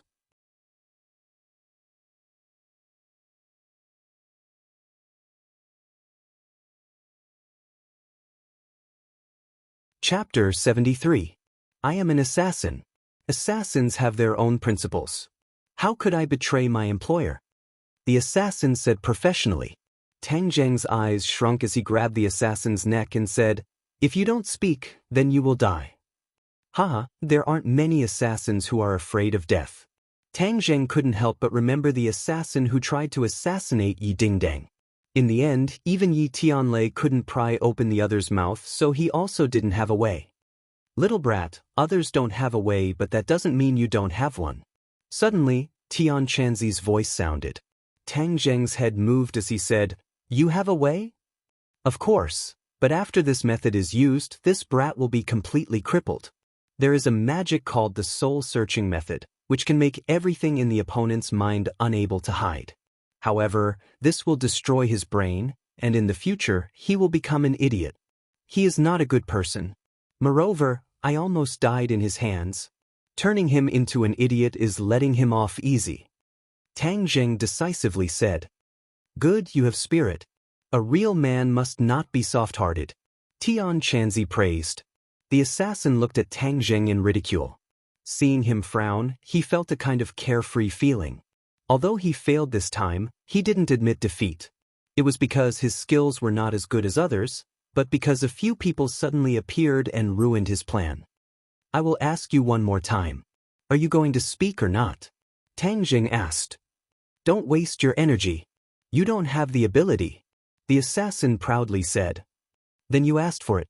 Tang Zheng didn't waste his breath and directly used the soul-searching technique. The assassin's eyes suddenly became sluggish and cold sweat unceasingly emerged from his forehead. After a moment, Tang Zheng stopped. His eyes were cold as he muttered to himself, So it was that crazy woman. He already had an answer. All of this was instigated by Qiao Fei's mother. She wanted to take revenge for her son. As for why she determined that Tang Zheng was related to Qiao Fei becoming an idiot, the assassin's brain did not have an answer. Well, you didn't stop after causing such a ruckus at school. I spared your son's life, but you came to kill me. Don't blame me this time. Tang Zheng was filled with killing intent. When Tang Zheng opened the door, Mu Hongyan hurried over and said, "Senior godly doctor, how is it?" Suddenly, her eyes fixed on the sluggish assassin and she was shocked. What happened to him? What a fool. Not only Mu Hongyan, but even the bodyguards behind her had their eyes wide open. To be able to turn a person into a fool in such a short period of time, this was not an easy thing to do. This was enough to show how powerful Tang Zheng was. Mu Hongyan suddenly remembered a saying. The most powerful doctor was often the best assassin. This was because the godly doctor was the best at saving people. They were also the best at killing people. They had countless ways to make people die. What she saw and heard today confirmed this point. However, she did not feel afraid because the assassin almost killed her and Nana. He deserved it. Senior, do you need me to do anything? Deal with him. Senior, rest assured. I'll leave first. Senior, will we see each other again? I promised Nana that I would go see her. Tang Zheng finished speaking and quickly disappeared into the night. In fact, the assassin became an idiot so his identity would not be exposed. Mu Hongyan was not an ordinary person. He did not know if it was a good thing or a bad thing to expose his identity in front of her. The next day, Tang Zheng withdrew 100,000 yuan in cash and came to the school. He found that there was 980,000 yuan in his bank account and not the agreed amount of 180,000 yuan. He had a good impression of Mu Hongyan. He did not refuse the money. First, he needed money and Mu Hongyan did not lack money. Second, he completely cured Nana and provoked the devil who used the curse technique. This 1 million yuan was not a lot. Lu Qingmei coldly sat in her office. Wu Cuihong arrogantly walked in and loudly said, "Teacher Lu, just now the finance department people came to ask if Tang Zheng paid the tuition. If he did not, then according to the rules, he will withdraw from the school." Lu Qing slightly raised her eyebrows, glanced at her and coldly said, "This matter is not something you should worry about. I am a part of the school. This is related to the school's interest. Why can't I worry?" Wu Cuihong asked back, "As the teacher in charge, don't you care whether Tang Zheng pays the tuition or not? Don't you always boast that you care about the students?" Lu Qing lightly said, "Teacher Wu, don't think that I don't know. This time Tang Zheng's tuition matter was because of you fanning the flames behind the scenes. Before doing anything, you should touch your conscience. These years, Tang Zheng has won so many praises for your class. Yet you hit him while he is down?" Wu Cuihong quickly interrupted her and said, "There is no evidence, so don't slander others. Moreover, this is the school's decision. You should worry about whether or not he can pay the tuition. But he is so poor. It would be strange if he can pay the tuition. So he can only wait for the fate of being expelled." "Who said I will be expelled?" Tang Zheng walked in and loudly asked. Wu Cuihong looked at him in ridicule and said, "Yo, you still dare to come. If I were you, I wouldn't come to school from today onwards.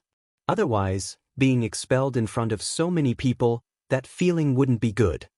Tang Zheng heard the conversation between the two clearly. So this tuition matter was related to the old witch.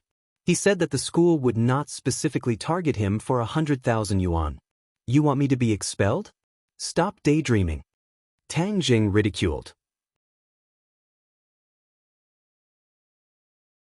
"Ha, you are the one who should stop daydreaming. Do you think that you can take out that much money? Then take a look for yourself." Tang Zheng threw his bag on the desk, revealing a corner of the bright red banknotes. Wu Cuihong's face suddenly changed. Could it be that this brat really got lucky and got the money? Impossible. How could he have such good luck? On the surface there are only a few banknotes, but underneath it is all paper. Do you think this kind of self-deceiving method is useful? Wu Cuihong did not give up and ridiculed. You are the one who is deceiving yourself. Look at what this is. Is this paper? Tang Jing took out a large amount of banknotes from his bag and fiercely threw it at her face. The banknotes flew up like snowflakes. Wow, this is really money. The other teachers exclaimed one after another. Although 100,000 yuan was not a lot, the scene of the banknotes flying in the air was still very spectacular. Tang Jing felt very good. If it was not for the old witch deliberately provoking him again and again, he would not have done such an extreme action. Wu Zuihong's face was ashen. She angrily roared, "Tang Jing, you dare to attack a teacher. Don't talk nonsense. Didn't you suspect that my money is fake? I just want you to clearly see if this money is real or fake. I don't know if you have seen it clearly." You! Wu Zuihong was speechless. Her face was burning with pain. This was a slap to her face. Just a second ago she was solemnly saying that Tang Jing's money was fake. But in the next second, Tang Jing used his actions to prove that all her words were bullshit. However, if Wu Zuihong gave up like this, then she would not be an old witch. Wouldn't she have lived for 50 years in vain? So what if this money is real? Everyone knows that your family has no money, so where did all this money come from? Could it be that you've done some shady business? Or did something illegal? Ha, what a joke. First you said that my money is fake. Now you say that my money came from a shady source. Then you better take out the evidence. If you can't take out the evidence, then be careful that I will sue you for slander. If you don't want people to know, then don't do it. The evidence has already been removed by you. But I believe that there will be a day when you will be exposed. Wu Zuihong continued to solemnly swear as if she saw it with her own eyes. Tang Jing shook his head. She was already completely crazy. Arguing with this kind of crazy person was simply shameful. He said, "You are right. If you don't want people to know, then don't do it. Let's wait and see. Let's see who will show their ugly face in the end. All right, I also want to remind you that your days as a teacher are numbered. You should take advantage of this time to continue acting like a tyrant." "Huh, you still want to get first place in the college entrance exam? Keep dreaming." Wu Zuihong coldly laughed. But her confidence was not as strong as before. This was because she also believed that Tang Jing would not be able to take out the money. But Tang Jing still took it out. She gradually discovered that the Tang Jing seemed to have changed a lot compared to the Tang Jing she knew before. Just as this thought appeared, countless new thoughts followed. She suddenly discovered that the Tang Jing really had changed. Ever since he left class 1, he seemed to have become a completely different person. No, this must be my misconception. There is no way he can get first place. There is no way I will lose. She continuously comforted herself. Lu Qingmei saw that Tang Jing took out the money on time. Her heart finally relaxed. But her expression did not change much. She nodded towards Tang Jing and said, "Let's go. I will take you to the finance office to pay the money."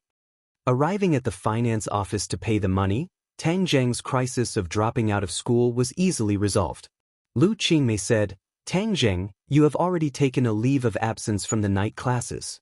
Since you want to win the bet, this period of time cannot be delayed. Tonight's class will continue." Tang Jing unwillingly said, "You don't seem to be willing?" Lu Qingmei's eyes trembled as she asked. Tang Jing squeezed out a smile and said, "How could that be? Teacher Lu has taken care of me. I cannot thank you enough." "It's good that you know." Lu Qingmei's eyes flashed with a trace of craftiness. "You want to escape from my palm like this? I still haven't dug out all of your secrets." Tang Jing returned to the classroom. Before he even sat down, he saw that Yi Dingdang's face was strange.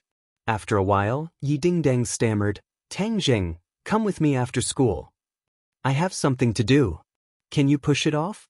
My matter is very important." Tang Jing thought about Lu Qingmei's expression and refused, "No, my matter is also very important." Yi Dingdang fiercely glared at him and said, "Can't you make an exception for me? This matter concerns my happiness." "What matter? You make it sound so serious. Song Yu told me to take him around ordinary Balance City tonight. What's the problem? He won't eat people."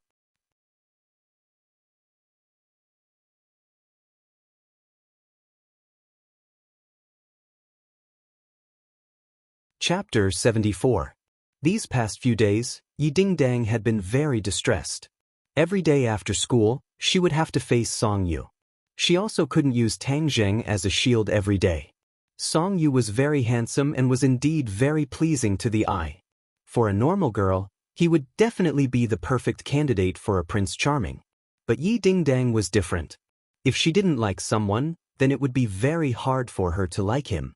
Moreover, she didn't like her fate. She wanted to break free from her shackles. Thus, even though Song Yu's performance could make any girl fall in love with him, her heart was becoming more and more firm like a boulder. Seeing her sincere expression, Tang Zheng weighed the risks of being with Lu Qingmei. In the end, he decided that it would be better to be with Yi Dingdang. This way, he wouldn't reveal too many flaws in front of Lu Qingmei. Okay, I promise you. But you have to fight for Teacher Lu's approval. What does this have to do with her? Yi Dingdang didn't know that Lu Qingmei was giving Tang Zheng preferential treatment. Teacher Lu has to give me tutoring at night. If you want me to accompany you, then you naturally have to ask for her approval. Tang Zheng explained. Yi Dingdang looked at him in astonishment. Lu Qingmei was always cold and treated her students well. However, she never gave anyone preferential treatment. Why was she so good to him? Strange. He is becoming more and more unfathomable. She muttered to herself. But right now, she didn't have the time to care about it. She said, "Okay, I promise you." Yi Dingdang left the classroom in a hurry. Not long after, she came back with a face full of pride. Teacher Lu agreed. The corners of Tang Zheng's mouth curled up slightly, but he didn't know that Lu Qingmei's heart was in turmoil at this moment. She was very unhappy. Tang Zheng, you've stood me up again and again. You've dodged the first time, but let's see how you'll dodge the next time. Tang Zheng had no idea that Lu Qingmei was even more concerned about him. After school, he was dragged out of school by Yi Dingdang. He did not notice Fang Shishir, who was watching this scene from a distance with her mouth agape. Fang Shishir knew that Tang Zheng was going to make up lessons tonight, but she didn't expect that he would be with Yi Dingdang. Looking at the two of them being so intimate, she had mixed feelings and felt jealous. Why would he lie to me? Don't you know this will make me very sad? Her expression was gloomy, extremely pained. No, this is definitely a misunderstanding. I have to have confidence in him. Another voice sounded. Seeing is believing. You've seen it with your own eyes. How could it be fake? He's lying to you. Yi Dingdang is so beautiful. How could he resist the temptation? Fang Shishir's heart was in chaos. The more she thought about it, the more she didn't dare to think about it.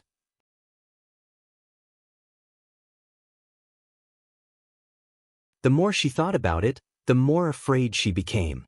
Fang Shishir was afraid of losing Tang Zheng. Unknowingly, she felt more and more that she couldn't bear to part with him. Fang Shishir left the school in a daze. That night, she couldn't sleep. In the end, she dreamed that Tang Zheng left her. In her sleep, tears fell from the corner of her eyes, wetting her pillow. Tang Zheng and Yi Dingdang had just walked out of the school when a Land Rover stopped in front of them. "Dingdang, Auntie has something to do today. I'm here to pick you up from school." Song Yu walked out with a faint smile. Her smile was enough to instantly win the hearts of most girls. Yi Dingdang wrinkled her eyebrows.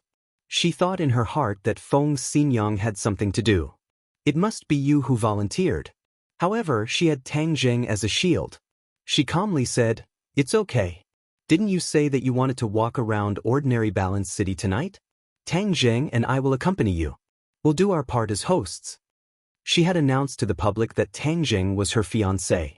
So naturally, she intimately held onto Tang Zheng's arm. Tang Zheng's head shook. He felt two soft lumps tightly pressed against his arm.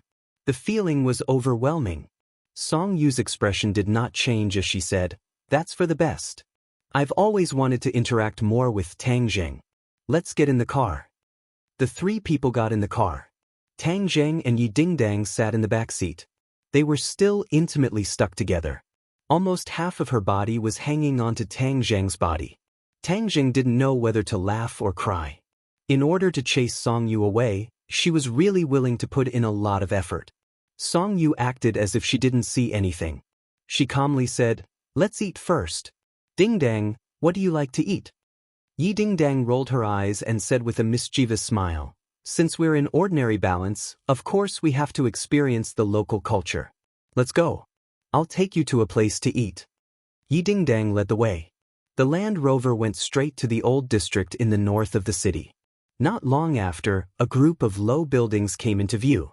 Compared to the bustling city center, it was simply a different world. Yi Dingdang guessed that Song Yu had never been to such a dirty and messy place before. So, she deliberately made him feel disgusted. Sure enough, the pampered Song Yu frowned and asked, "What's good to eat here?" Yi Dingdang proudly said, "Good food is among the people. The delicacies on the streets and alleys are the most authentic." As she said this, she pointed to a food stall on the street. "I think this place is pretty good. Stop the car. We'll eat here today." After the car stopped, she couldn't wait to pull Tang Jing into the food stall. It was already dark and there were many customers. It was very noisy. Song Yu finally couldn't maintain his calm. He felt uncomfortable all over. He had lived a life of luxury since he was young. He had never been to a place with such a bad environment. Looking at the other people eating heartily, he had the urge to run away. However, if he did that, he would be completely defeated. His strong self-esteem made him stop in his tracks and force himself to sit down. "Is the food here really delicious?" he asked uncomfortably. Yi Dingdang nodded and said, "Of course it's delicious. Tang Jing, don't you agree?" Tang Jing nodded honestly. He grew up in a worse environment, so he didn't feel uncomfortable. The three of them ordered a few dishes. Tang Jing ate with relish. Yi Dingdang ate a few mouthfuls and found that it was really good. It wasn't as bad as she thought. So she also ate. Only Song Yu found it difficult to swallow. He only moved his chopsticks once and then stopped eating with a sullen face. Of course, he knew Yi Dingdang's thoughts, but he didn't point it out. Moreover, for the benefit of the family, he had to marry Yi Dingdang. Especially after he got along with Yi Dingdang for a long time. Although she didn't like him, her valiant character formed a strong contrast with the pretentiousness of ordinary rich young ladies. Instead, it aroused a strong interest in him. He felt that this marriage was a good choice. The marriage of people in big families was generally not a simple marriage. It involved the interests of all parties. Song Yu grew up in the Song family. Of course, he knew this, so he didn't dislike this marriage. Although Yi Dingdang claimed that Tang Jing was her fiancé, and even her parents didn't refute it, the smart Song Yu naturally knew that this was all a show. Therefore, he wasn't angry. He was a conceited person. He was confident that he could burst the bubble of this lie. When he saw Tang Jing and Yi Dingdang holding hands, he didn't drive Tang Jing away. He didn't even speak ill of him. He was confident that he could solve this crisis with his intelligence. However, when he saw the two people eating with relish, his stomach grumbled. "What? Are you hungry? If you're hungry, then eat. It's delicious." Yi Dingdang raised her head and said mischievously. Song Yu reluctantly squeezed out a smile and said, "I'm not hungry." "If you're not hungry, then we'll eat more." Yi Dingdang didn't force him. Instead, she enthusiastically picked up food for Tang Jing. The atmosphere at the table was a bit strange. Even the guests sitting next to them were aware of it. However, their attention wasn't on the two men. Instead, it was on the beautiful Yi Dingdang. Yi Dingdang's beauty wasn't commonly seen in this dirty and messy place. She was like a water lily blooming in a pond. Many people were eating while sizing her up from time to time. Especially the group of men at the next table who were looking at her without restraint. "Hee, this little girl is really tender and tender. Her taste in bed must be pretty good," a man said with an unbridled evil smile. Right? Such a tender little girl isn't commonly seen.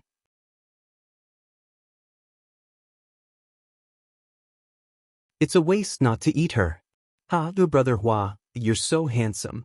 You can definitely win this little girl's heart." Right? In ordinary balances territory, who dares not give face to Brother Hua? It's her good fortune that Brother Hua likes her. The others all agreed. The man called Brother Hua was a big and burly man. Because he drank, his face was red and his eyes were shining. He licked his lips and said, "Okay, Today Brother Hua will personally show you how to pick up a girl. Brother Hua slowly stood up and walked in front of Yi Dingdang. He loudly said, "Beauty, let's have a drink."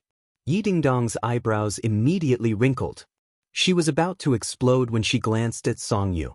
She rolled her eyes and said, "Young Master Song, what do you say we should do in this situation?" She deliberately pointed the spearhead at Song Yu. However, Song Yu had no choice but to accept. He wrinkled his eyebrows and a trace of anger appeared on his delicate cheeks. He swept his eyebrows and glanced at Brother Hua and said, "Scram!" Brother Hua flew into a rage. This handsome guy with Xiaobai's face actually dared to tell him to scram. He must have eaten a leopard's guts. "Fuck Xiaobai's face. You actually dare to speak to me like that? I'm going to beat you until you're looking for your teeth on the floor." Brother Hua roared in high spirits. "Brother Hua is mighty." The other lackeys all shouted out in support. Song Yu didn't move but his face gradually sank. Brother Hua was the first person who dared to call him Xiaobai's face. Yi Dingdang looked at him with interest. She didn't know how he would resolve this crisis. "Dingdang, this isn't too good, right?" Tang Zheng reminded in a small voice. Yi Dingdang smirked and said, "If I don't do this, how can I make him back off? Let him lose a bit of face. Then he will definitely leave ordinary balance and won't bother me anymore. Wouldn't you be free then?" Tang Zheng also thought so. Moreover, with him and Yi Dingdang there, Song Yu wouldn't really get hurt. Towards Song Yu, he always had a feeling that he couldn't see through him. So even though the other party expressed goodwill many times, he deliberately kept his distance. Brother Hua arrogantly glanced at Song Yu and said, "Gigolo, it's too late for you to kowtow and admit your mistake. Eat this daddy's fist first and then we'll talk." You're tuning in to the Passion Pages YouTube channel. We're so grateful for your support and don't forget to subscribe to join us on this incredible journey through captivating stories. Your generosity through donations truly makes a world of difference, as it's the primary source of revenue that allows me to expand and enhance this channel for you. Thank you from the bottom of my heart for being a part of this adventure.